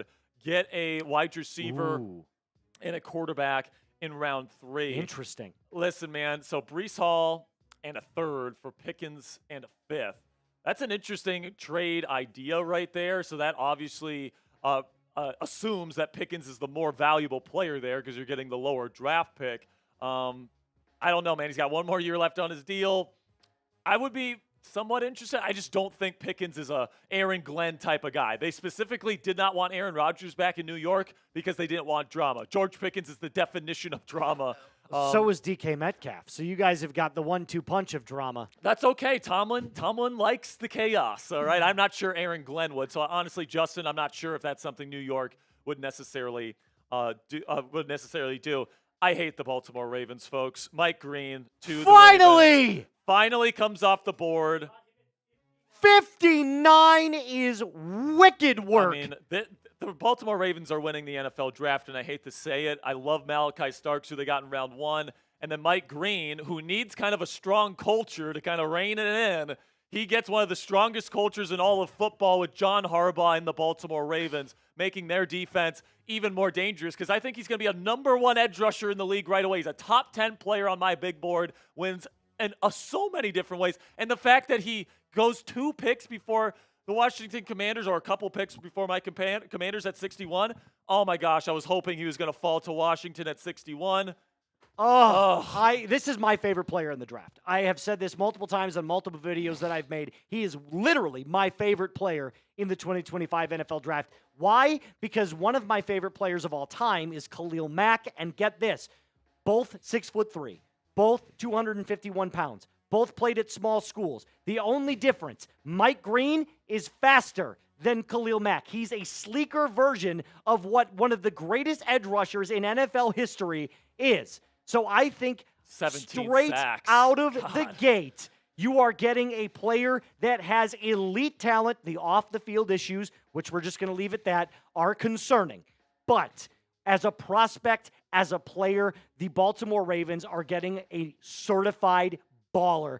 Mike Green, welcome to the flock. Yeah, man. I mean, it's a phenomenal pick. It really is. I would have been thrilled if the I Washington love Commanders would have gotten him. He needs a strong culture. Like I said, John Harbaugh is going to bring that for him. And as a Steelers fan that's looking for ways to unseat the Baltimore Ravens as the division champions, that's gotten a lot more difficult with guys like Malachi Starks and Mike Green making their defense better. And we already know how good their offense is. I mean, these are two hell of a picks here from Eric DeCosta. Well, let me ask you this, because you know this division way better than I do. Weren't they number 2 or number 3 in sacks already last year? I mean, they do such a good job with stunts and games, and they do such. This a good, is tough. And like they rotate coverages, and they have super creative blitz packages. Obviously it was better when Mike McDonald himself was running this defense, 100%. but they still run that style of defense. So Mike Green. It's going to be a perfect fit for them right away. They run a 3-4. He's perfect for a 3-4 system. God, man, I absolutely hate the NFL allowed Mike Green to go to the Baltimore Ravens. I hate you, other 31 NFL teams. Grade the pick in the chat below. I have seen nothing but A's. I'm not even going to lie to you. Everything is an A+. It's Everything's an A. I give it an A. This is great. The Ravens smashed it. They're having a great draft. I'm sorry to say that because I know you're a big-time Steelers fan. But like I said, I hate to say it, but I have to tell the truth. Malachi Starks and Mike Green are some of my favorite players in this entire class, and they got both of them. And they didn't even have to trade up to get him. He just fell into their lap. Just fell right into that lap. Because of course they did, right? Of course he falls into the Baltimore Ravens' lap because the rich just keep getting richer there in Baltimore. But Lamar Jackson will still choke in the playoffs. I got you, Ravens fans. There we go. Mark Andrews, man. Take the gloves off, dog. Well, when it's a little snowy and a little rainy outside, game's on the line. Maybe take the gloves off, dog. Maybe take the gloves off. Put that on a things tweet are getting and send slippery. it. All right, so Tom Downey's best available. Our favorite safety in this class was Xavier Watts, still on the board. I can't wait. I hope he goes to the Broncos here. He could go to the Commanders. They need a safety, so watch out for the Commanders. So Savone Rebel Jr., cornerback out of East Carolina, another guy that could go to Washington. Then Shadur Sanders, he's still on the board, Moose. And I hate to say, I told you. What's that? Oh, he who shall not be named. He should. Yeah, Bean Boozled. Yeah, Trey Amos, one of my favorite corners in this class. I would have been fine if a team took him in round 1. It's looking like he might slip to round 3 here. But another guy that could go to the Commanders, by the way. I like how the board is falling. But Caleb Johnson continues to fall down. Hopefully he goes all the way to the Steelers. I would love for him to be a Steeler. Azarie Thomas, not really that high on Thomas, if I'm being honest with you. Just his play style with the speed. It doesn't mix well in the National Football League. I think he's going to have to change his play style. He has to be more of a zone corner, in my opinion, to survive in the league. Princely Omamielen out of Mississippi.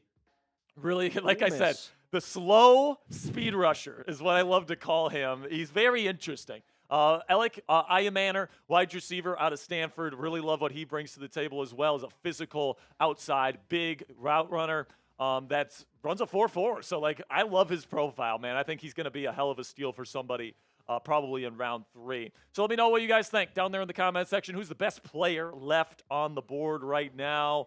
I love Xavier Watts. It's Xavier Watts. And I love. And it's not close. And I love Kevin Winston Jr. out of Penn State, too. I actually have Winston slightly above Xavier Watts on my board. I thought his 2023 film was excellent, but he's coming off a major injury in 2024 where he only played 1 game. So that's the question mark with Winston. Yeah, no, and I totally get that. But back to Watts for just a second. Everything about him is just he's so gifted as an athlete. The ability to not only play that center field type of safety, but to get up inside the box, play the run. He's got a nose for the football. He's got a ball hawk, good ball skills, everything about. I think he's going to be the best safety in the NFL in 3 years. I really think that. I think that's the truth. I think he's going to be the best safety in the NFL in 3 years. I said the same thing about Kyle Hamilton a couple years back. I didn't say he was going to be the best, but I said he was going to be a top 5 one, and I think I've been proven right on that as well. Yeah, I mean, he's a really freaking good player, man. I won't go as far to declare him, the best safety in the world in a couple years, but I think he's going to be a damn good starter, and I think he's going to be that immediately, and I think that he might make multiple Pro Bowls. And with the right system, his instincts, his ability to catch the football, his leadership ability, oh my goodness. Oh my God. This is crazy. Number 60 is in with the Denver Broncos. They needed a running back. We knew it. Can I take this one, actually? Sure. This is might be my favorite running back in the class. I was on the phone with my dad this morning. He called me, and he said this. This question that he asked me was this.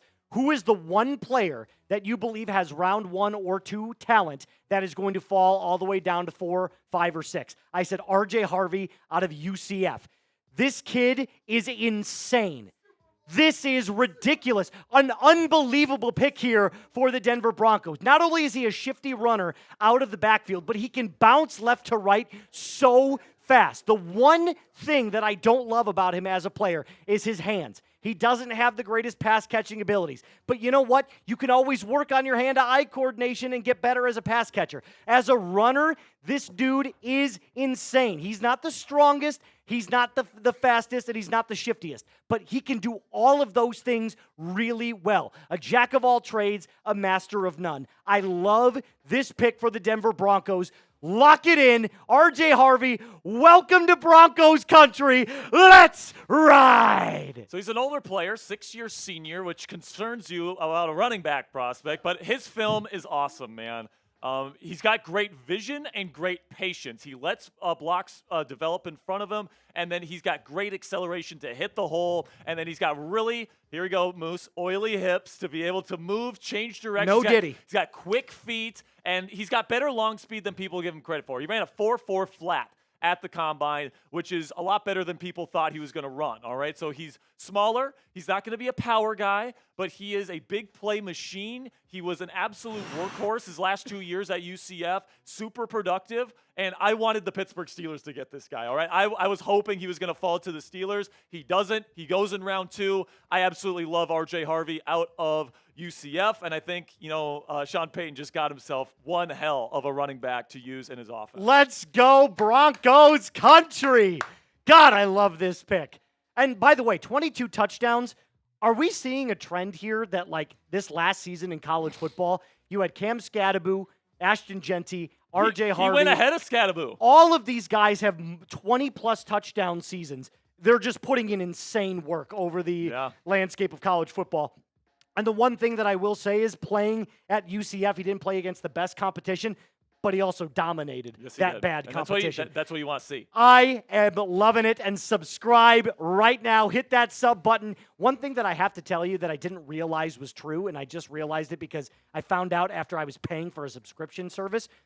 ESPN Plus is $120 a year, Mr. Sperry. Yeah, it is. I unsubscribed to that immediately because I subscribed to Chat Sports because guess what? It's free. So hit that subscribe button right now. Lock us in for all of the best NFL, NBA, and now MLB coverage as well. We've got the Red Sox rundown that we just started up for Mr. Jack Lotteray on the 1s and 2s. So if you want baseball, if you want basketball and football content, we've got you. Keep hitting that sub button. Let's get up to 408,000 subscribers tonight before the end of the stream.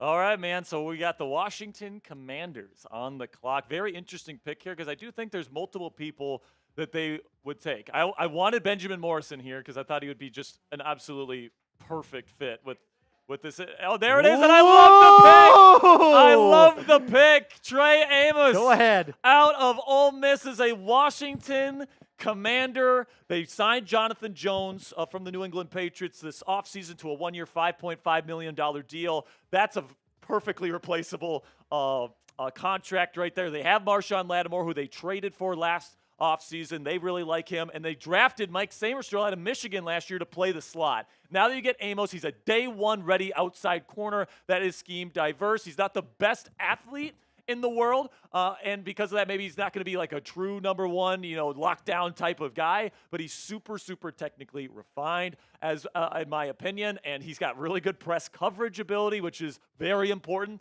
for the Washington Commanders in that press man-heavy scheme that Dan Quinn Jr. and Joe Witt Jr., their defensive coordinator, run there in Washington. This is a match made in heaven. I'm guessing that they were thanking their lucky stars that he fell to them here at number 61. So they get their right tackle of the future to protect Jaden Daniels, and then you get a cornerback that can start for you immediately in the nation's capital to help this defense be better than it was last year. So one of the things that I like to say is he's the exact opposite of Maxwell Hairston in this draft. Like, Hairston's got this unbelievable zone coverage skills. Amos, like you said, in press coverage, is going to bully you off the line of scrimmage. I love his aggression that he plays at the position, so I think you're right. I think with the scheme fit, it's a perfect fit, a match made in heaven for the Washington Commanders, who, by the way, not only crushed it in free agency, are also doing a great job in the NFL draft. And I'm going to tell you this, Barry, I went on a Bills video a couple days ago, and I gave my way too early Super Bowl prediction.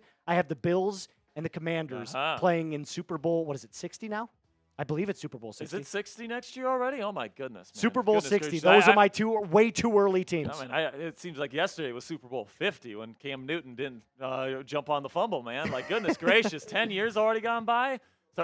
Starting to go Broncos. Broncos country, that's right. Is exactly right, producer Sam. Got some super chats to go over here with the Bears on the clock at 60. This has got to be Caleb Johnson. I mean, goodness gracious. I really hope. This is such a good, I mean, if they complete their offense right here if they get Caleb Johnson. And if they do, Gwendolyn says, I'm replacing the Commanders with the Bears against the Bills in the next Super Bowl. Gwendolyn so I'm just letting you know. I'm playing chicken. I will tell you when I am ready. All right, Gwendolyn, I appreciate you. Says, I'm shutting down quarterback blank to Cowboys. Facts. They just got Joe Milton via That's trade. That's not going to happen. Yeah. No Shadur is not going to the Cowboys. And I got 60 other million reasons why they're not going to take he shall not be named. Dak Prescott being the main guy with his price tag on him. Yeah, absolutely. 20 from my man Chad. This one's from Steelers. Steelers must take Shadur Sanders if he's available.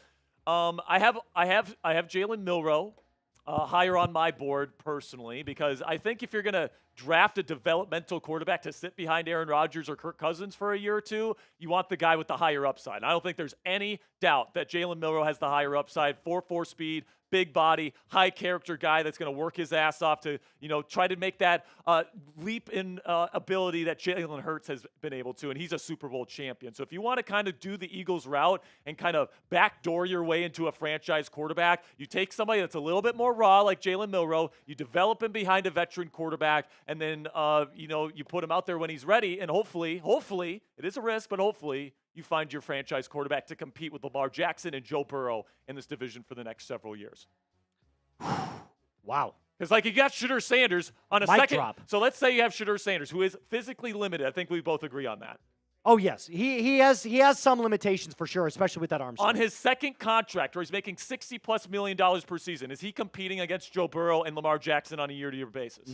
No. So do not take Shadur Sanders is the thinking. If you get a guy, and that's a fair way of looking at it. Yeah, and Jalen Milroe, he's a risk, but if he hits, he's somebody on his second contract that can compete with those guys feasibly with his physical skill set. So that's where I come down on the Milroe versus Sanders debate there. But hey, if they take Sanders, I think the third-round value is fine. I would be okay with the third-round pick there. All right, our Super Chat menu looks like this. Remember, every 100 likes, I'm going to do another Bean Boozled, which means we are 85 away from our next one. $5 going to get you into this draft hat raffle. So if you want a 2025 draft hat or draft hat to get into this raffle, it just costs $5. $10, we're going to talk about your favorite team, and all you got to do, throw in your question, and we will answer it on that screen. Coming in with the pick for the Chicago Bears, another Texas A&M player that I didn't particularly love, Shamar Turner. I don't love him either. Yeah, no. Okay, so I have a couple of things to say about the Bears right now. I don't know why this is such a roller coaster draft. You had a reach at Colston Loveland at 10, in my opinion. Say what you want about his talent level, but 10 I don't think is where we should have taken him. But then to go with the great picks of Luther Burden III and then Ozzie Trapillo, both really, really solid picks. And then you do this. A kid that, again, didn't do squat at Texas A&M last year. In fact, was kind of invisible in multiple games, and that's kind of where I had him. I was like, when he's playing well, he's really good. But he's most of the time just a non-factor. So I don't understand this pick. Yeah, he's an athletic freak in terms of his quickness and agility, but he's not very strong for a defensive tackle. His run defense is really an issue, and he doesn't play with a lot of, let's just say, savvy as a pass rusher either. So he's somebody that's a projection here, in my opinion. He's somebody that could be a very disruptive 3 technique in the league someday, but he's dealt with injuries in the past, and he doesn't play with a ton of play strength. So, listen, man, 21 pressures in 2024 ain't terrible, I guess. 2 sacks and 6 TFLs isn't like awful, like pit of the earth, you're terrible player. But it's not good. He's had an injury history, and there's a number of defensive tackles still available that I have higher grades on. So, and you had Caleb Johnson waiting for you. How do you not take Caleb Johnson there? I don't get the pick. I don't. If you're running with DeAndre Swift as your RB1 next season, you've got something wrong in the head because he's not a 3-down back. He's great in open space. He is not a bully back. He's too small and too light. Well, he has terrible vision. Yeah, he cannot find a hole to save his life. No diddy. As you drop the vitamin water bottle. Thank Christ. Thank God, yeah, thank God.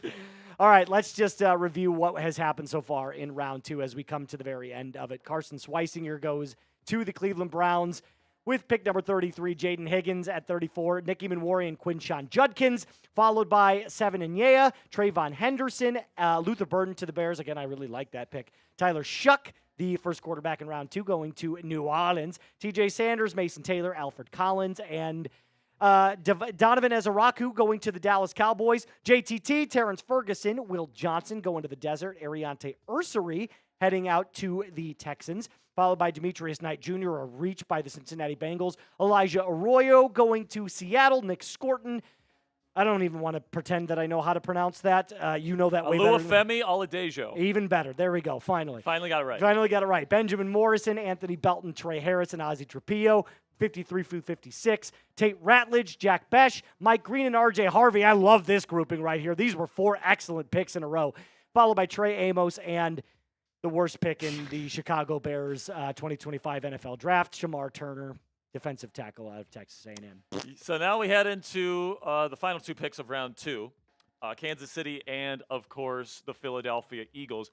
The Chiefs took offensive tackle Josh Simmons, who I love his tape. Coming out of Ohio State. It's awesome. I think it might be arguably the best tape out of any tackle in the class. It was that good before he got injured last year.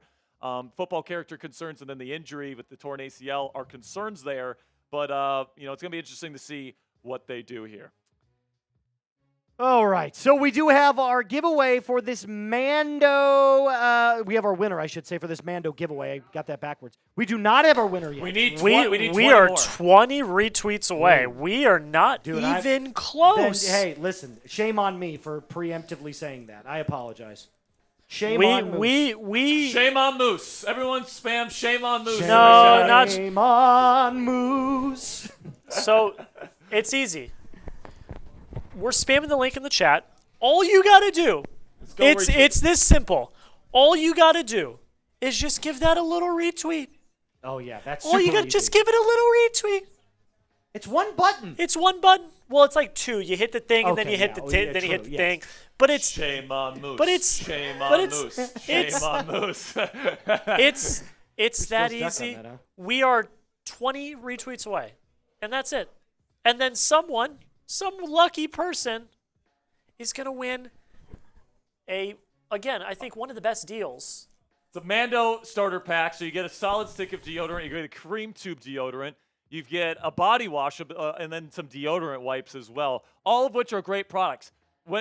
Listen, man, when we first started with Mando, I got a starter pack to start kind of my journey with this company, and now I have a big bottle of Mando body wash in my shower. I use their stick deodorant every single day, and once Coop started using it on Steelers Talk, let me tell you, my life absolutely changed for obvious reasons. All right, so big shout out to Mando for saving my life sitting next to Cooperstein here at my desk here at Chat Sports. So and listen, before Mando, I smelled like a dumpster fire, and now I smell like bourbon leather. So trust me, it works, especially if you're a big gym goer like myself.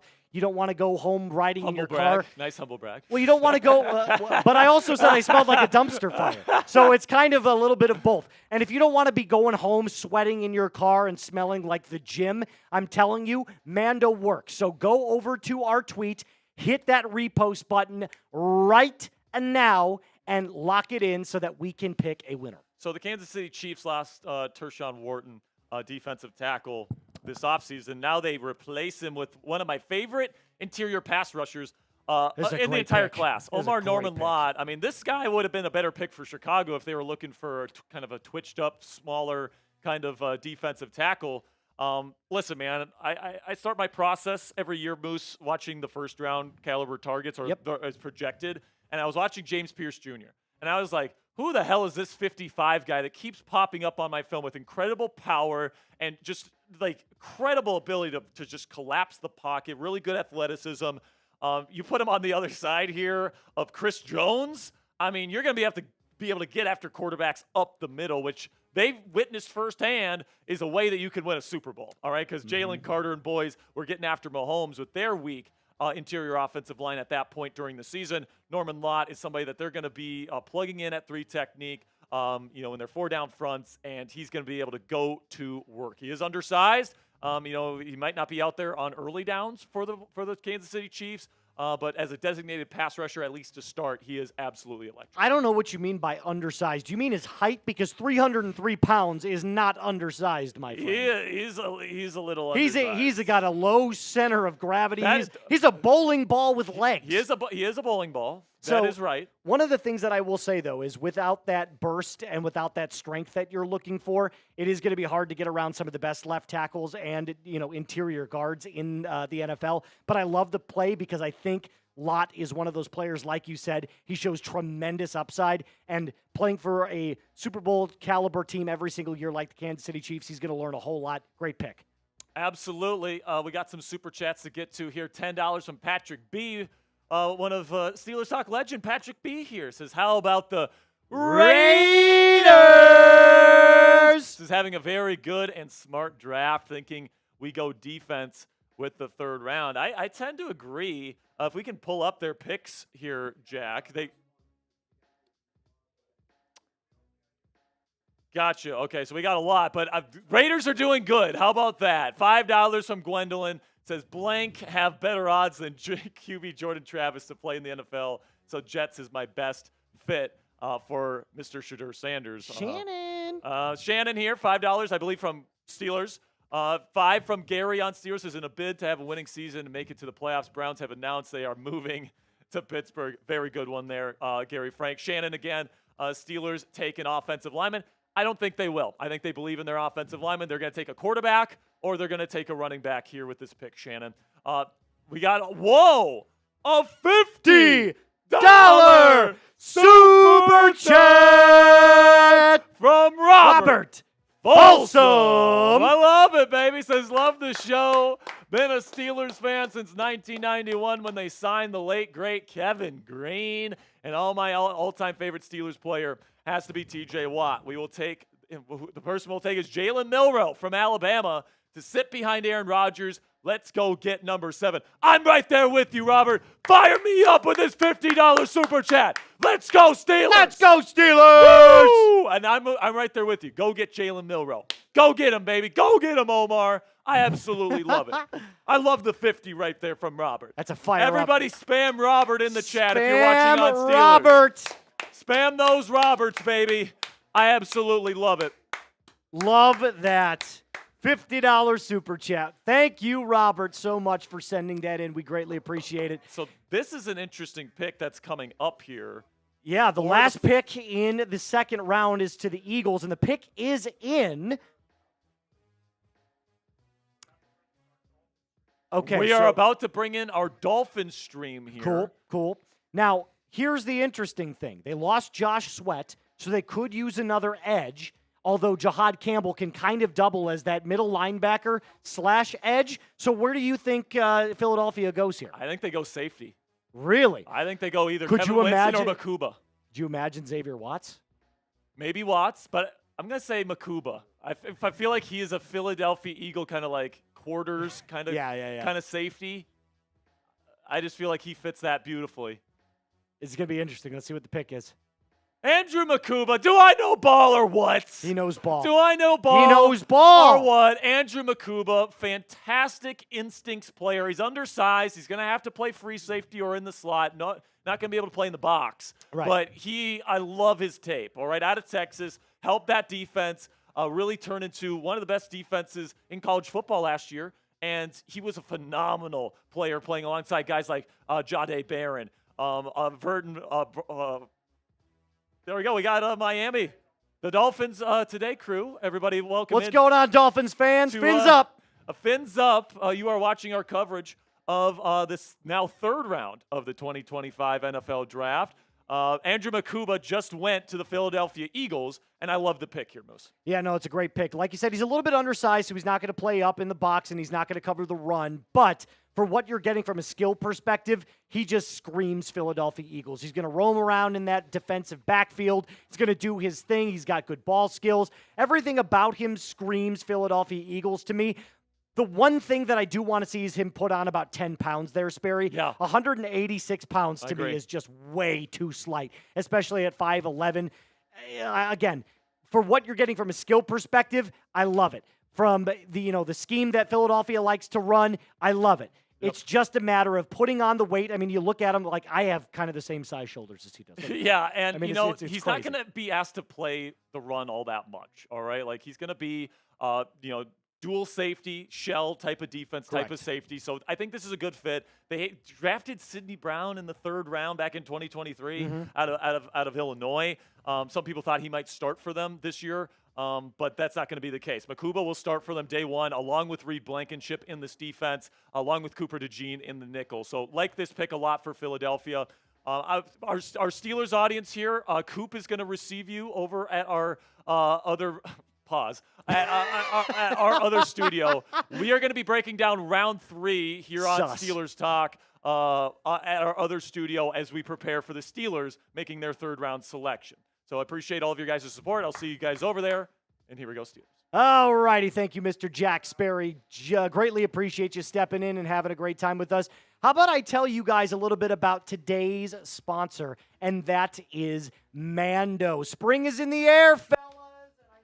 You're stinking like I'm stinking because when it comes to being that hairy, and I am a hairy man, I need whole body deodorant like Mando. So let me tell you a little bit about what they've got going on.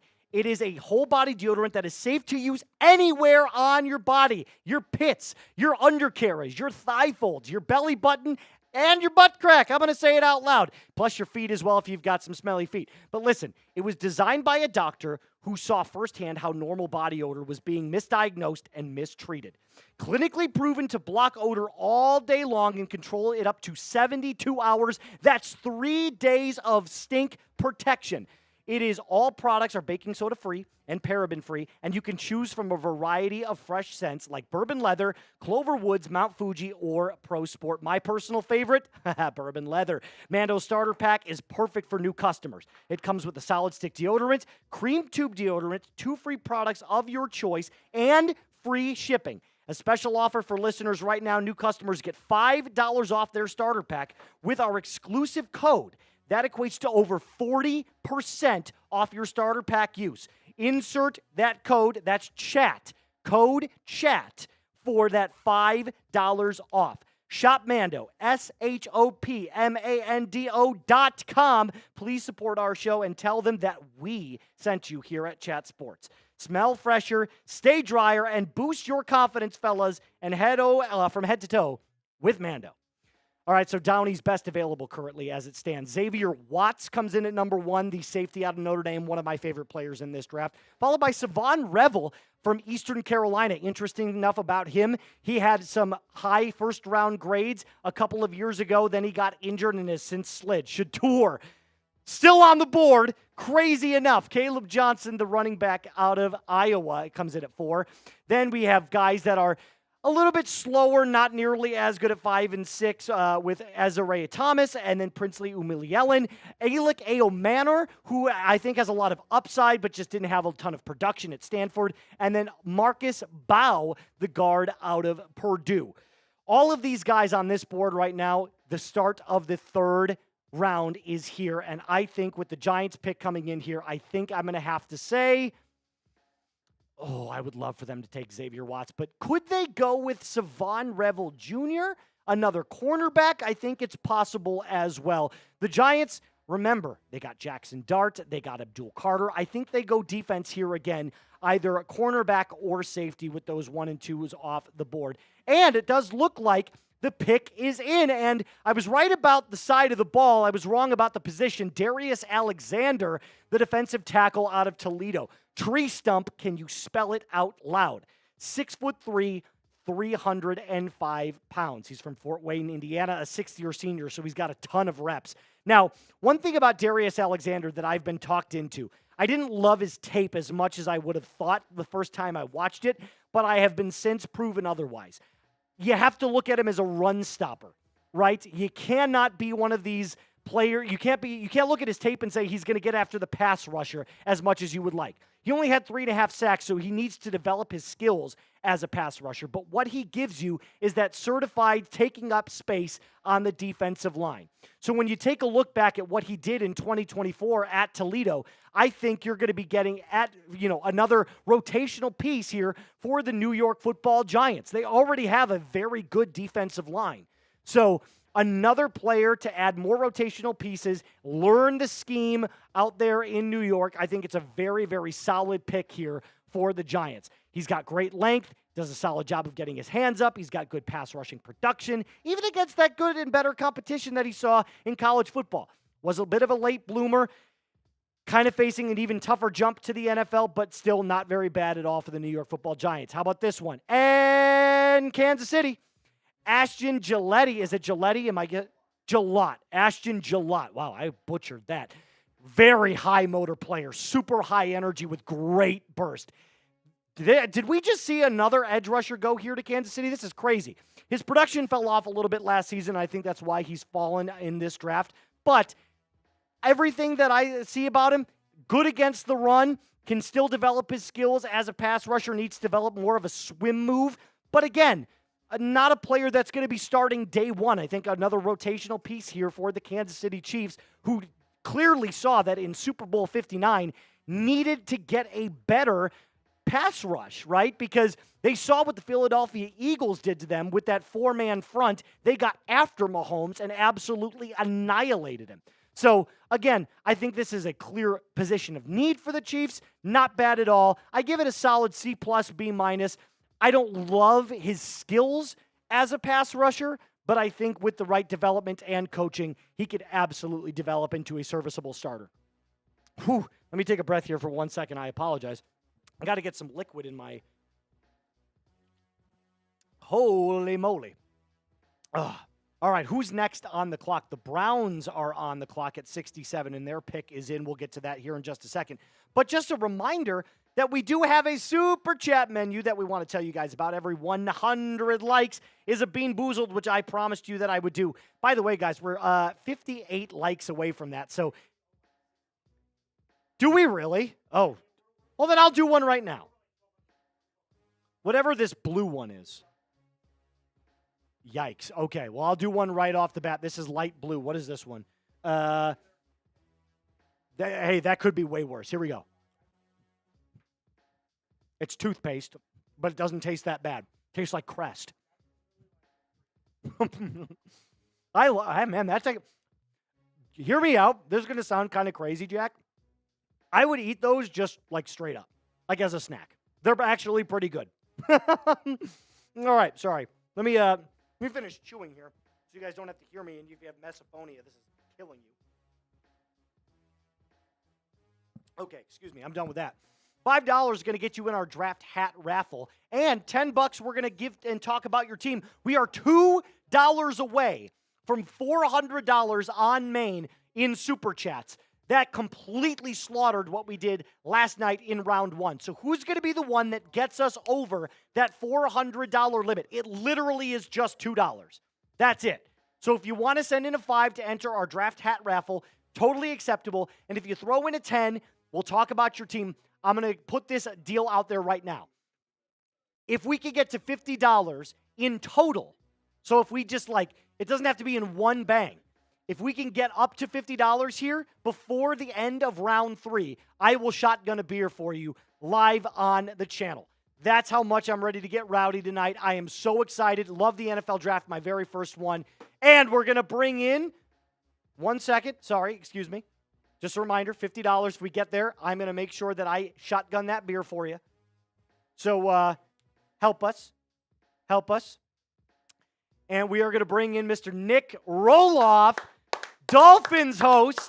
What's going on, Mr. Nick Roloff? How are you? You know, it's been quite a day over here, It's been a great time. You know, you saw the Dolphins trade up, so I'm coming over from here from round 2 to round 3 to break it down. Some stunning revelations in the NFL draft. I mean, who would have thought on draft night when we got there last night at 8 p.m. Eastern time that Shadur Sanders would still be sitting here on the board in the 3rd round? Who's going to be the team to go up and take him? It's going to be fascinating to see that.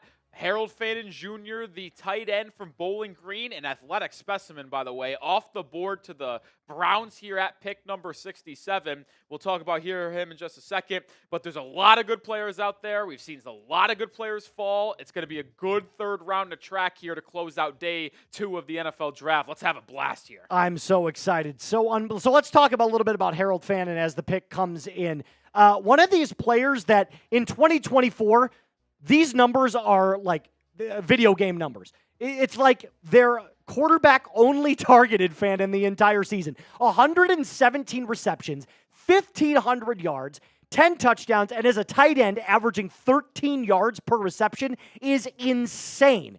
With that being said, I think that this is quite a jump from where he was playing with Bowling Green up to the NFL level. Now, he did have insane production like I alluded to, but he does run very, very stiff. His athleticism is not as fluid as I would like to see. He might be a better blocker than he's given credit for, but he's truly never been great there either. So outside of the insane production, him as a prospect doesn't offer me a ton to be excited about, except for the fact that on paper, it looks like a great pick. What do you think? You know, it's actually funny looking at Fannin. I remember doing some early scouting. One of the first mock drafts that ever happened for the Dolphins, I hate to bring it back to them, had him going to Miami in the 2nd round. Mm-hmm. So I did a little bit of research early on in the process on Fannin. Like, the most productive tight end you'll ever see at the collegiate level. He led them, the FBS, at almost every single statistic: targets, receptions, yards, touchdowns, yards per catch. The guy just absolutely dominated at that level. He's one of the youngest prospects in this class as well.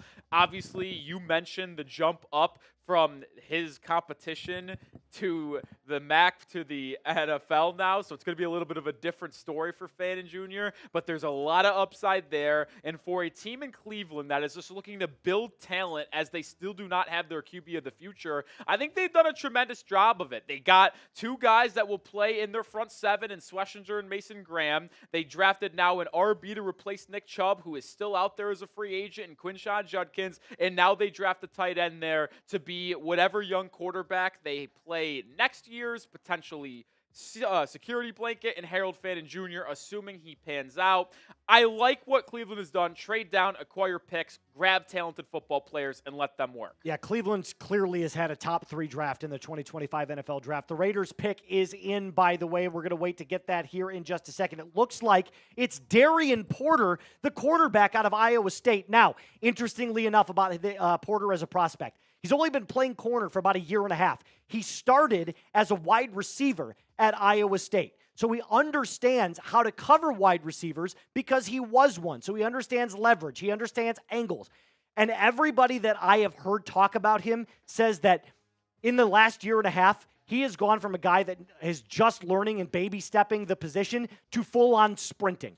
His athleticism is insane. He does need work on his press coverage skills because he's not as strong as you would like to be, obviously coming from a wide receiver position. And his 2024 stats don't jump out at you.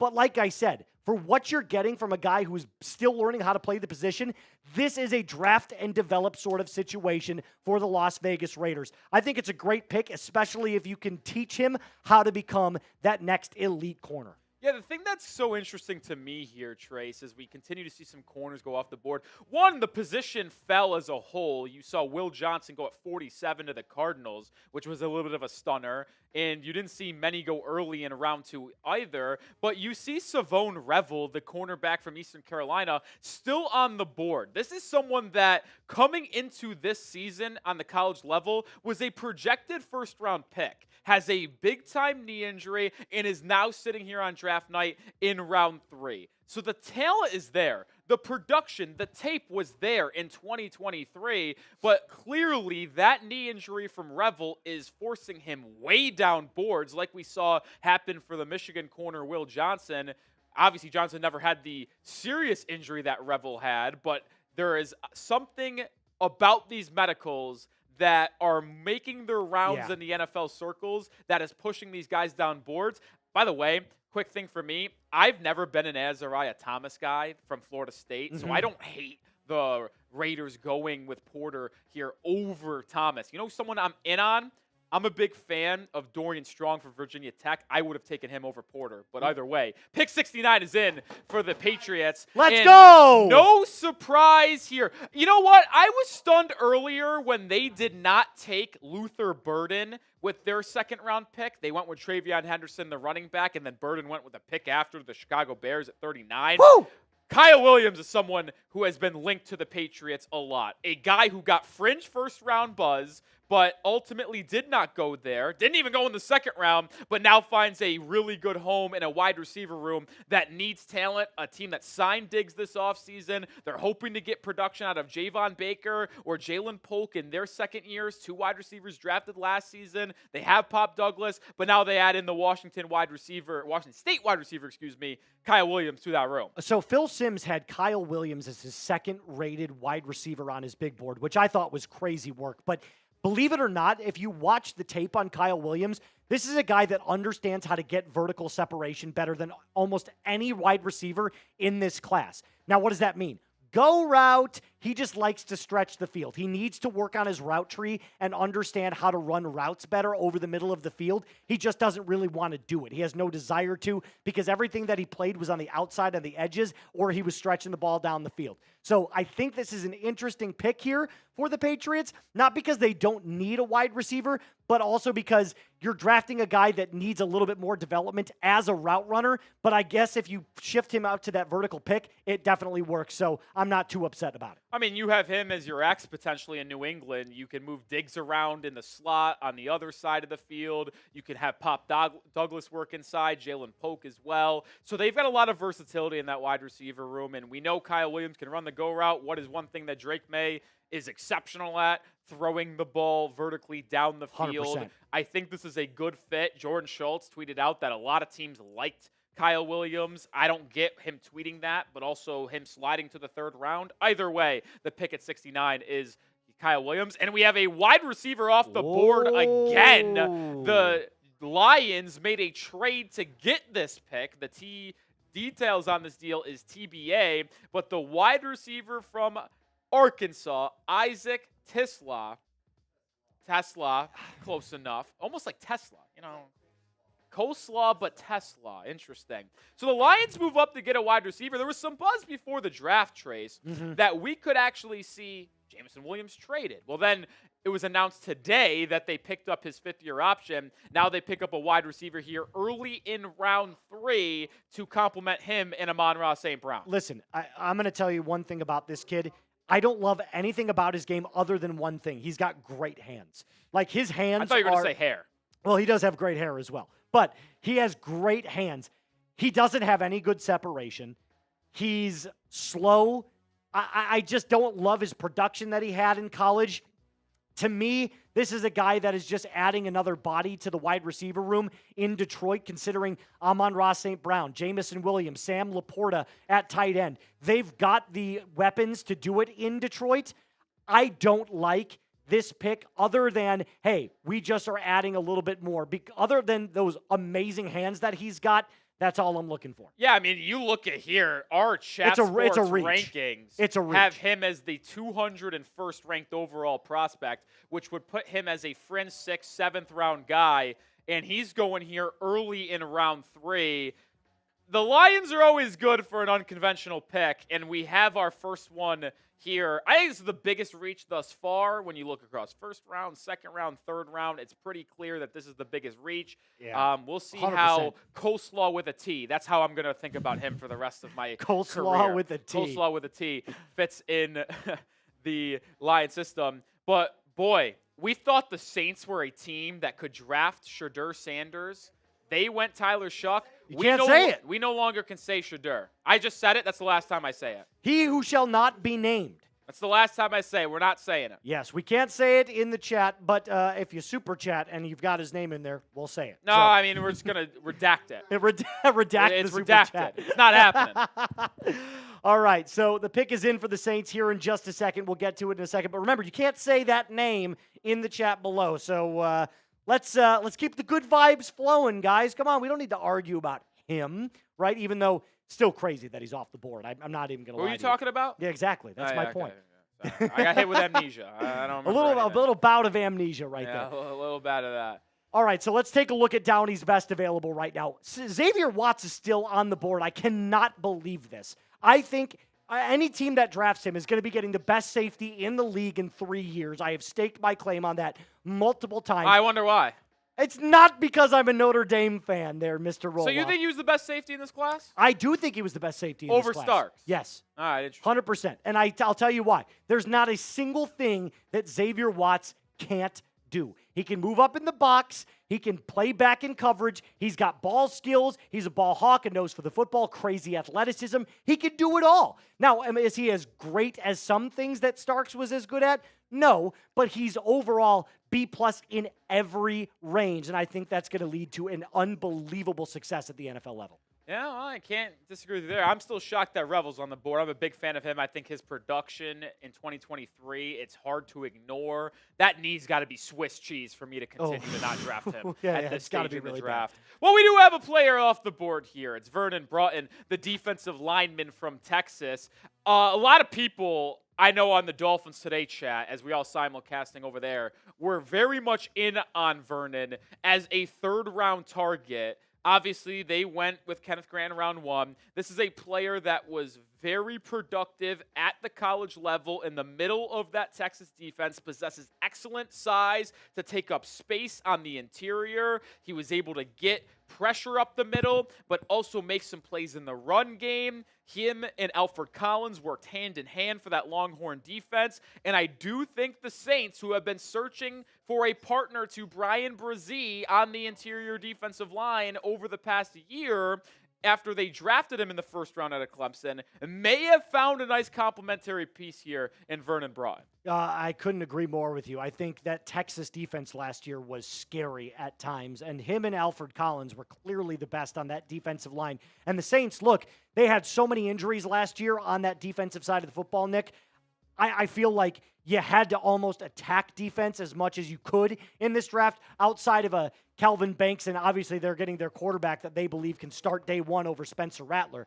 So, look, I look at this and I say, this is the first step into solidifying that defense that was so injured last year. I love what Kellen Moore and Mickey Loomis are doing. I think these are 3 excellent picks here for the Saints, including Tyler Shuck. You're in on Shuck? I'm in on Shuck, man. I'm shucking corn all day long. Tyler shucked corn and I don't care. Isn't that how the song goes? I couldn't tell you. I will tell you this. I don't see the hype there. And are they starting him? Like, listen, this guy. Yeah, they're starting. This guy's in a retirement home, and he hasn't even played a year in the league yet. He's so old. Like, I don't know. Like, are they playing him year one? Or, I mean, obviously we don't know what's going with Derek Carr. But if you are drafting a quarterback for New Orleans, I get it. A lot of people, including our own Jack Sparrow, who you guys saw on stream, we're big fans of his processing, his accuracy, his decision-making for the most part. But when you look at him as a prospect, what's the upside there? Like, I don't see it. I'm distributor sorry. of the football. I mean, he's got the skills of like a Brock Purdy to just make plays. I'm not in on that. I'm sorry. Do we have our... We have a winner. We have a winner! We have a winner. So we've been pushing our pin tweet all night. Yep. And one lucky person that retweeted the pin tweet was going to win Love it. a Mando starter kit, which I think is fantastic. Oh, I mean, are you kidding me? The deodorant wipes? I can't talk more about those. So we have a winner. The winner is Joshua Parsons Sr. Hey! Congratulations, Joshua. So here's what we're going to do. Chat Sports is going to DM you, Joshua, okay? So just respond to the DM when Chat Sports DMs you. We'll get your information, and we'll get a Mando starter pack out to you to experience for the first time. Absolutely electric. And Joshua, if you're as hairy as I am, my friend, you're going to be thankful that you got this. Oh, I mentioned it, the deodorant wipes. I mean, they got everything. If you could choose the scent, I'm a Mount Fuji guy. Like, I think it smells terrific. Bourbon leather. You're bourbon leather? Bourbon leather all day I'm long. a Mount Fuji guy. You know what? I'm a tropical guy. Send me to the beaches. I'll be there. It's beautiful, and I'll be smelling right with Mando. Congratulations to Joshua for winning the starter pack. I mean, you're going to be loving it, and I'll tell you what, you're going to be hooked. So when you want to buy a second starter pack, make sure you use code CHAT at shopmando.com. It gets you $5 off. How about that? Bang, bang. The pick is in for the Buffalo Bills, and this might be the A-plus pick of the third round. That's good. Landon Jackson going to the Buffalo Bills, 6'6", 264 pounds. One of the players that I had mocked to the Bills. I actually had him in the second round with one of the Bills' second-round picks, but getting him in round 3 is a steal. This dude is a mammoth of a human being. He doesn't have the bend that you're looking for as a potential edge rusher. He needs to get a little bit better side to side, but north to south with his bull rushing ability, he is one of the best in this class. Super high energy. That motor is insane. And like I said, not the greatest bend, but with that combination of size, power, and length at that size of 6'6", his wingspan is insane. He is an unbelievable player, Nick. I'll let you take the next pick. Yeah, I mean, I do like Landon Jackson. That arm length you mentioned really is able to get some offensive linemen off balance. It's going to be a tough task keeping your hands on him. But Azariah Thomas, the corner from Florida State, ends up going to the New York Jets. So two AFC East teams go back-to-back here. I'm not in on Thomas. No. I'm sorry. He's got good size to him, sure. But I don't think the tape is that pretty. He's speed, the recovery speed is not there. If he's on the outside in a division, by the way, where he'll have to go up against a Stephon Diggs, a Tyreek Hill, a Jalen Waddle, if he gets beat and he can't get his hands on you and you beat him off the line of scrimmage, he is going to be in a world of hurt. I think in a certain scheme he could work out. I don't believe he's going to be that good at the next level. This is someone that I was not high on. I know some people might disagree. I hate to be the speed guy because I was in on Will Johnson, out on Thomas, but I truly don't think the tape for Thomas is that good.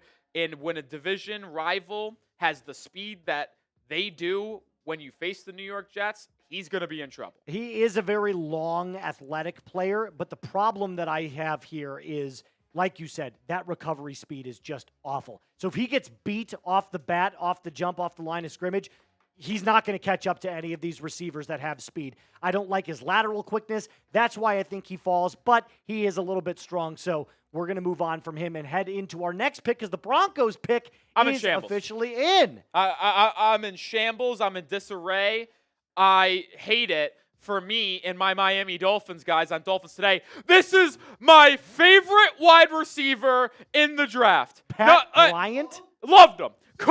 Couldn't talk more about this guy, so I'm going to take it away here for a second with Brian. He has excellent size. He was extremely productive. Him and Luke Altmaier and Illinois last season had the back-shoulder connection perfectly lined up. In one of my favorite quotes, I know it's cliche. I'm sorry. I know it's the no block, no rock. Everyone talks about it. But when he said it at the combine, he actually means it. He enjoys physicality. He will block. He is a vertical threat. This is a player that I was heavily in on for the Dolphins in the 4th or maybe the 5th round. But apparently Denver, Sean Payton, and that extremely smart front office must have been working hand in hand with yours truly because they took Pat Bryant. And I know I'm going to quickly go back to the Dolphins here before I turn that's it over fine. to you, Trace. No, you're good.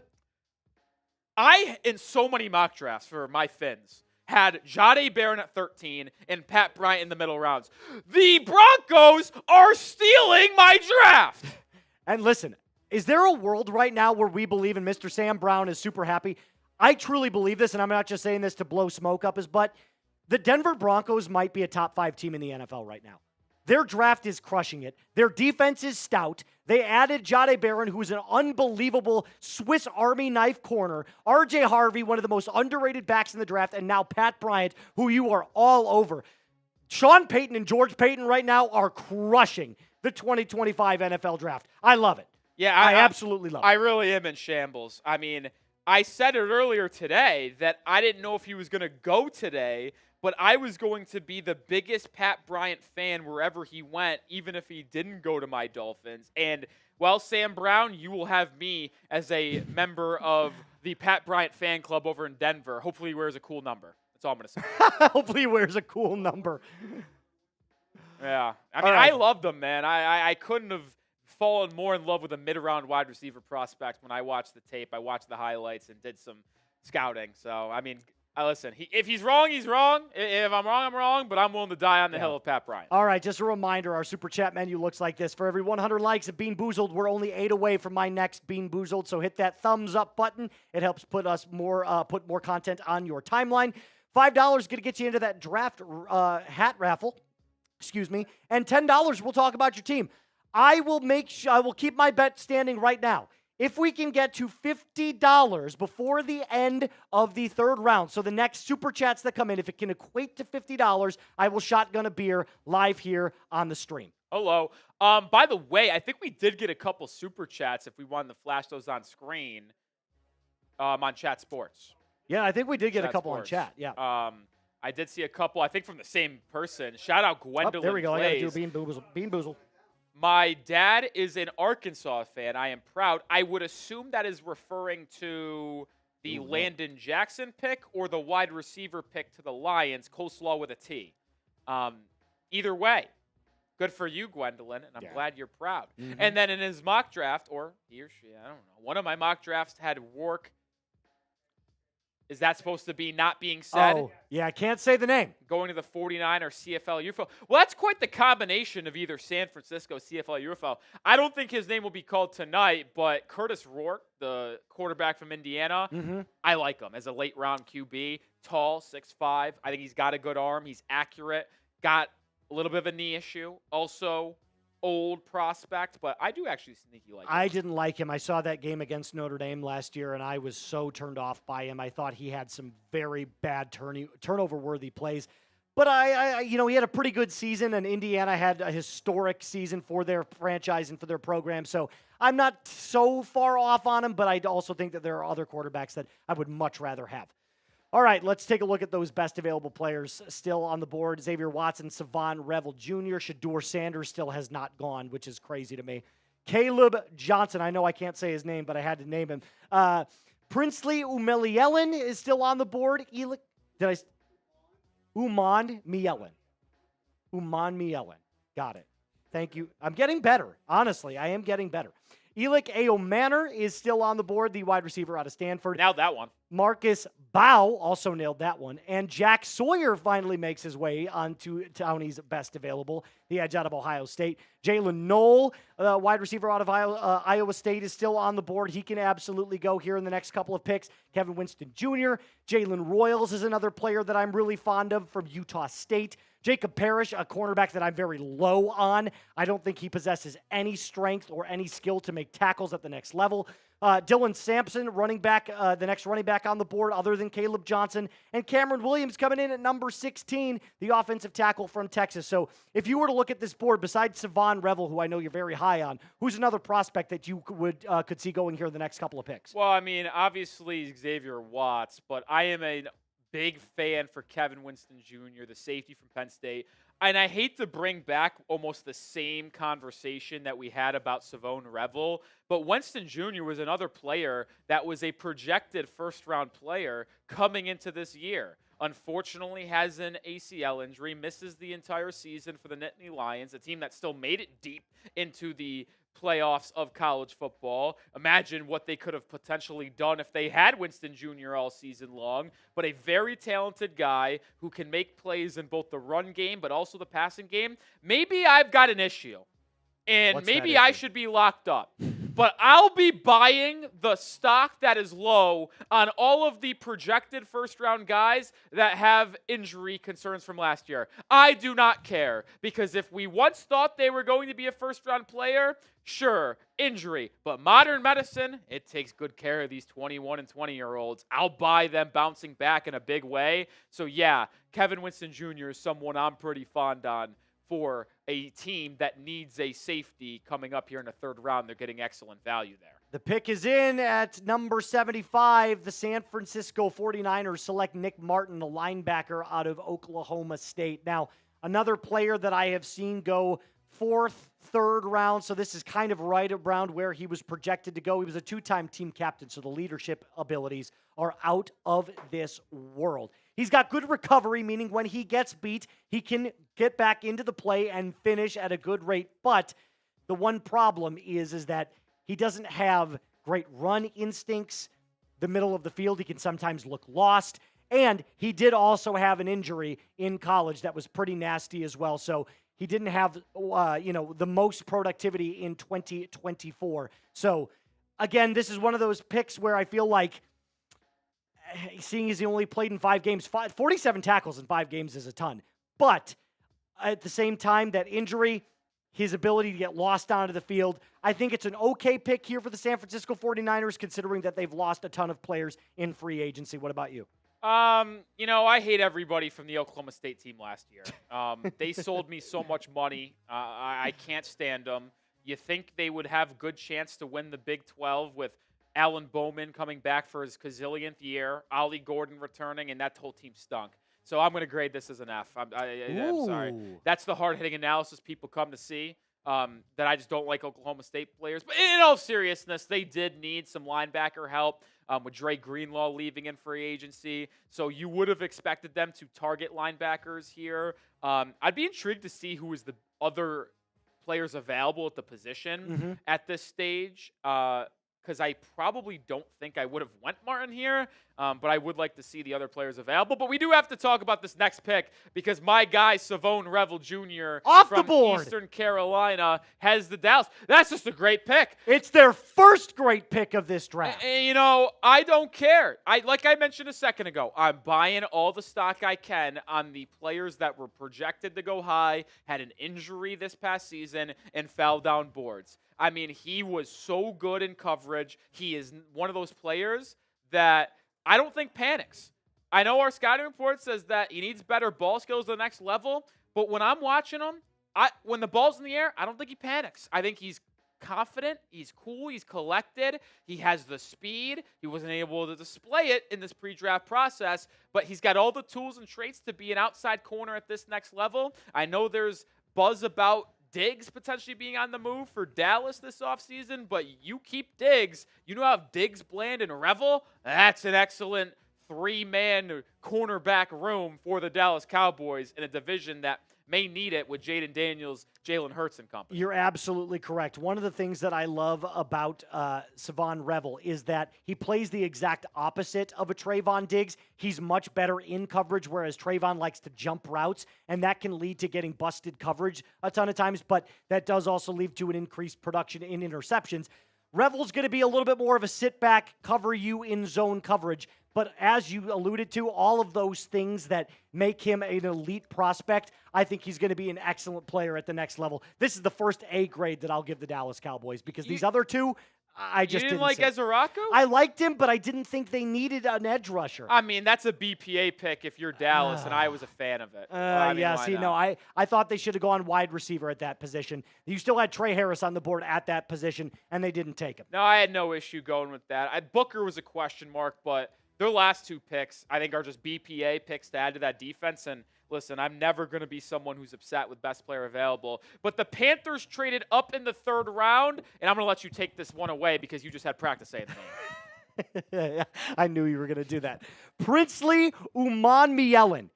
I got it! That's why I gave it to you. All right, edge rusher out of Ole Miss. Now, as much as I can't pronounce his name that correctly, I can tell you about his productivity because there's no doubt about it. Last year, he was a stud.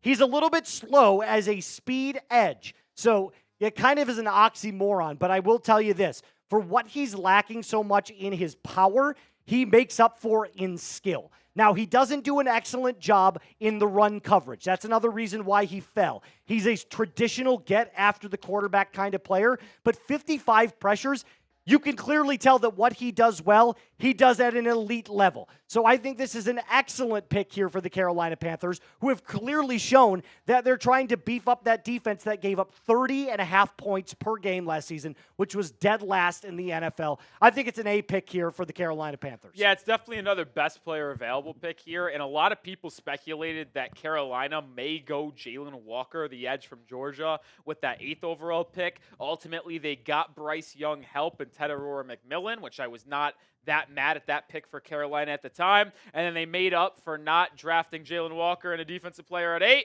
by going back-to-back edge rushers, helping out Derek Brown on that defensive line. You mentioned that defense needs a lot of help. They get a great addition to that group, a defensive player that was rising late. I mean, you saw, according to our own Chat Sports, Todd Downey, I almost said Todd, I don't know why. Todd Known Downey. the guy for 3.5 years, but I forgot his name.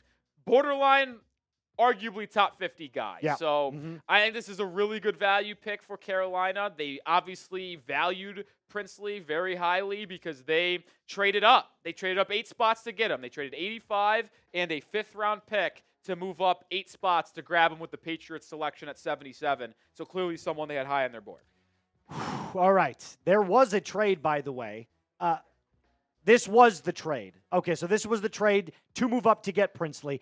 The Panthers received the 77th overall pick with the Patriots, who now are at 85, and a 5th-round pick tomorrow at 146. So it's clear that as we get into these later rounds, teams are going to start moving picks around and starting to give each other more trade value and more draft capital. Here's what we're going to ask you to do. We are this close to hitting 408,000 subscribers. That would be 2,000 subscribers in the last 2 days. Can we do it before the end of round 3? I think we can do it. Oh, absolutely. I'm going to ask you guys to hit that subscribe button. It's completely free, whereas ESPN Plus, they charge you $120 a year. Yikes.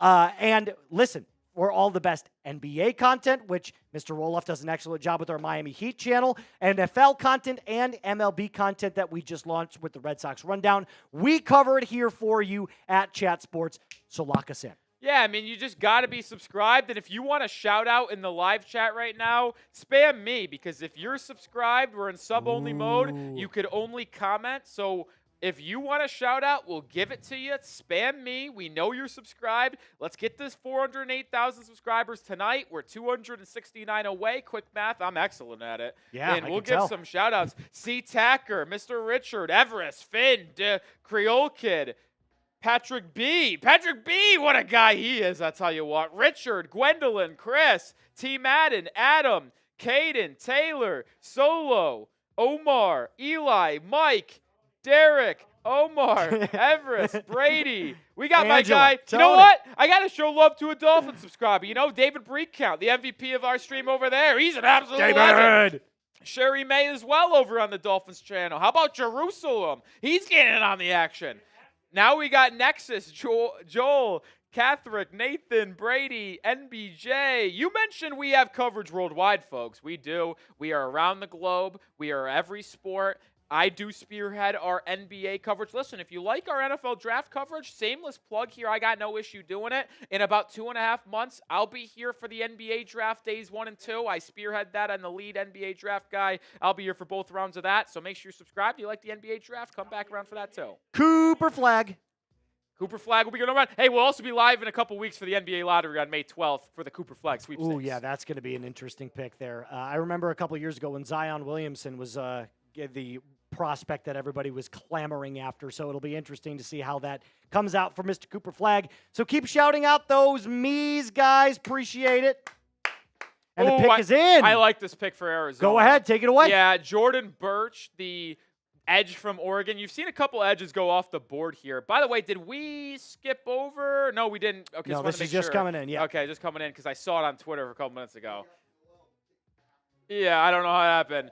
But Birch, the edge from Oregon. No! And, Arizona made a nice addition this offseason. I don't think a lot of people are going to talk about it to that defensive line, but they were able to get Calais Campbell from Miami, who at age 36 is still just absolutely killing it, was uber productive for the Dolphins last season. It was detrimental to the Dolphins' depth chart and roster over there to lose him, and they had to replace him with Kenneth Grant. But the Cardinals get him. They also add Birch from Oregon, someone who I really like. He was a top 100 guy, according to Tom Downey. He goes right around this range, 80th overall. This was a 78th overall pick. He's got great size. I think he's got good bend. He was productive for the Ducks defense.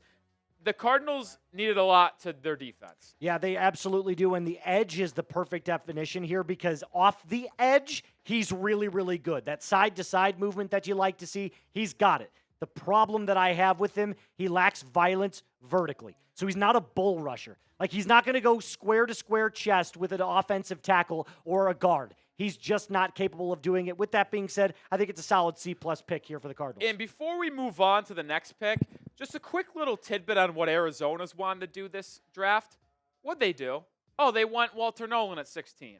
Oh, they went with Will Johnson at 47, and then they went with Jordan Birch at 78. They clearly needed to add more to this defense. They took one of the most explosive defensive linemen in round one in Walter Nolan. He gets to work alongside Calais Campbell and behind him. They took the arguably top corner in this draft that slipped due to knee injury at 47 in Will Johnson, and now they grab another defensive lineman here in round 3. I like what Arizona and Jonathan Gannon have done so far. 79 coming on in, Jalen Knoll, who we correctly pronounced here on the channel, Sam Brown.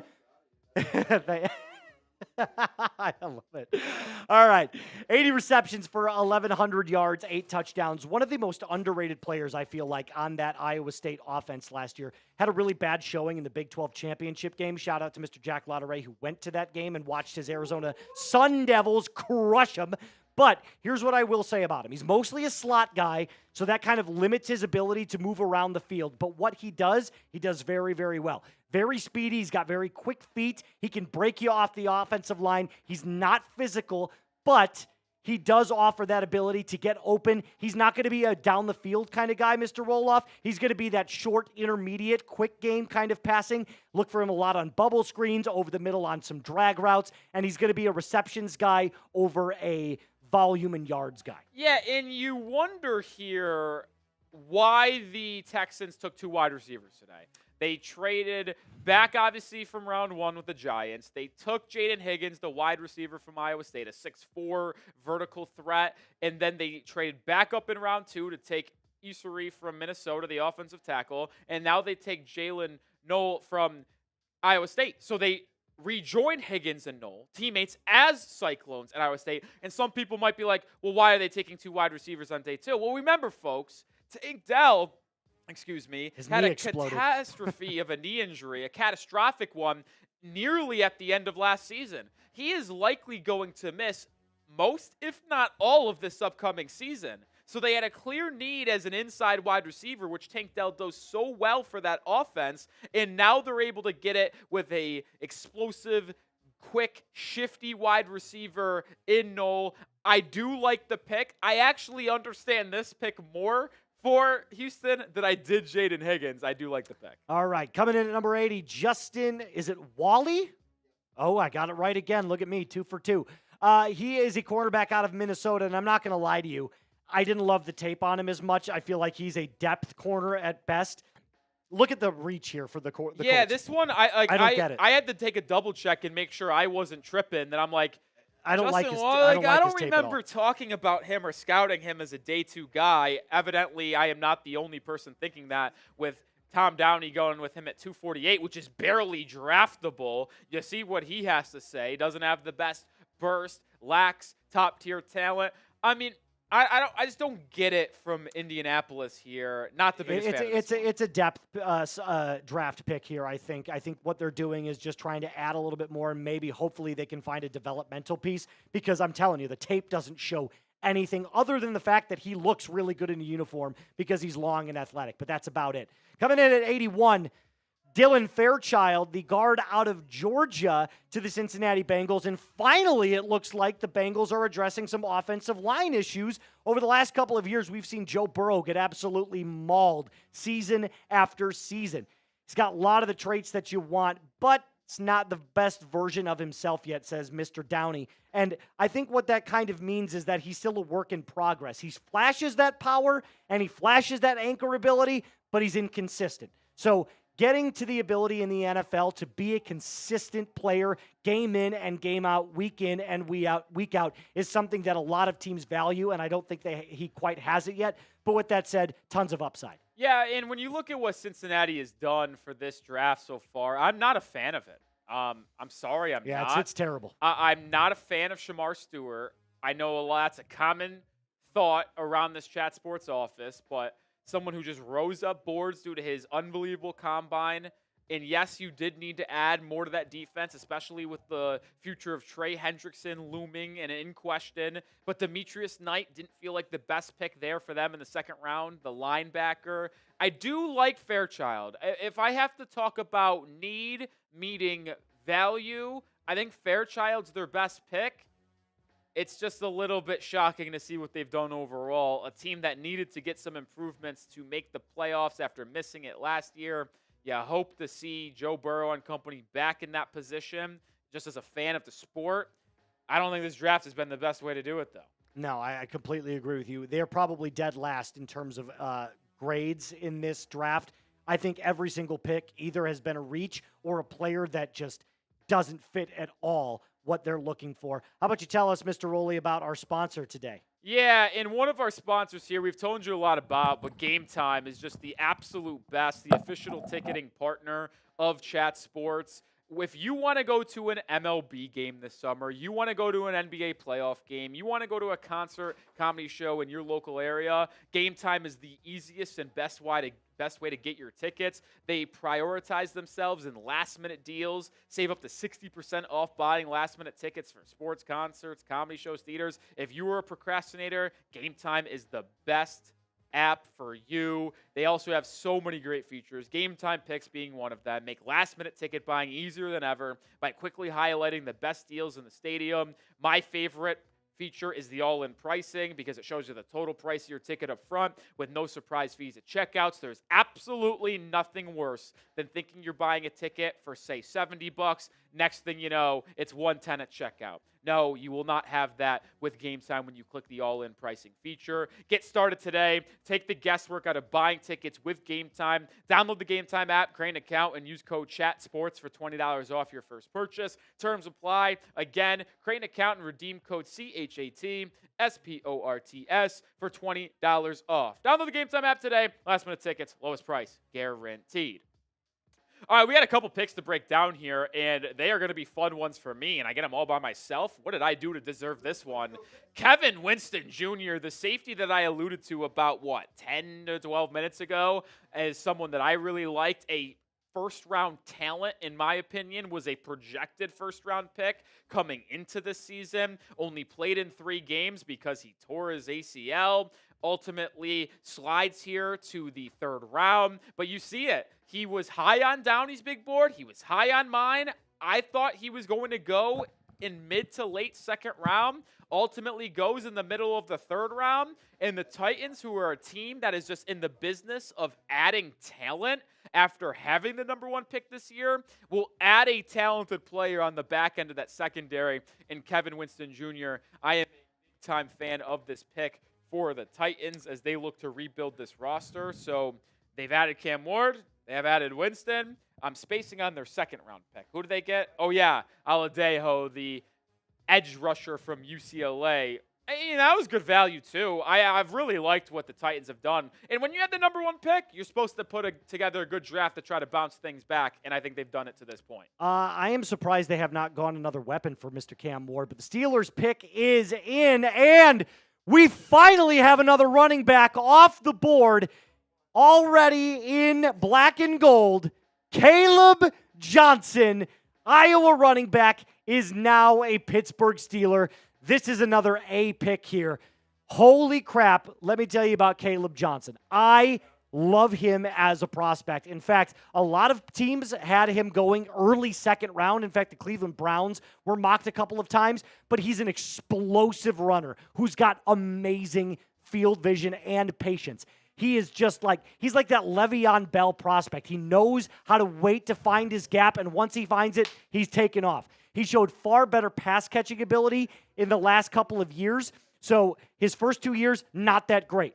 Junior and senior season got so much better. He doesn't have the north to south speed that you want, so he's not going to beat you in like a 40-yard dash, but he does have that side-to-side quickness that you look for. Overall, I think this is an unbelievable pick. A top 50 pick that you're getting in the 80s is crazy work. Love the pick for the Steelers. Yeah, I do too, especially with them letting Najee Harris go this offseason. He's obviously in Los Angeles with Harbaugh and company. Now, the one thing that I will bring up here, and you did a great job breaking down Johnson, so I won't really add too much to that, but this was a team in Pittsburgh that was heavily rumored to be adding a quarterback via the draft, even though they've been obviously linked the most to Aaron Rodgers as a team that might sign him, and he might sign with them after the draft. Who knows how that will truly unfold, but a team that could be looking at a Milroe, could have been looking at a Shadur Sanders, which I think it's gone by. We can say his name now in the middle of the third round. Yeah, we can. But either way, I'm not that surprised they went with Johnson because it's a good addition to an offense at a position of need. It is still stunning to me that Milroe and Shadur continue to sit on the board here in the middle of round 3. Well, what does this mean for other quarterbacks? Because you still have Quinn Ewers, Kyle McCord, Will Howard that are all still on the board. What does that tell you about what the NFL analysts and teams think of this quarterback class? It's just not very good. The one that is even more surprising to me, I know people are going to be talking about Shadur and how stunning that was. Like, I can understand why people want to say that.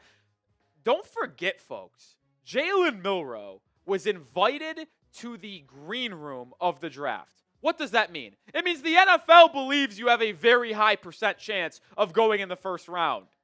We're here in round 3, and Jalen Milroe, the Alabama quarterback, is still here. Truly, truly shocking stuff to me. The pick is in for the Buccaneers at 84, but I do want to make note the Patriots traded back from 77 to 85 with the Panthers. They are trading back again. The Chiefs coming up here at 85 to get this third-round pick. We'll see what the details are for that trade coming up shortly. But your guy just went off the board the pick prior to Tampa Bay. You're low on him. I'm low on him. But you were very adamant about being out on him. Okay, so first of all, Tampa Bay just took Benjamin Morrison, so they don't need another corner, and they didn't really need a corner when they took Morrison. So drafting Parrish to me is quite literally just, hey, we want you to back up who we already got back in that cornerback room. I don't find anything I like about his game. He has zero tackling capability. He's not big. It says he's a willing tackler, but to me, he doesn't make good enough tackles. He's not good against the run. I guess you could call him fluid because he's loose when he plays. But on the tape, I didn't see any good coverage skills. I just didn't like anything I saw from him. I'm sorry. I'm very, very low on Jacob Parrish. Yeah, and I'm not the highest on him. I was very adamant about being a Dorian Strong from Virginia Tech guy. I would have argued for Quincy Riley from Louisville as well. Hell, I would have even argued for Noel Williams, the cornerback for California, who, by the way, just went off the board. That's the player that Kansas City was clearly eyeing. They just traded up from, I actually don't remember where they traded up from. Trade is updated, so we'll get that on screen here in a second. But the Chiefs clearly liking Williams because they traded with the Patriots to get 85. It was 95 and a future 2026 fourth-round pick. They come up and grab the corner from Cal, ran a 4.5 40, transfer from UNLV. He was, I feel like, a late riser here, Trace. Yeah. There wasn't a lot of talk about him as a day 2 prospect, and I feel like 3 weeks ago, all of a sudden, he was on everybody's day 2 mock draft, and I'm like, oh, Interesting. I And he think- ultimately goes here to Kansas City. And I think it's because of the production, right? 14 interceptions in 4 years. So since 2020 has had the second most interceptions of any player in the entirety of the FBS in college football. So productivity was definitely something that he can add to his resume, and I think that's exactly why the Chiefs took him. I think it's a good value pick here in the third round. Yeah, he's a little bit of an older prospect. He's 23 years of age, played at UNLV for his first 3 seasons, as I mentioned. Had a third-round grade according to Tom Downey, which is always fascinating to me. Ran a 4.5 40, not the craziest athlete. He had a very poor vertical at 33.5 inches.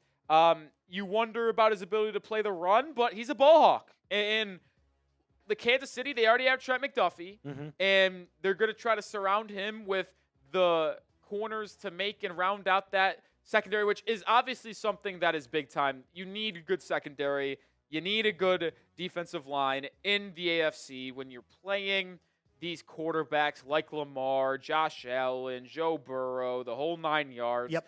And Noah Williams, if you make a mistake, he will make you pay because he's got excellent ball skills. 100%. Love it. Now, I think we do have a giveaway here coming up right about now. So, Mr. Jack Lotteray, why don't you tell us what we've got to give away here? Oh, our friends at Mando. What up? We're doing it again. Oh, I love but here's what we're going to do, okay? This is different. We are spamming Mando's most recent Instagram post in the chat, okay? All you got to do, click on that link and spam Chat Sports in their comments. So comment on their post as many times as you want. As many times as you want. It can be 5, 6, 7, 8, 9 times. Chat Sports. Go do it right now. Let's go. We will pick a random winner for a Mando starter pack. Yeah, I just sent it in the Dolphins today. Cool. And what we're going to do is let's have one of you guys go and give shout-outs to people that have already done it. I'll take, well, hold on. Let me pull it up then real quick because my Instagram just logged me out. Mr. Roloff, if you want to take the first few while I get set up here. Yeah, let me pull this up on my phone here. But show some love to Mando, the sponsor. I got it. The program. I use Mando. It's a deodorant that I trust. And while we are loading it up, I'll give some shout-outs. Spam those Chat Sports and that. We see Chat Sports. We see UConn Fan 39. I see Ghost 123 John. I see Gwendolyn. I imagine that is the same Gwendolyn that has sent us a couple super chats, which is just stuff from Gwendolyn.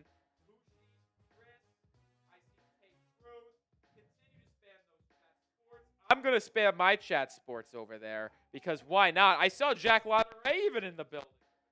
Jack Lotteray wants a Mando starter pack. I mean, I don't know why he wouldn't. I mean, I'm not going to say he smells. He doesn't. He smells But great. everybody could use Mando. Smells legendary. Everybody could.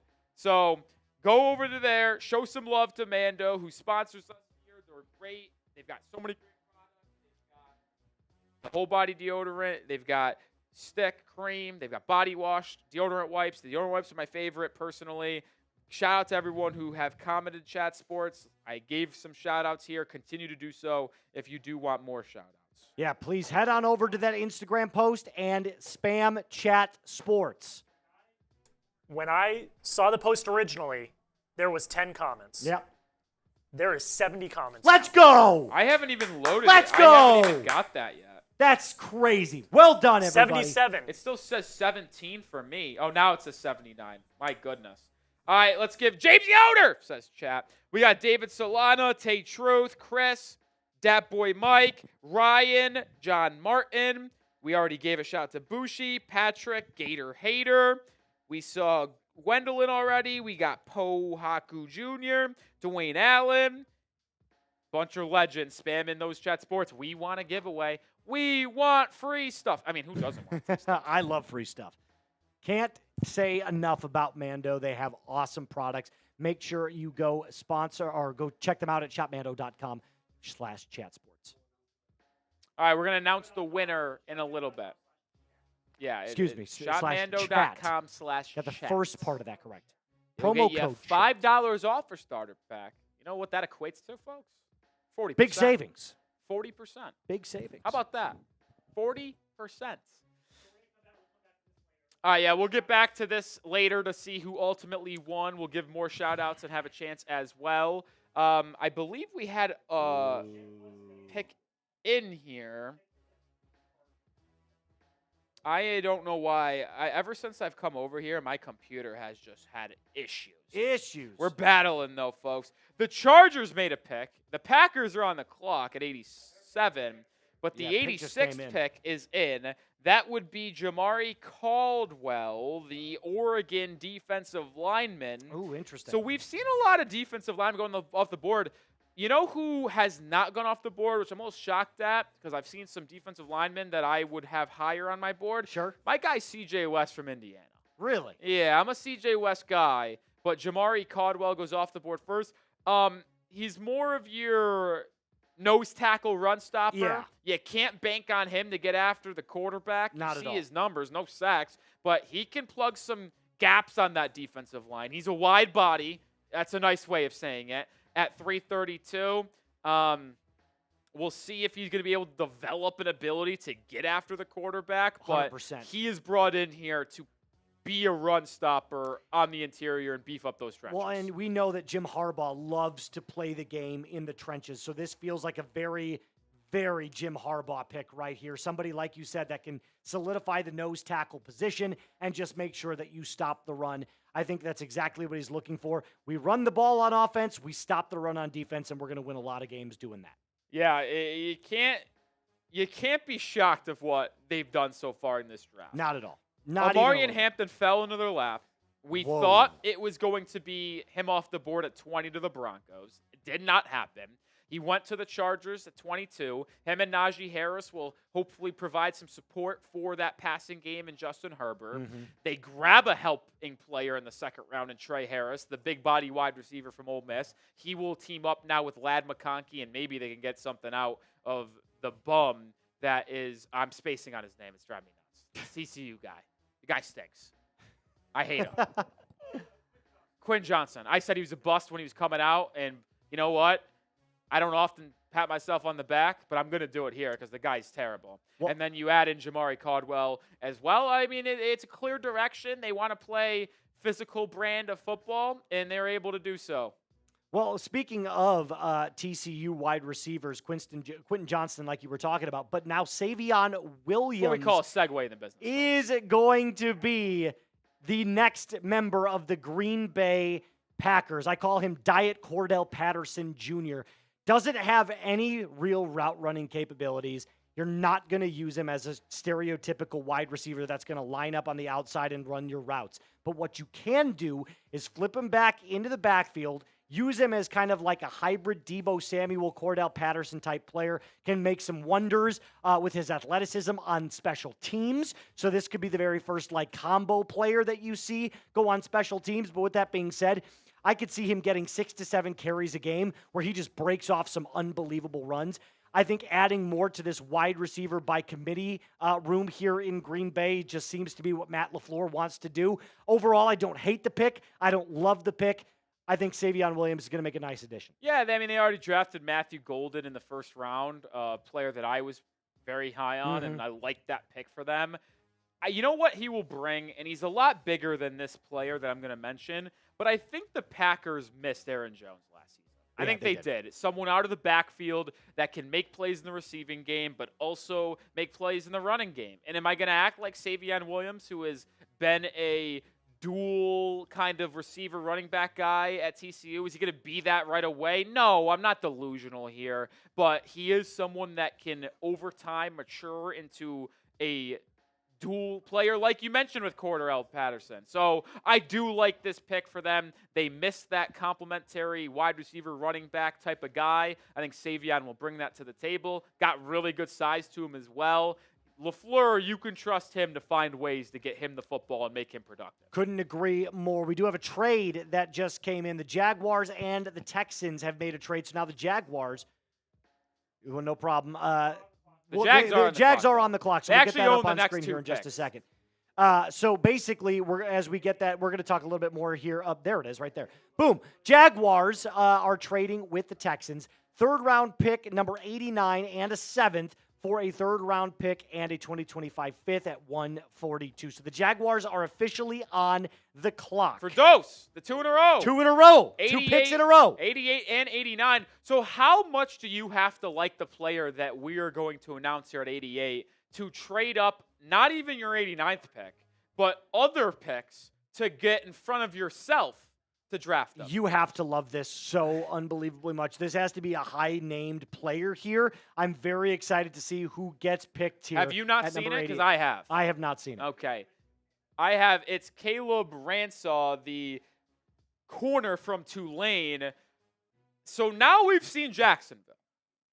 They obviously made the big splash to trade up in the 1st round, get Travis Hunter, who they are going to play at both corner and wide receiver. They already said that.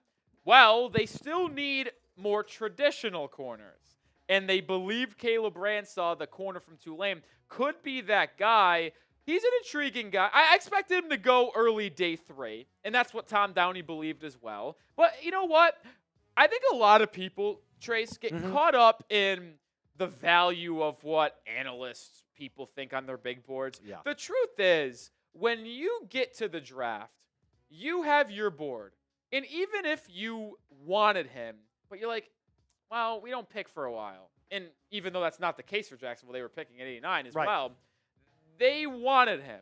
So spend the capital. If you believe he's your guy, if you believe he will fit in your system, be that aggressive team that gets up and grabs your guy and leaves no doubt when you're done after 7 rounds. Well, another thing about the Jaguars, their defense last year was just dog water bad. So having a player like Travis Hunter that can not only play wide receiver but corner, and then getting Caleb Ransaw, it's clear that they're saying we're trying to upgrade our cornerbacks and our defense because we believe we have some pieces on offense that can actually win us games. So I don't mind what Jacksonville's doing. I understand it, although I would not have traded up to get a Travis Hunter, but that's just me. That's why I'm not in the green or the big rooms with all the GMs. Yeah, well, they had 2 picks in a row after trading up for Caleb Ransaw. This is and a their very second good pick. is Wyatt Mullum, the offensive lineman. What'd you say? Milam. Thank you. Milam from West Virginia. He's a big fella, but I expect him to play guard at the next level. Yes. He's got an extremely good versatility on the offensive line. This is a player that I'm going to switch over to my Dolphins brain here for a second. And we talked a lot about Wyatt Milam as a player that the Dolphins could target at 98 if they kept that pick. Well, obviously they traded up to get Jonah Sava-Inaya. I practiced that so much today.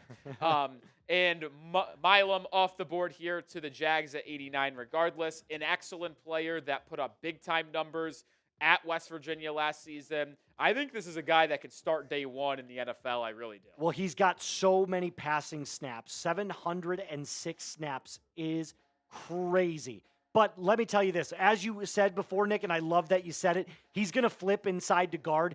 I didn't think he had the athleticism and the strength to compete as a left tackle, but if you put him inside at guard, I think he's going to make a Pro Bowl at least once in his career. Oh, you're going full Pro Bowl. I'm going I full I Pro just Bowl. said he's going to be a starter. No, I think didn't he's go going that full far. Pro. I'm not saying he's going to be a multi-Pro Bowl player, but I think he will make at least one. I think that much of his skill set as an offensive lineman, but it would have to be at guard, not at offensive tackle.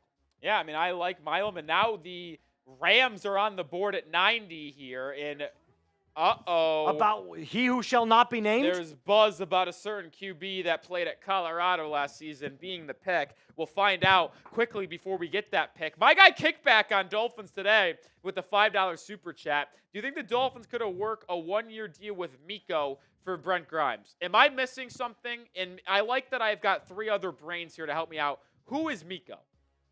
Miko? Am I like, was this Mike? Was he trying to say Mike? Is he talking Maybe. Mike Hilton? Because I think he's still out there. Maybe, because I don't know any Miko in this draft. Well, it's not a Let's draft. use- He's talking about a free agent. Brent Grimes is one of the legendary Dolphins corners. He's been fully retired for a long time now. He's one of the better corners in Dolphins history. I don't know what's going. I think he was assuming like could work a 1-year deal for a player to be a player like Brent Grimes. Oh, Asco says Maiko is his wife.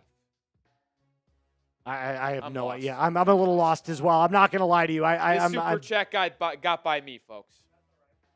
Appreciate the 5 though, kickback. Hey, it's my sister.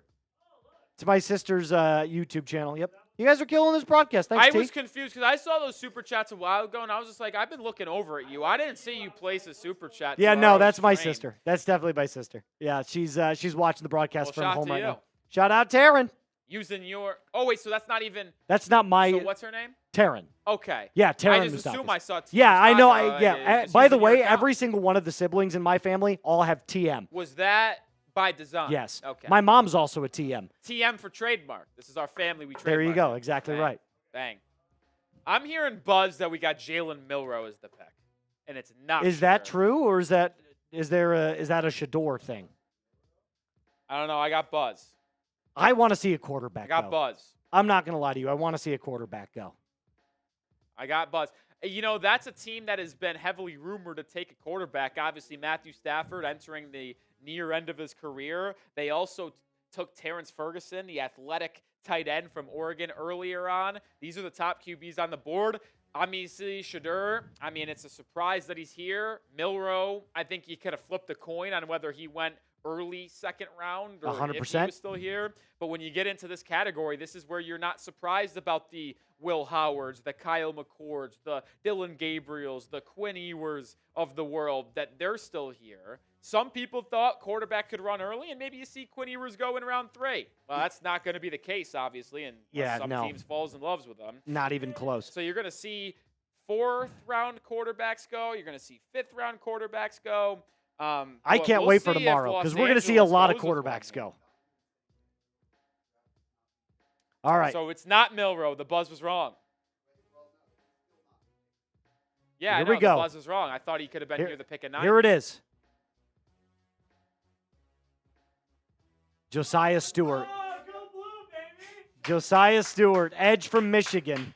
I love this guy. This guy's a dog. He's a dog. All right, then, Mr. Lotteray, take it away and tell us You know about. what? I also want Mr. Lotteray to get on screen because this guy is celebrating like he is a Michigan Wolverine alum. yeah. Do you see what he's wearing? This guy is an all-time phony. I don't care what people say. I know he produces the Michigan channel here at Chat Sports with Mr. James Yoder, but this guy is a fraud. He's wearing Arizona State gear celebrating Michigan players. No, pick one. Pick one. You get one. But you didn't go to But two you didn't schools. go to 2. That's fair. No, that's fair. You've been grandfathered in. Okay, that's fair.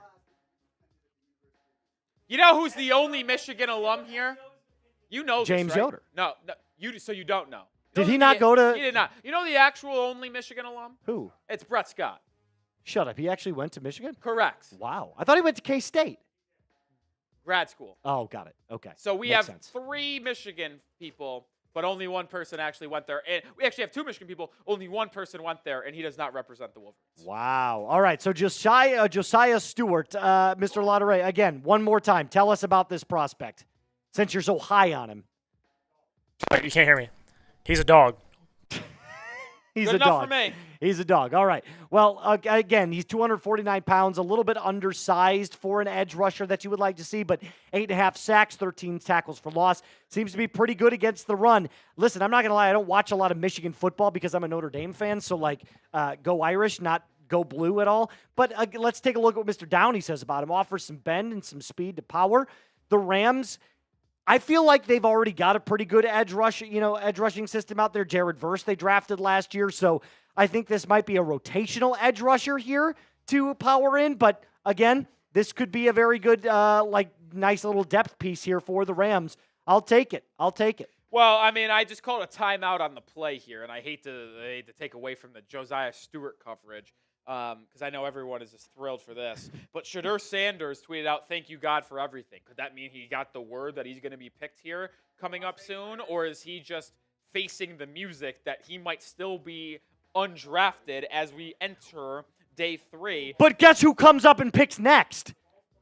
Who The that? Saints. Yeah, they already took Shuck, though. But we saw that May and Milton went last year in New England. I'm throwing it out there. Shadorlins could still be a thing. Pick number 91 is in. That's Emory Jones Jr. Wow, you know what? I'm a little stunned here. I'm a little stunned. I love this super shot. I love it. I love it. I love it. Emory Jones Wait, I Jr. didn't say that. You know what? I didn't say you couldn't be a fan if you didn't go there. You're part of the broadcasting crew. Yo, that's crap. Yeah, Luke. I said you were grandfathered in. Emory Jones Jr., the guard from LSU, goes, "I'm shocked that he went ahead of his teammate, Miles Frazier." I might have been a little bit high on Miles Frazier, the guard from LSU. Sure. But obviously the Ravens liked Emory Jones a little bit better. Was not the highest graded player from PFF, but does have good size to be physical inside. And I'm sorry, I got to move on because the pick is in for the next pick, and it's a quarterback. No way. But it is not Jalen. Whoa! The Whoa! quarterback from Alabama. He heads to Seattle. Wow! That's insane. Jalen Milroe is the 4th quarterback off of the board, the first one since the 40th overall pick of Tyler Shuck by the New Orleans Saints. He is one of the most accurate deep ball throwers that you will ever see. He's got unbelievable athleticism. The questions of accuracy, the poise in the pocket, decision-making are all there. But when you just talk about gifts, athleticism, speed, arm strength, he's got the tools, man. It's just if he can learn how to take the checkdowns, learn how to ball place correctly, and getting to learn underneath a Darnold, maybe that helps. You wonder if the Seahawks, who have been rumored to trade Sam Howell, actually do this offseason. Either way, QB4 off the board, it's Alabama's Jalen Milroe, not Shadur Sanders. I don't know. I'm not nearly as high on. I'm not saying that you're super high on Jalen Milroe. I'm a guy. I've been a Milroe guy for 2 years. I'm not high on Milroe at all. This is a guy that can't see the field. Right? He's got all the traits that you want. He's fast, strong, athletic, can move outside of the pocket, can throw the deep ball. But you know who else can do all of that stuff and is on his 3rd team now? Justin Fields. So when I see Milroe, I see Fields, and I see a more mechanical version of Justin Fields. So a guy that can't see the field, doesn't take the check down, and had a really awful 2024 season. I'm sorry, Jalen Milroe, I'm not a fan of at all. I think he should be better fitted as a Taysom Hill style of quarterback where he comes in on like a 3rd and 3 on an RPO and tries to get the first down. That's it. Yeah, I don't see him as an NFL quarterback. Listen, I'm sorry. I do get that. I'm not going to try to argue with here. I've just been a Milroe guy, and I don't hate them taking the shot on him because he's going to be able to develop there behind someone they just signed. And guess what? If it doesn't work out with Sam Darnold, they can toss in Milroe and see what they got. I've liked what the Seahawks have put together here. Zabel is going to be a day 1 starter on that interior. They got a starting level stud safety in Nick Emanwari, a tight end to be a target for Darnold, and Elijah Arroyo. I think this has been one of the better drafts that we've had in this entire sequence so far through 2 days by the Seattle Seahawks. Good. Over to a super chat from Mr. James Yoder. Say you can't be a Notre Dame fan. You need to go there. By the way, where did you go to school? I don't know this. Lewis University. I played golf there. Okay. Division II. You know what? Amendment to the rule. If you went to a non-Division I school or a school that did not have a football program, you were allowed to be a school of a random team. I went to St. Bonaventure University. Yep. We do not have a football team, so I am allowed to just pick a random college football team to be a fan of. Shout out the Tar Heels of North Carolina. You didn't go to a Division I school. It plays. I don't look at you differently. Well, there's a little bit more to that. My great-grandfather coached football at Notre Dame in the 50s. This guy's a lifer. And won 5 national championships. He's in the College Football Hall of Fame. So I kind of bleed navy and gold. When we cut his arteries, green and gold, I should it's say. not blood that comes out. It's just his 4-leaf clover. I dressed up as the Shamrock one year for Halloween. Not the Shamrock, the Leprechaun. We do have a little bit of Jalen Milroe analysis from Mr. James Yoder. Which I'll say. By the way, this is verbatim. It's verbatim, and I wonder what this could be, considering 2 years ago a little college football national semifinal. So this is verbatim. Yeah. Mike McDonald, Jay Harbaugh, and Chris Partridge, ex-Michigan defensive coaches in Seattle, all saw him do absolutely nothing twice against Michigan, yet they still drafted him. That is verbatim from James Yoder. Wait, I mean, it's kind of a good point, though. Yeah, I actually think it's a great point. I think it's great. Jonas Sanker, safety out of Virginia. Xavier Watts is still on the board. That's a really good pick. I am shocked that your guy Xavier Watts is still on the board. I've been a big fan of Jonas Sanker for a long time. I thought he was going to slip to the 4th round. I'm a little stunned he went ahead of both Billy Bowman from Oklahoma and Xavier Watts. There must be something. I don't know if it's injury concern, but there's got to be some reason why Watts is getting passed up and going to still be there maybe in the 4th round. I don't understand it because, I mean, he did get banged up a little bit last season, but it wasn't an injury that anybody was overly concerned about, just your normal wear and tear over a college football season. I literally don't get it. I have no idea. Yeah, but a little bit more about Sanker, if you will, because I'm not super familiar on his. I know he's a freak athlete, and I've watched a little bit of tape on him, but I haven't done my deep dive. The hip movements is what brings me to joy here. Okay, I think that he can move sideline to sideline. Now, Downey says he can play tight and heavy-footed in coverage. Like, I understand that. That's if you're asking him to move into the nickel and play man-to-man. Sure. But when you have him as a free-ranging safety at the top of your defense, just trying to take the ball away over the middle of the field or help deep on the sideline routes, I think he is someone that can get to there, man. Sure. He's going to be a versatile Swiss Army knife. He plays with a physicality that I enjoy personally, to where I think he could play inside. Shut up. And I don't know. There's a lot of craziness going on. Oh, my goodness. Did it happen? It did not happen. No, it's not. It's going to happen. It's a different quarterback. The Browns are on the clock at 94, and they just took a quarterback not named Shadur Sanders. Jeez. So 2 quarterbacks go in the last 3 picks. At 92, Jalen Milroe. 93 with Jonas Sanker. Is this Will Howard? Nope. Have you not seen it? So you don't. I have not seen it. I'll let Moustakis react live. All right, there we go. I'll keep my eyes off screen. I'm not looking at Slack. I'm flipping the phone. We also, by the way, have another super chat. We have another super chat on Maine and a couple on Dolphins. Not anything pressing, but just let you know. Yeah. You said no way. That means it's somebody. Is it Quinn Ewers? Is it Riley Leonard? No, okay, good. I was going to say, oh! Wow! Dylan Gabriel! Yeah. Lefty! When it comes to, like, college football experience, Dylan Gabriel might be, like, the top maybe ever. Like, he's played so many games. He's unbelievably accurate. He had an insane 2024 season. He's undersized. He lacks an arm, and he doesn't have any dual threat ability for a guy with his size, so he can't really escape the pocket nearly as much as you would like. But wow. Why on earth is Shadur not being taken? What did he say in these interviews? I have not often been left speechless, Trace Moustakis. I am officially speechless with what has gone on in the first 3 rounds of the draft at the quarterback position.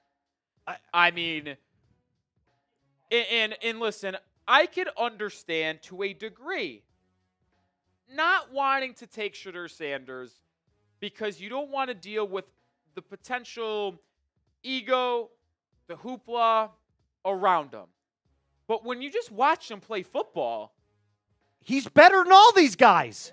Exactly. And I could understand to some degree in some situations how you might want a Milroe. Because the ceiling to me on Milroe is higher than Shadur Sanders. I've always said that. I actually truly have. Like, if Milroe were able to just turn around and click and figure it all out, there's not many quarterbacks that have a higher ceiling than him. But going with Dillon Gabriel, an undersized QB at barely 6 feet tall, someone who does not have the strongest arm, was a check down Charlie at the Oregon offense where he was just hitting bubble screens, RPO, slants over the middle of the field, letting these wide receivers and Tez Johnson and Terrence Ferguson, the tight end, make plays after the catch. He actually was top 5, top 10 in college football at the FBS level in yards after the catch on his yardage, which is why he was so accurate and he had high yardage, is because his wide receivers and playmakers did most of the work for him. I do not like Dillon Gabriel that much. I'm shocked by the pick. This is a traditional point guard at quarterback. Distribute the ball. Don't do a ton of scoring. He's not that guy. He'll be the dude that delivers the football to his playmakers, which I'm sure Kevin Stefanski looks at and goes, that's all I need, because he knows how to run an offensive scheme. So here's what we're going to ask you, because the pandemonium surrounding Shadur Sanders is nuts. Will Shadur get drafted today? Spam the chat right now. I want to see a spike of yeses or nos in the chat right now. Let's go. It's also the live poll in our live chat. Come on, let me know. Will Shadur get drafted today? Yes or no? How many picks do we have left? How many? 2. No, we got more than that. Oh, excuse me. I'm sorry. Yeah. Well, I mean, look. I mean, we got 7 picks left. I mean, I don't know who's fully up. I see who New else England. needs a quarterback? They're not going to take them. Philly's not going to take them. Oh, 2 Raiders pick. I'll see you, Shadur. I'm typing my Y's because he's a Raider. He is.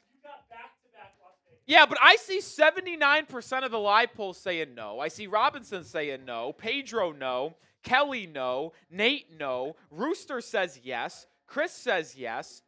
Brady says yes. William says maybe. That's cheating. Maybe. Robinson says I may say Raiders are last hope, but no. Over on Dolphins today, only SL Flame has said yes. But I see Sebi, EMT, Cody, Dustin, David, all saying no. I'm gonna go with you as well. I'm gonna say he absolutely does get drafted by the Raiders tonight. You have to make a splash at the end of the third here and give somebody to talk about something. Back-to-back picks. Jack, you're absolutely right. You have to draft Shadur with one of those picks. Just win, baby. Just win. I mean, it's been said 2 years multiple times, but it's really true. I mean, Shadur Sanders and Tom Brady have an excellent relationship. Yes. So at this stage, I know you drafted, or I know you traded and extended Geno Smith, and you don't want to maybe bring in Shadur and his personality to the building, but like at this stage, the value is just too good. Like, why not take the shot? Listen, and from a company, a little insider baseball here, from a company standpoint, Shadur Sanders gets drafted by the Raiders. The Raiders report might not end their stream until 6 in the morning. Like, it's just going to go ballistic. Yeah. I mean, it's just crazy. Absolutely. It's just crazy. Pick is in here at 95 for the Patriots. Center Jared Wilson out of Georgia. Unfortunately, I actually do like that pick for New England. Yeah, I know. It's again, centering up that offensive line, no pun intended. I mean, David Andrews retired this offseason. Yes, They signed Garrett Bradbury to fill that void from the Vikings after he was released, but now they get an understudy to Bradbury. Also, they have a rookie insurance policy, if you will. If Bradbury ultimately stinks up the joint, they can put in the rook. Wilson was excellent. He's an athlete. He will fit exactly what Mike Vrabel and company wants over in New England. You have seen a clear direction with this Patriots draft. Left tackle Will Campbell, 4 overall. Travion Henderson, a dual threat of like physicality, speed at running back for Ohio State. Kyle Williams at wide receiver, and then they go back to Jared Wilson. So they've gotten 2 offensive linemen and 2 position players. Clear direction. They signed a lot of free agents on the defensive side of the ball in free agency. And now they get the players on offense to surround Drake May. Exactly right. And what did Mike Vrabel do really, really well in Tennessee? He had a distributor in Ryan Tannehill that was just asked to make the game easy, and then they gave the ball to Derrick Henry, and I think that's what's going to end up happening in New England now with Travion Henderson. He's going to be the focal point. Even though Drake May brings big playability, I think they're going to ask him to just manage the game a little bit more next season. Yeah, I think it's been a good draft for New England so far. You can make your case that Will Campbell wasn't the pick at 4, and they just took like the need over value and ceiling, sure. And you could actually argue that Travion Henderson shouldn't have been the pick at 38 because they could have went with a Luther Burden at wide receiver and then went with one of these still talented running backs on the board in round 3. But I think their third-round picks have been excellent. Kyle Williams has been a great pick. I think he's going to be good in that offense. He could be that vertical wide receiver threat for Josh McDaniels, and I think Jared Wilson's a good pick as well. We have a trade, by the way. The Falcons traded up to number 96 with the Eagles, who go back down to 101, and the pick is in. Take it away. Finally, with the 96th pick in the NFL draft, the Atlanta Falcons select Xavier Watts. It's about damn time. Thank you for selecting the future best safety in the NFL. No bias needed in this one. He's a certified dog, as Jack would say. Everything you love about a safety prospect, he brings to you. He's got the center field skills. He understands positioning. He understands where the point of attack is. He knows how to jump routes. He can climb into the box, attack the run. He does everything at a really, really great level. Number 34 overall here on Tom Downey's scouting report, and you're getting him at 96. Staking the claim, best NFL safety in 3 years' time, 13 interceptions over the last 2 seasons. He's amazing. I love him. I thought he was going to go earlier in round 2. He clearly did not, but now the Falcons have a much better secondary because they drafted Xavier Watts. Yeah, that's a good pick. I actually thought New England was going to give him a look because you have Kyle Duggar, you paid him, yeah, but Jabril Peppers is entering the final year of his deal, so I thought maybe they would try to get a 3-headed monster at safety. They obviously went with offensive line. Watts will go to Atlanta. That's a good pick for them. I do like that selection a lot. They've been aggressive in this draft. They obviously went with Jalen Walker at 15, traded back up for James Pierce Jr., and then traded up here to get Watts. I know this one hurts my friends over at Dolphins today. Obviously, Miami had the 98th overall pick. They traded it in moving up for Jonah Savaiinaea. I botched that one. I literally split 50-50. Savaiinaea? Yeah, I try my hardest over there. But either way, no Watts for Miami. This one does sting just a little bit. But another trade here. The Texans moving up from 102 to 97, and they pick the corner from USC, Jalen Smith. You saw the details there. Slight again. Very small player. Yeah, I'm a little shocked.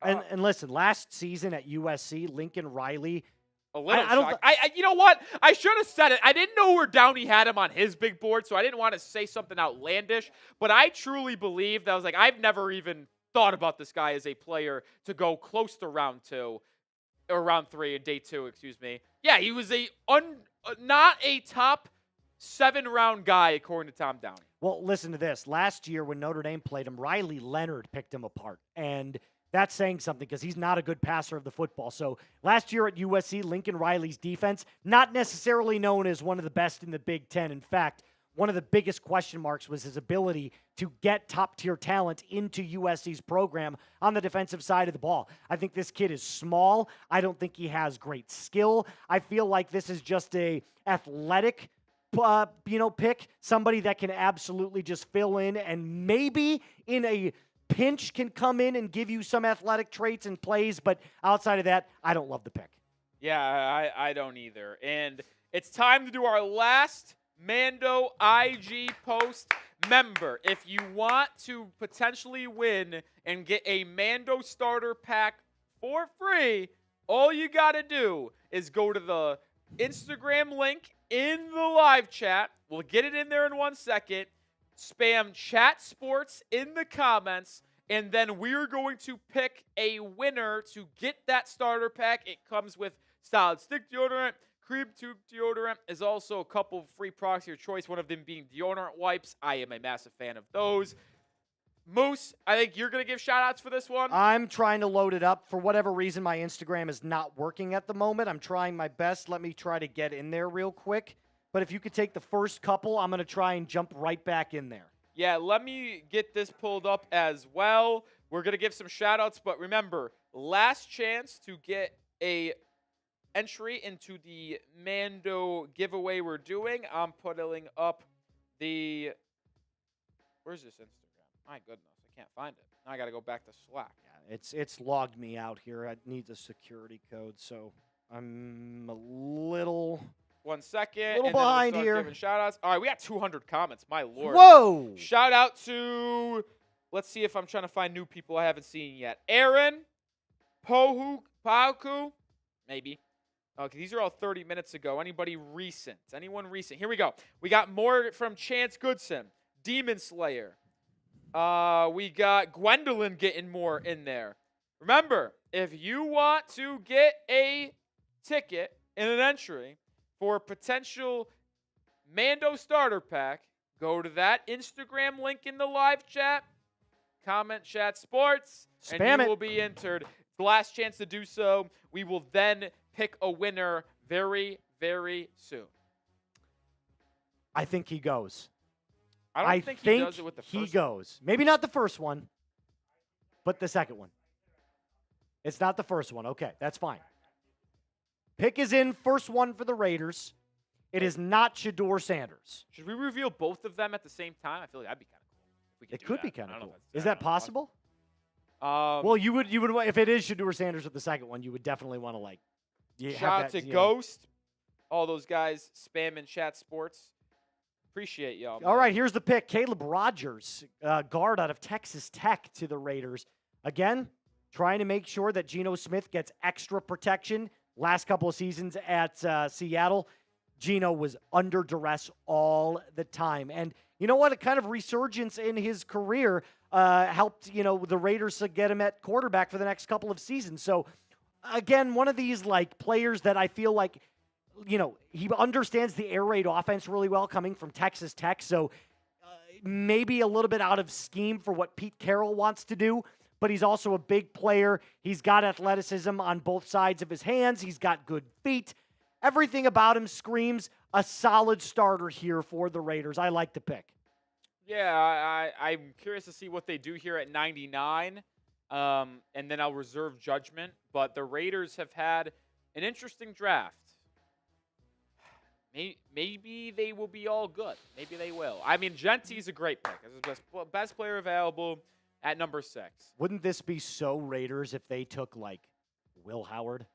Well, that's not a surprise because obviously their offensive coordinator has a lot of ties with Chip Will Kelly. Howard. So it would make sense to actually take him over Shadur, if we're going to be honest. Yeah, it would make a lot of sense, and I just feel like that would just be a massive slap in the face, wouldn't it, to Shadur Sanders? It just, I cannot believe he still has not been picked yet. But hit that sub button for us real quick. We're trying to get to 408,000 subscribers. There's only a couple of picks left. For all of you that are watching right now, if you have not subscribed, lock us in. Help us get as close as we can to that next goal, which is 408,000 subscribers. What's up? Guess what? We're going to be live tomorrow. Yeah, we They are. are. You know how many picks there are tomorrow? Too many. Way too many. Yes. But we're going to have coverage for every single one of them. You know what I can guarantee? What can you What's guarantee? that? ESPN isn't going to. True. That's right. Any of the other sites aren't going to. That's right. But we are. We are. We are. Chat Sports. Chat sports. Look at that. Look at that. Good for the brand. Here it is. Wow, they double dipped. The pick is in for the Raiders, and it is not Shadur Sanders. It is Unbelievable. Charles Grant, the offensive Wow. lineman from William and Mary, someone trying to make the jump from a lower competition to the NFL. He played offensive tackle for William and Mary, and he was very good at it. He's one of the highest graded offensive linemen in this draft if you just purely looked at the numbers. Now, obviously, the competition was not as good as some of these other guys. Many people predict him to have to take the move from outside to inside at the next level, so you could maybe make the argument the Raiders just took 2 guards in a row. But with the question mark surrounding Colton Miller's future with the team, it does not shock me that they went with multiple offensive linemen in the middle rounds here. And this is a developmental player. But if you trust your coaching staff, this is a high upside potential return here. Not that large of a investment. We could look back in 6 years, folks, and really talk about how Charles Grant could have arguably been the best pick in this draft. That's how good I feel about him. But he has to be coached well, and he has to make it happen himself as well. Yes. But, I mean, I do like the potential upside if he is able to develop perfectly here in Las Vegas. Here's a bit of trivia for you, Mr. Roloff. How many GMs and scouts from each NFL team were at his pro day? How many teams? Ooh, interesting. I'm going to go 29. 30. 30. So what does that tell you? If 30 NFL teams out of 32 sent a GM or a scout to come see this guy's pro day. And William and Mary, too. And William and Mary. So clearly they're looking at this and going, is this a diamond in the rough that maybe once in a generation we could get a multi-year Pro Bowl player that comes from a small school like William and Mary? Charles Grant might be that diamond in the rough. I love what you said about the coaching. I absolutely think he needs the right scheme, but under the right circumstances, we could be looking at a multi-year Pro Bowl player. No, and you said that earlier, and it caught me by surprise. This one, it will not. Like, I truly do believe it will take maybe some time. But as I said, if we looked forward and fast-forwarded 5 years, and you told me this guy was a legit Pro Bowl player because the coaching staff in Las Vegas taught him right and developed him, it would not surprise me with one question. He was one of my top targets for the Dolphins in the 3rd round. If they went defensive back and defensive line with their first 2 picks, obviously they went D-line, O-line. But if the Dolphins kept their pick at 98, Charles Grant was someone I absolutely was going to pound my fist on the table for them to take if they did not already draft an offensive line. 100%. All right. Let's announce our winner. Our winner for our Mando giveaway. Jack, are you announcing it, or are you going to flash on the bottom of your screen? He's going to flash. He's going to flash. Oh, this is someone I gave Giggity. a lot of shout-outs to. And our winner is Chance Goodson. Way to go, Chance. Shout out to Chance. I mean, I gave him a lot of shout-outs, so I saw him in there. He was active, and, well, Chance, you're going to be the nicest-smelling man on the block. I tell you what, folks. Yeah, I'm so happy about this. Lotteray, get on in here and tell him what So, he needs to do. Here's what we're going to do. Chance. Here's what's going to happen. Chat Sports will DM you on Instagram if you follow us back. So I think we sent you a follower request. So you've got to follow Chat Sports back on Instagram, and we will send you a DM. Or you can DM at Chat Sports on Instagram, and we'll get back to you. Chance in the chat. So either way, either DM Chat Sports on IG or Chat Sports will DM you if you follow us back. It's that easy. But one more time, Chance Goodson, congratulations. You won. Congratulations to you, Chance. So easy a caveman could do it. And like Nick said, you're going to be the nicest smelling man on the block. Nicest that it could possibly be. We do have a trade. So in the last, 4 picks? We go to 104, you said, right, Sam? I was at 102. Yeah, so so we only have 3 picks. Well, a team wanted to get back up in here at 101. We don't know what the 49ers pick is at 100 at least yet, I don't think. But the Denver Broncos have traded back up into the 3rd round with the Eagles. They get 101 and 134 for 111, 130, and 191. So Denver making a push here to make a selection late on day 2. We will break down who Denver traded up to go get here in just a second. But the pick prior to that selection in trade made, the 49ers went with cornerback Upton Stout out of Western Kentucky. And you know what? I'll say this, Trace. There has been a lot of corners to go much earlier than I thought. Yep. And ahead of guys. This is a nickel corner here. I would be stunned if he's anything other than that. He would have to be. 5'8", 180 is the player that's going to be a nickel at the next level. He's got good quickness, decent recovery speed, and you saw the Niners lose Travarius Ward this offseason. Is he going to replace them? Is that an outside corner? No, but he's going to be a nice addition to that secondary for sure. He reminds me so much of Kyler Gordon for the Chicago Bears. That's kind of my comp for him. He has that ability not only to play that nickel corner slot and drop back in coverage and do a good job there, but Kyler Gordon loves to come off the edge and do a cornerback blitz every once in a while. I could absolutely see Upton Stout coming up and doing that exact same thing. His ball production has fallen off over his career, but what he offers in physicality, I feel like, is one of those things that the Niners are going to value tremendously. He throws that 181 pounds around like he weighs 225. So, physical player, smaller, kind of like a cannonball, but man, when he hits you hard. So I really like the pick here for the 49ers. And listen, if you're going to be that undersized, Trace, the one thing that you need to be quick, you need to be athletic, you need to be explosive. And I think he does that enough for his game to potentially translate to the next level. And listen, we're sitting here at pick 100. We do not know if these players are going to be good. We're just taking chances and darts at the dartboard, folks. But I do not hate this move by San Francisco, who needed secondary help, to go up and get a guy they clearly coveted here late in the second day. Pick for the Broncos is almost in here. Are we going to do these super chats real quick? We could cycle through them real quick if you want to.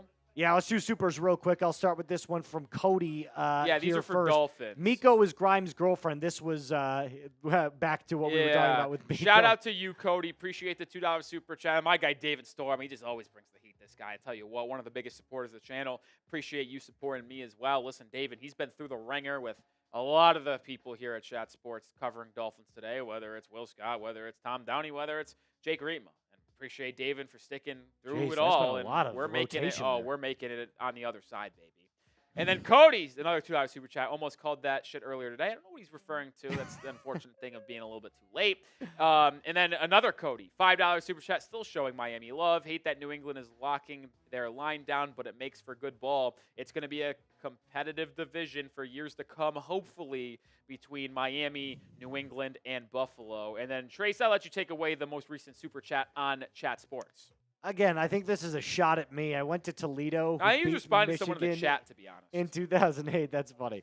Hope you guys are having a great time. This one from Alec. Thanks, Alec. We appreciate you, brother. Yo, we are having a great time. Fun fact about Alec, by the way, this dude, I think if I'm not mistaken, I hope he's still watching, was with me and Smitty for the UConn-Purdue National Championship game in 2024. So not this year's National Championship game in college basketball, the year prior. Dude dropped like $500 in super chats. We got him a Detroit Lions jersey, I believe. I forgot who the player was, but I'm pretty sure we got him a custom Lions jersey. Was it Aiden Hutchinson? Shout out to I think it was just his name actually. Oh, okay, I'm thinking about it. If my memory serves me right, hopefully he's still watching. He confirmed nor denied that. But shout out to Alec Lucis for being in the chat. All right, our super chat menu looks like this. 100 likes for Bean Boozled, so make sure you smash that thumbs up button. We're 15 away from our next one.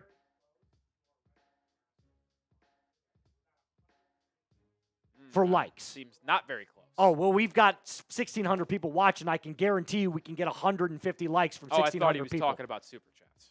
Never mind. I was going to say. No, I can guarantee you can do it. So smash that thumbs up button. Let's beat that record. We're about 145 now away from last year's like record. We can do it.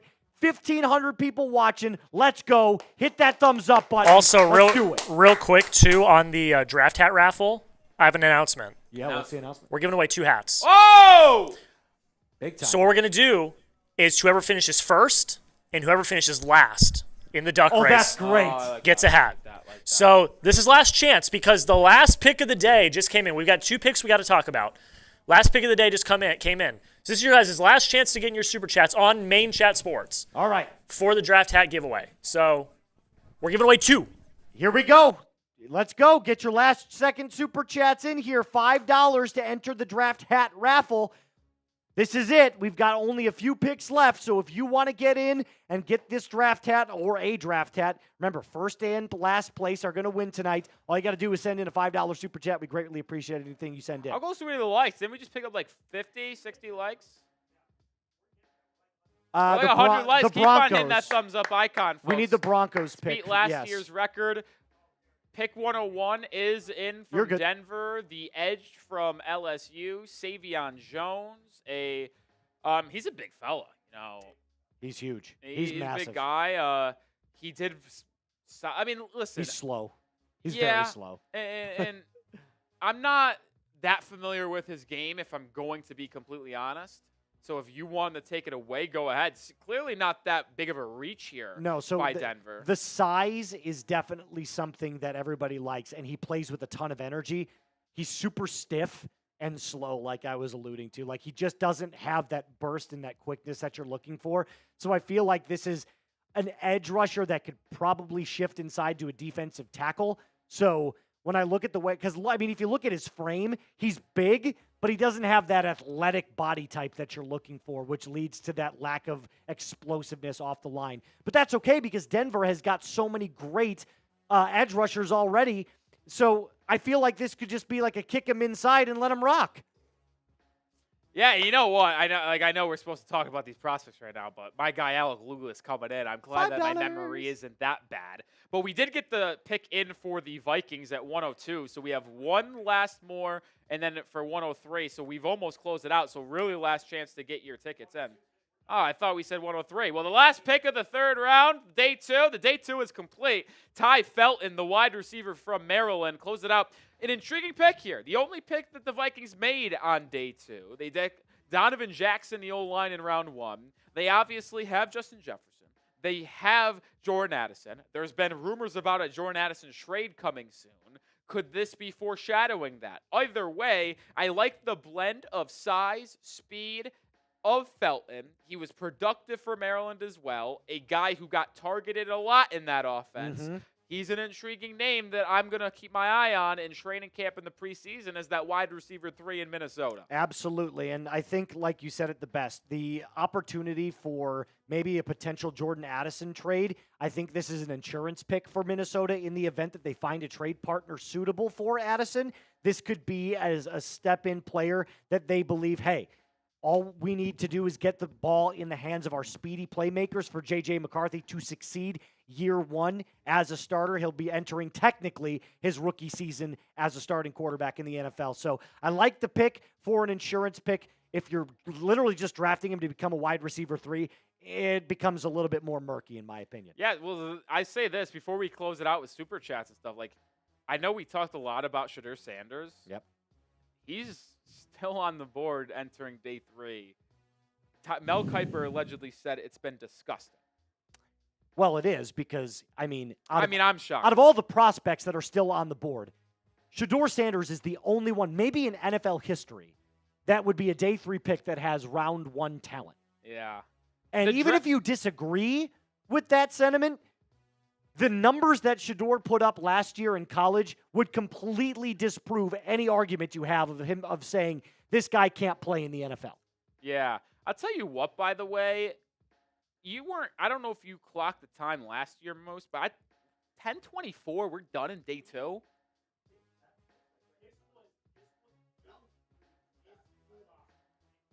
Like, I legitimately, think it was at least a little bit longer. I know they get the picks moving, but, I thought last year it finished, still, around 11.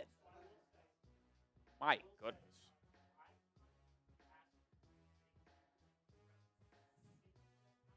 We're at a full hour before that.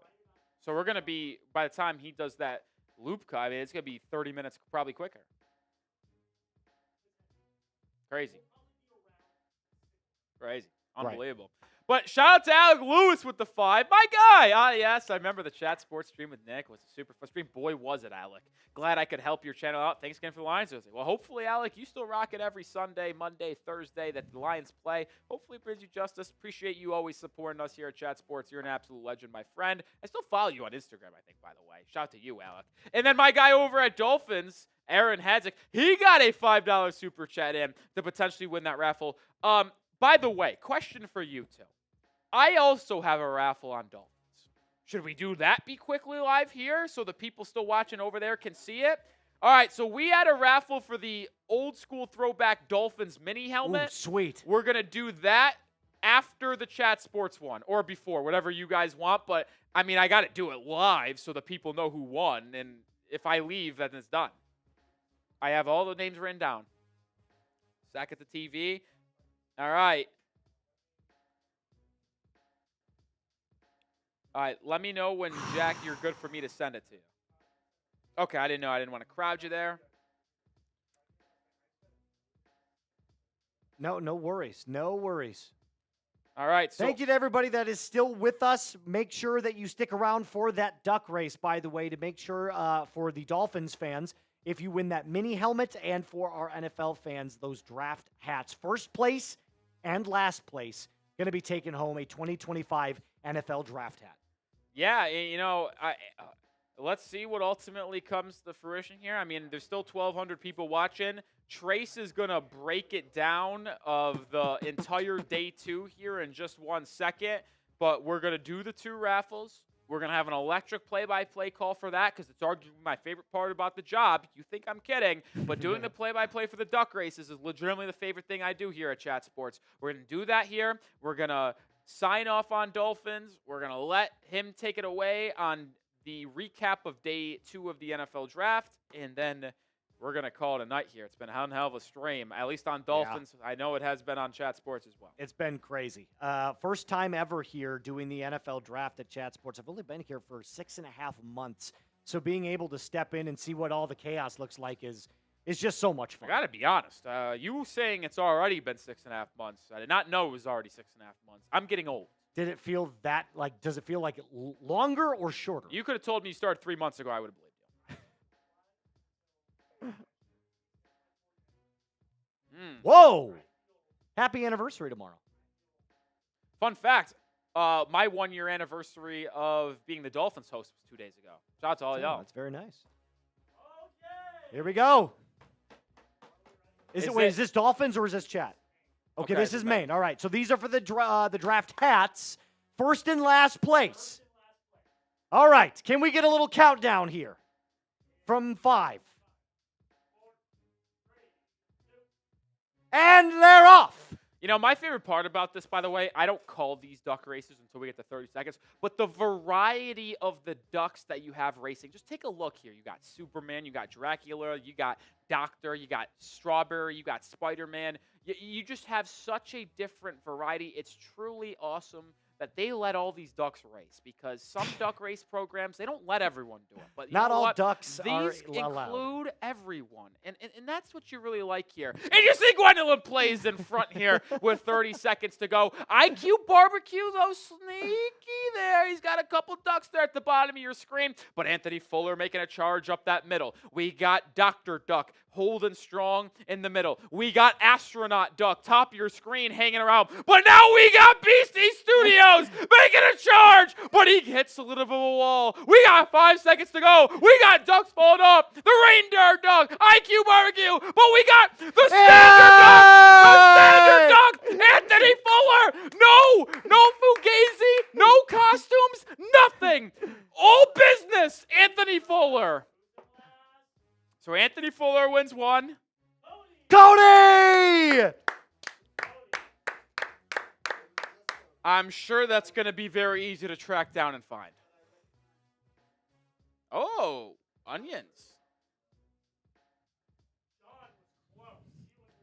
Shout out to Cody. Shout out to Anthony Fuller. What a race that was.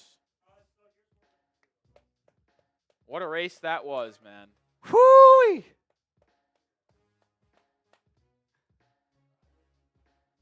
I don't see Fuller. Are you guys in the chat? Happy with a win. So here's what we're going to do. Email us, draft@chatsports, and say, hey, I'm Anthony Fuller, or hey, I'm Cody. I won the draft hat. And we'll ask, we'll get proof that it's you and all of that. But yeah, Anthony Fuller and Cody.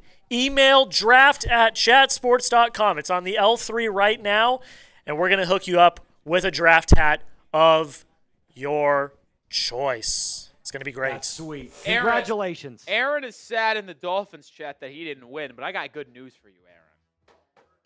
The Dolphins today raffle is about to happen. The old school logo, I don't have it on me. It's still in my other studio. But we're going to do a raffle for the mini helmet there. We're going to ship that out. How incredible is that? By the way, that football, is that for the entire 3 days? Who's got the lead so far?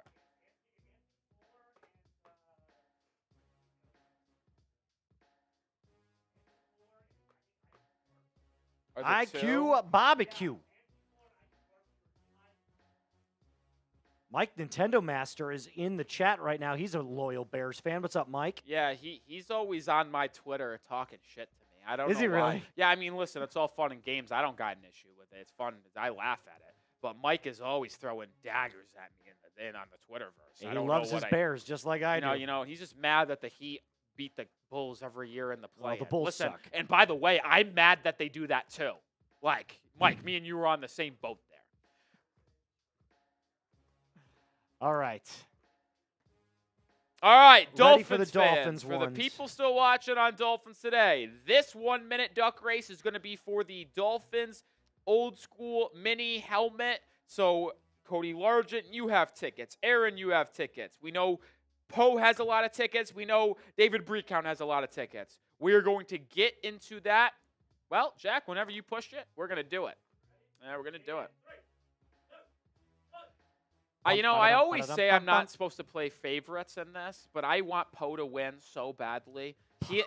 He had an absolute battle with David Breakout over at Dolphins today for the MVP of the stream, and unfortunately, Breakout's just too good at what he does, and he's going to be MVP for the second straight night here on the NFL draft. So I hope Poe gets a little something out of this, and he gets the helmet. I mean, look at him. He's climbing up that little... He's got a lot of tickets. You'll see a lot of Breakouts on there because he put in a lot of money over there, but so did Poe. And Poe's got a couple in the lead here as we start our 30-second countdown. But you can't sleep on Cody Largent, folks, because he's just been a difference maker in the first two games here at the Dolphins Today channel. Poe still holding strong, but now we see Cody in the lead as we got 15 seconds to go. We got 14. Oh, here comes Breakout. He just won't let anyone else win. But how about Andrew Carlson up the middle? Oh, Andrew Carlson. Oh, but Poe. This is Poe.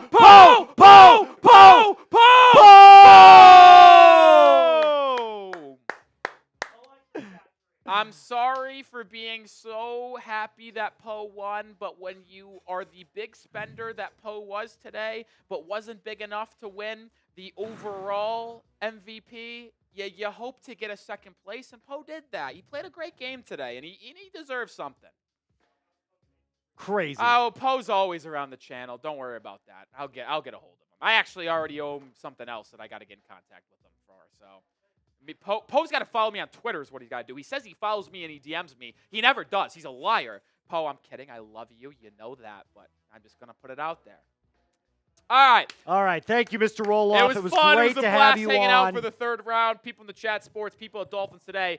As soon as they go Moose full screen here, I'm signing off on Dolphins, and I'm ending that stream. We'll be live again tomorrow for day 3 of the NFL Draft. We'll be live for rounds 4, 5. Dolphins have 1 4th-round pick, 3 5th-rounders, and 3 7th-rounders right now. Should be a busy day over at Dolphins Today. We'll see you tomorrow, folks. It was a lot of fun. Thank you, Mr. Roloff, and signing off as he takes his leave to go back over and finish up Dolphins. Okay, crazy stuff has happened. Shadur Sanders has still not been picked. That's probably the biggest headline right now. Nobody knows why. There's a variety of reasons in play here, in my opinion, but Shadur Sanders is still without a home after night 2 of the NFL Draft. It's insane. I know our chat was electric with all of the rumors surrounding why he wasn't going.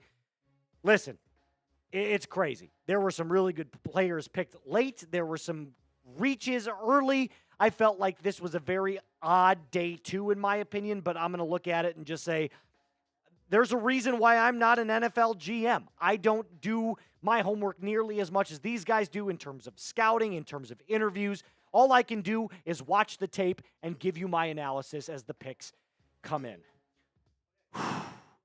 What's going on? Yes.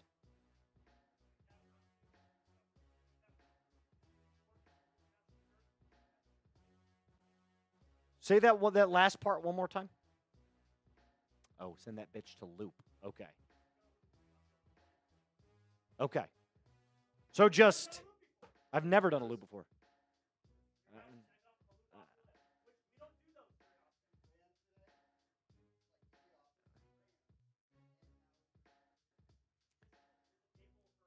All right. Well, my very first loop cut here. So I'm recapping round 2, recapping round 3. We're just going to recycle it, I guess. I think that's the plan here. Mr. Lotteray, all right, listen, there's a first time for everything. This is my first time doing a loop cut here, so you get to see a little bit behind-the-scenes action here at Chat Sports, as Mr. Matthew Peterson says, how the sausage is made. And let's get into it right now.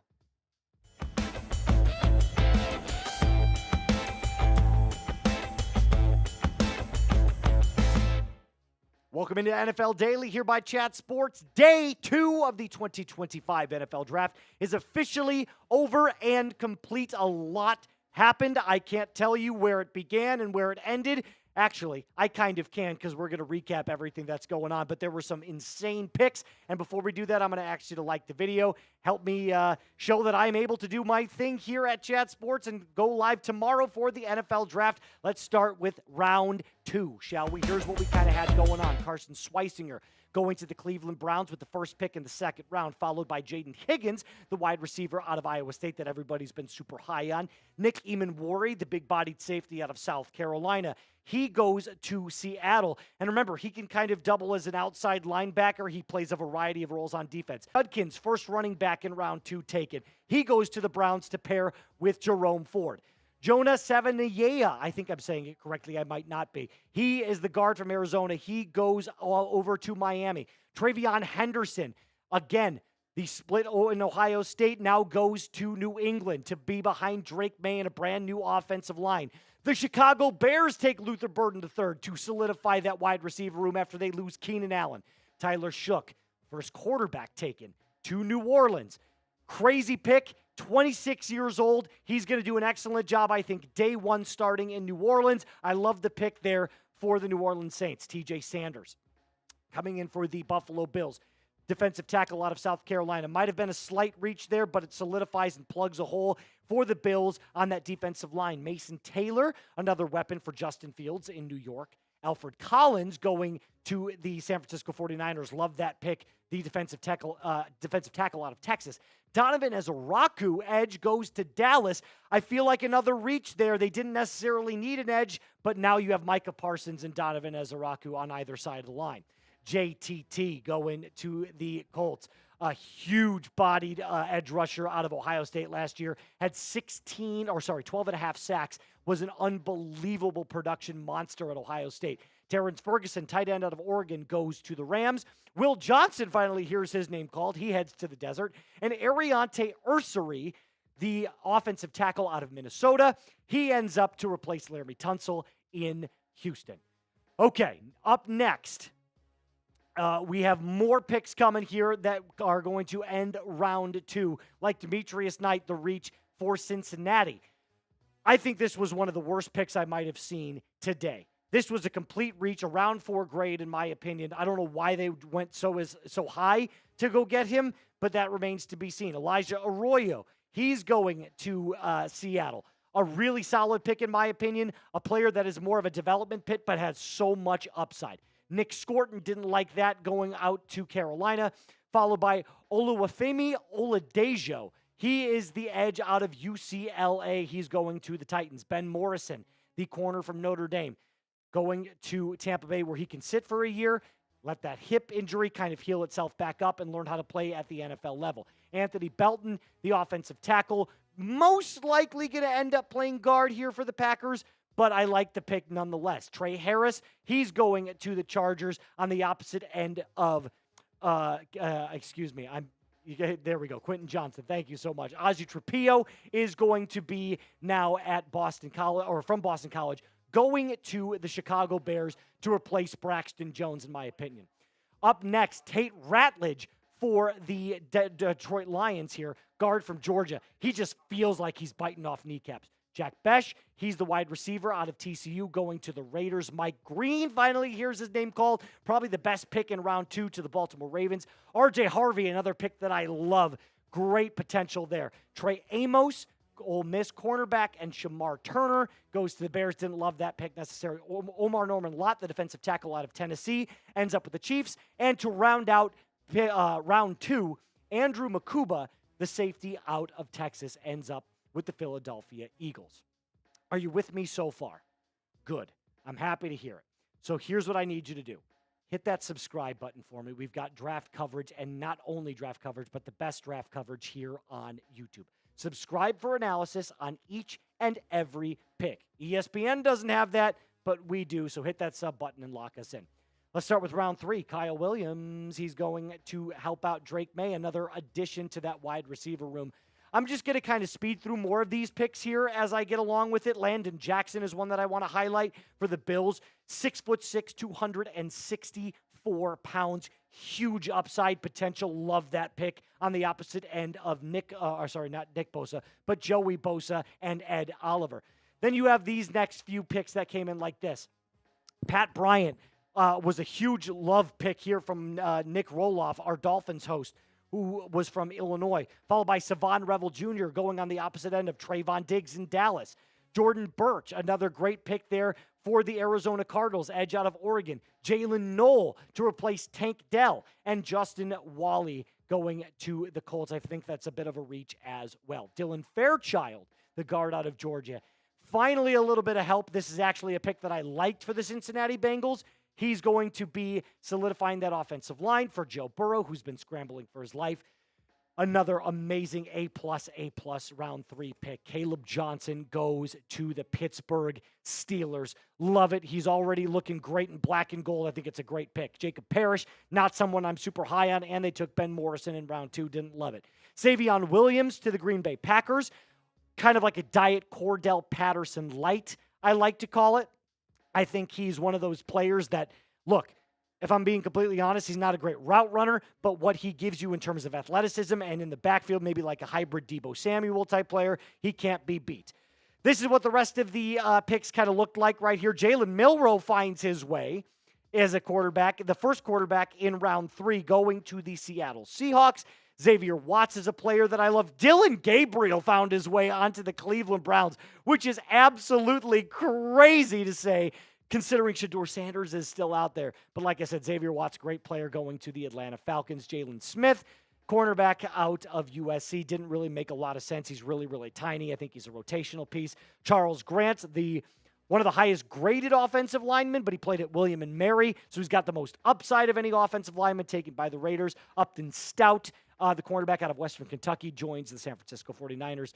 Savion Jones, and rounding out round 3 is Ty Felton, the wide receiver out of Maryland, who will compete for the wide receiver 3 position in Minnesota. This is what Tom Downey has as the best available players. Shadur Sanders is still alive and well.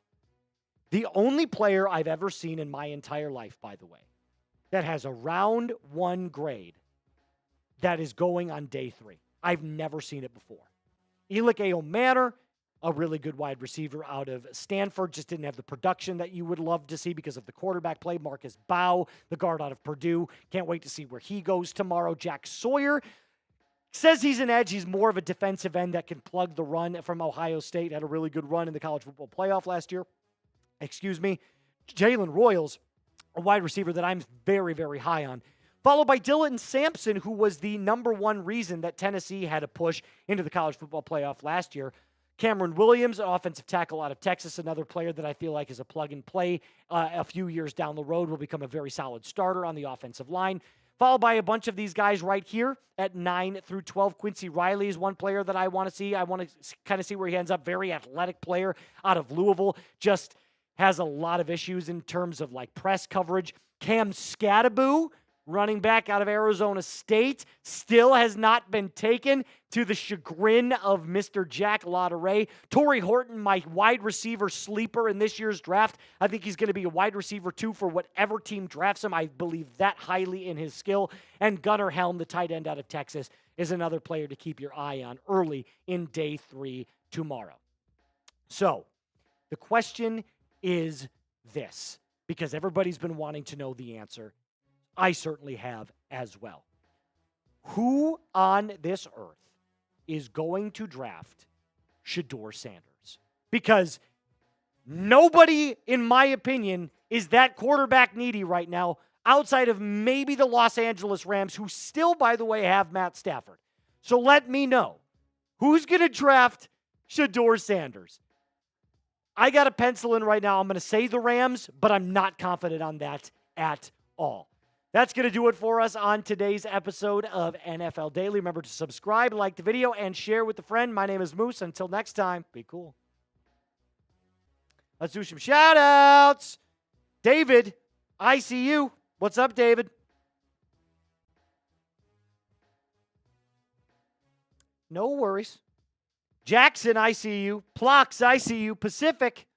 Sanders going to the Browns practice squad is what he says. What's up, Matthew? It's good to see you. He says, hey. What up, brother? Awesome show tonight. Thanks, man. I appreciate it. First time ever doing the draft. And I am tired, man. I am really tired. I think we all are. Yinzer Jake. Yo, brother. Yinzer from Pittsburgh. Keep shouting out, guys. You keep typing in messages, and I'm going to keep shouting them out. Denon, nobody, they didn't like what he said. The NFL did not like that. He thought he was Eli Manning. I got this from a source. Interesting. Are you still talking about Shadur Sanders? Interesting. Steelers take Sanders tomorrow. I don't see it happening. I really don't. It has been a crazy night, Dylan. It's been insane. The fact that Shadur Sanders is still on the board is quite literally, and I don't mean to sound hyperbolic or dramatic about it. This is one of the craziest draft falls from grace I have ever seen. There was legitimate talks just 6 months ago about Shadur Sanders being the number 1 overall pick in the NFL draft. And now he's going to be, at best, a round 4 pick. Make it make sense. His interviews sucked. We know that. These aren't like rumors. His interviews were bad. He turned a lot of people off.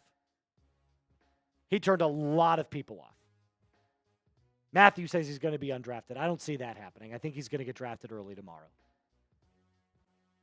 Raiders round 4, maybe.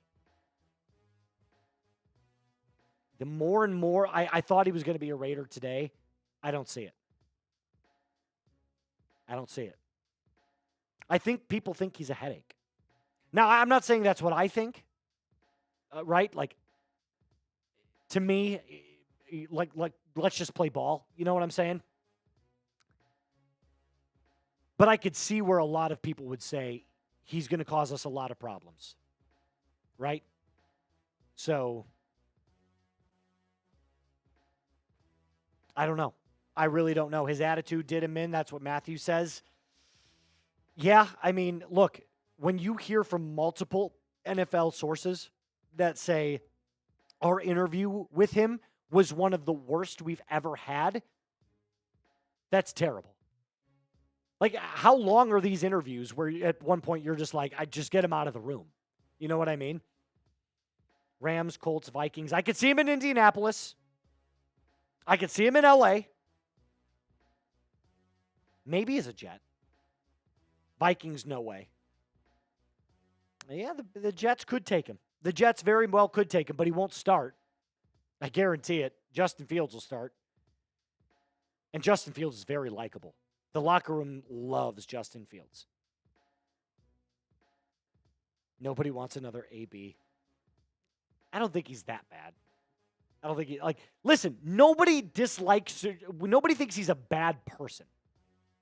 That's how I should say this. Nobody thinks he's an awful person. They just don't like his attitude. At least that's the speculation. So, LA or Las Vegas, I'd have to stake my claim for the Rams.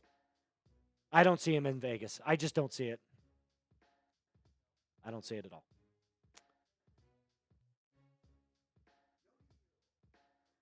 Are we not doing the...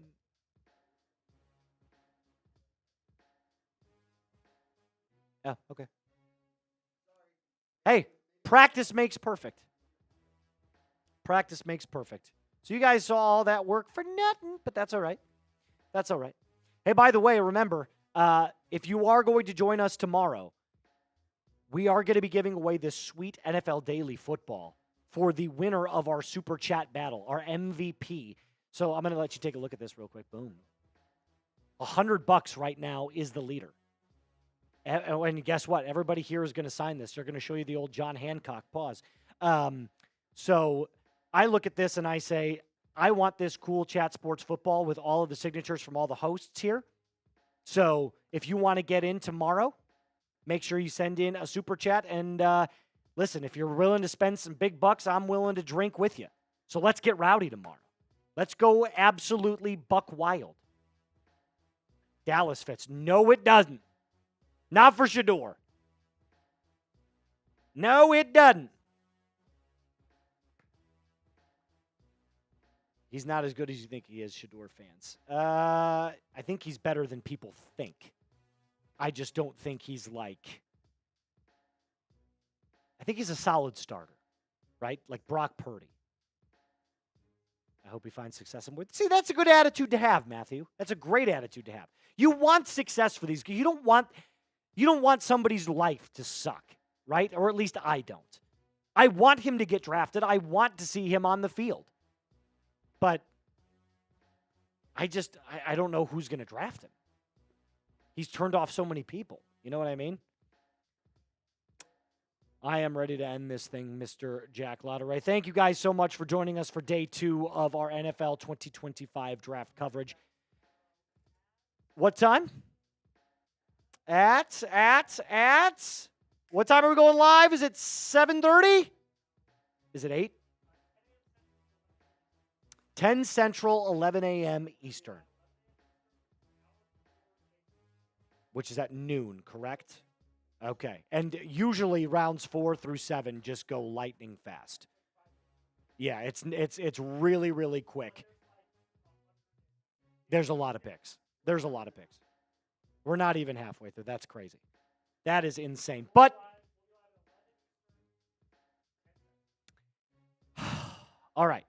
Any last words right here from everybody in the room about Shadur? Because it's...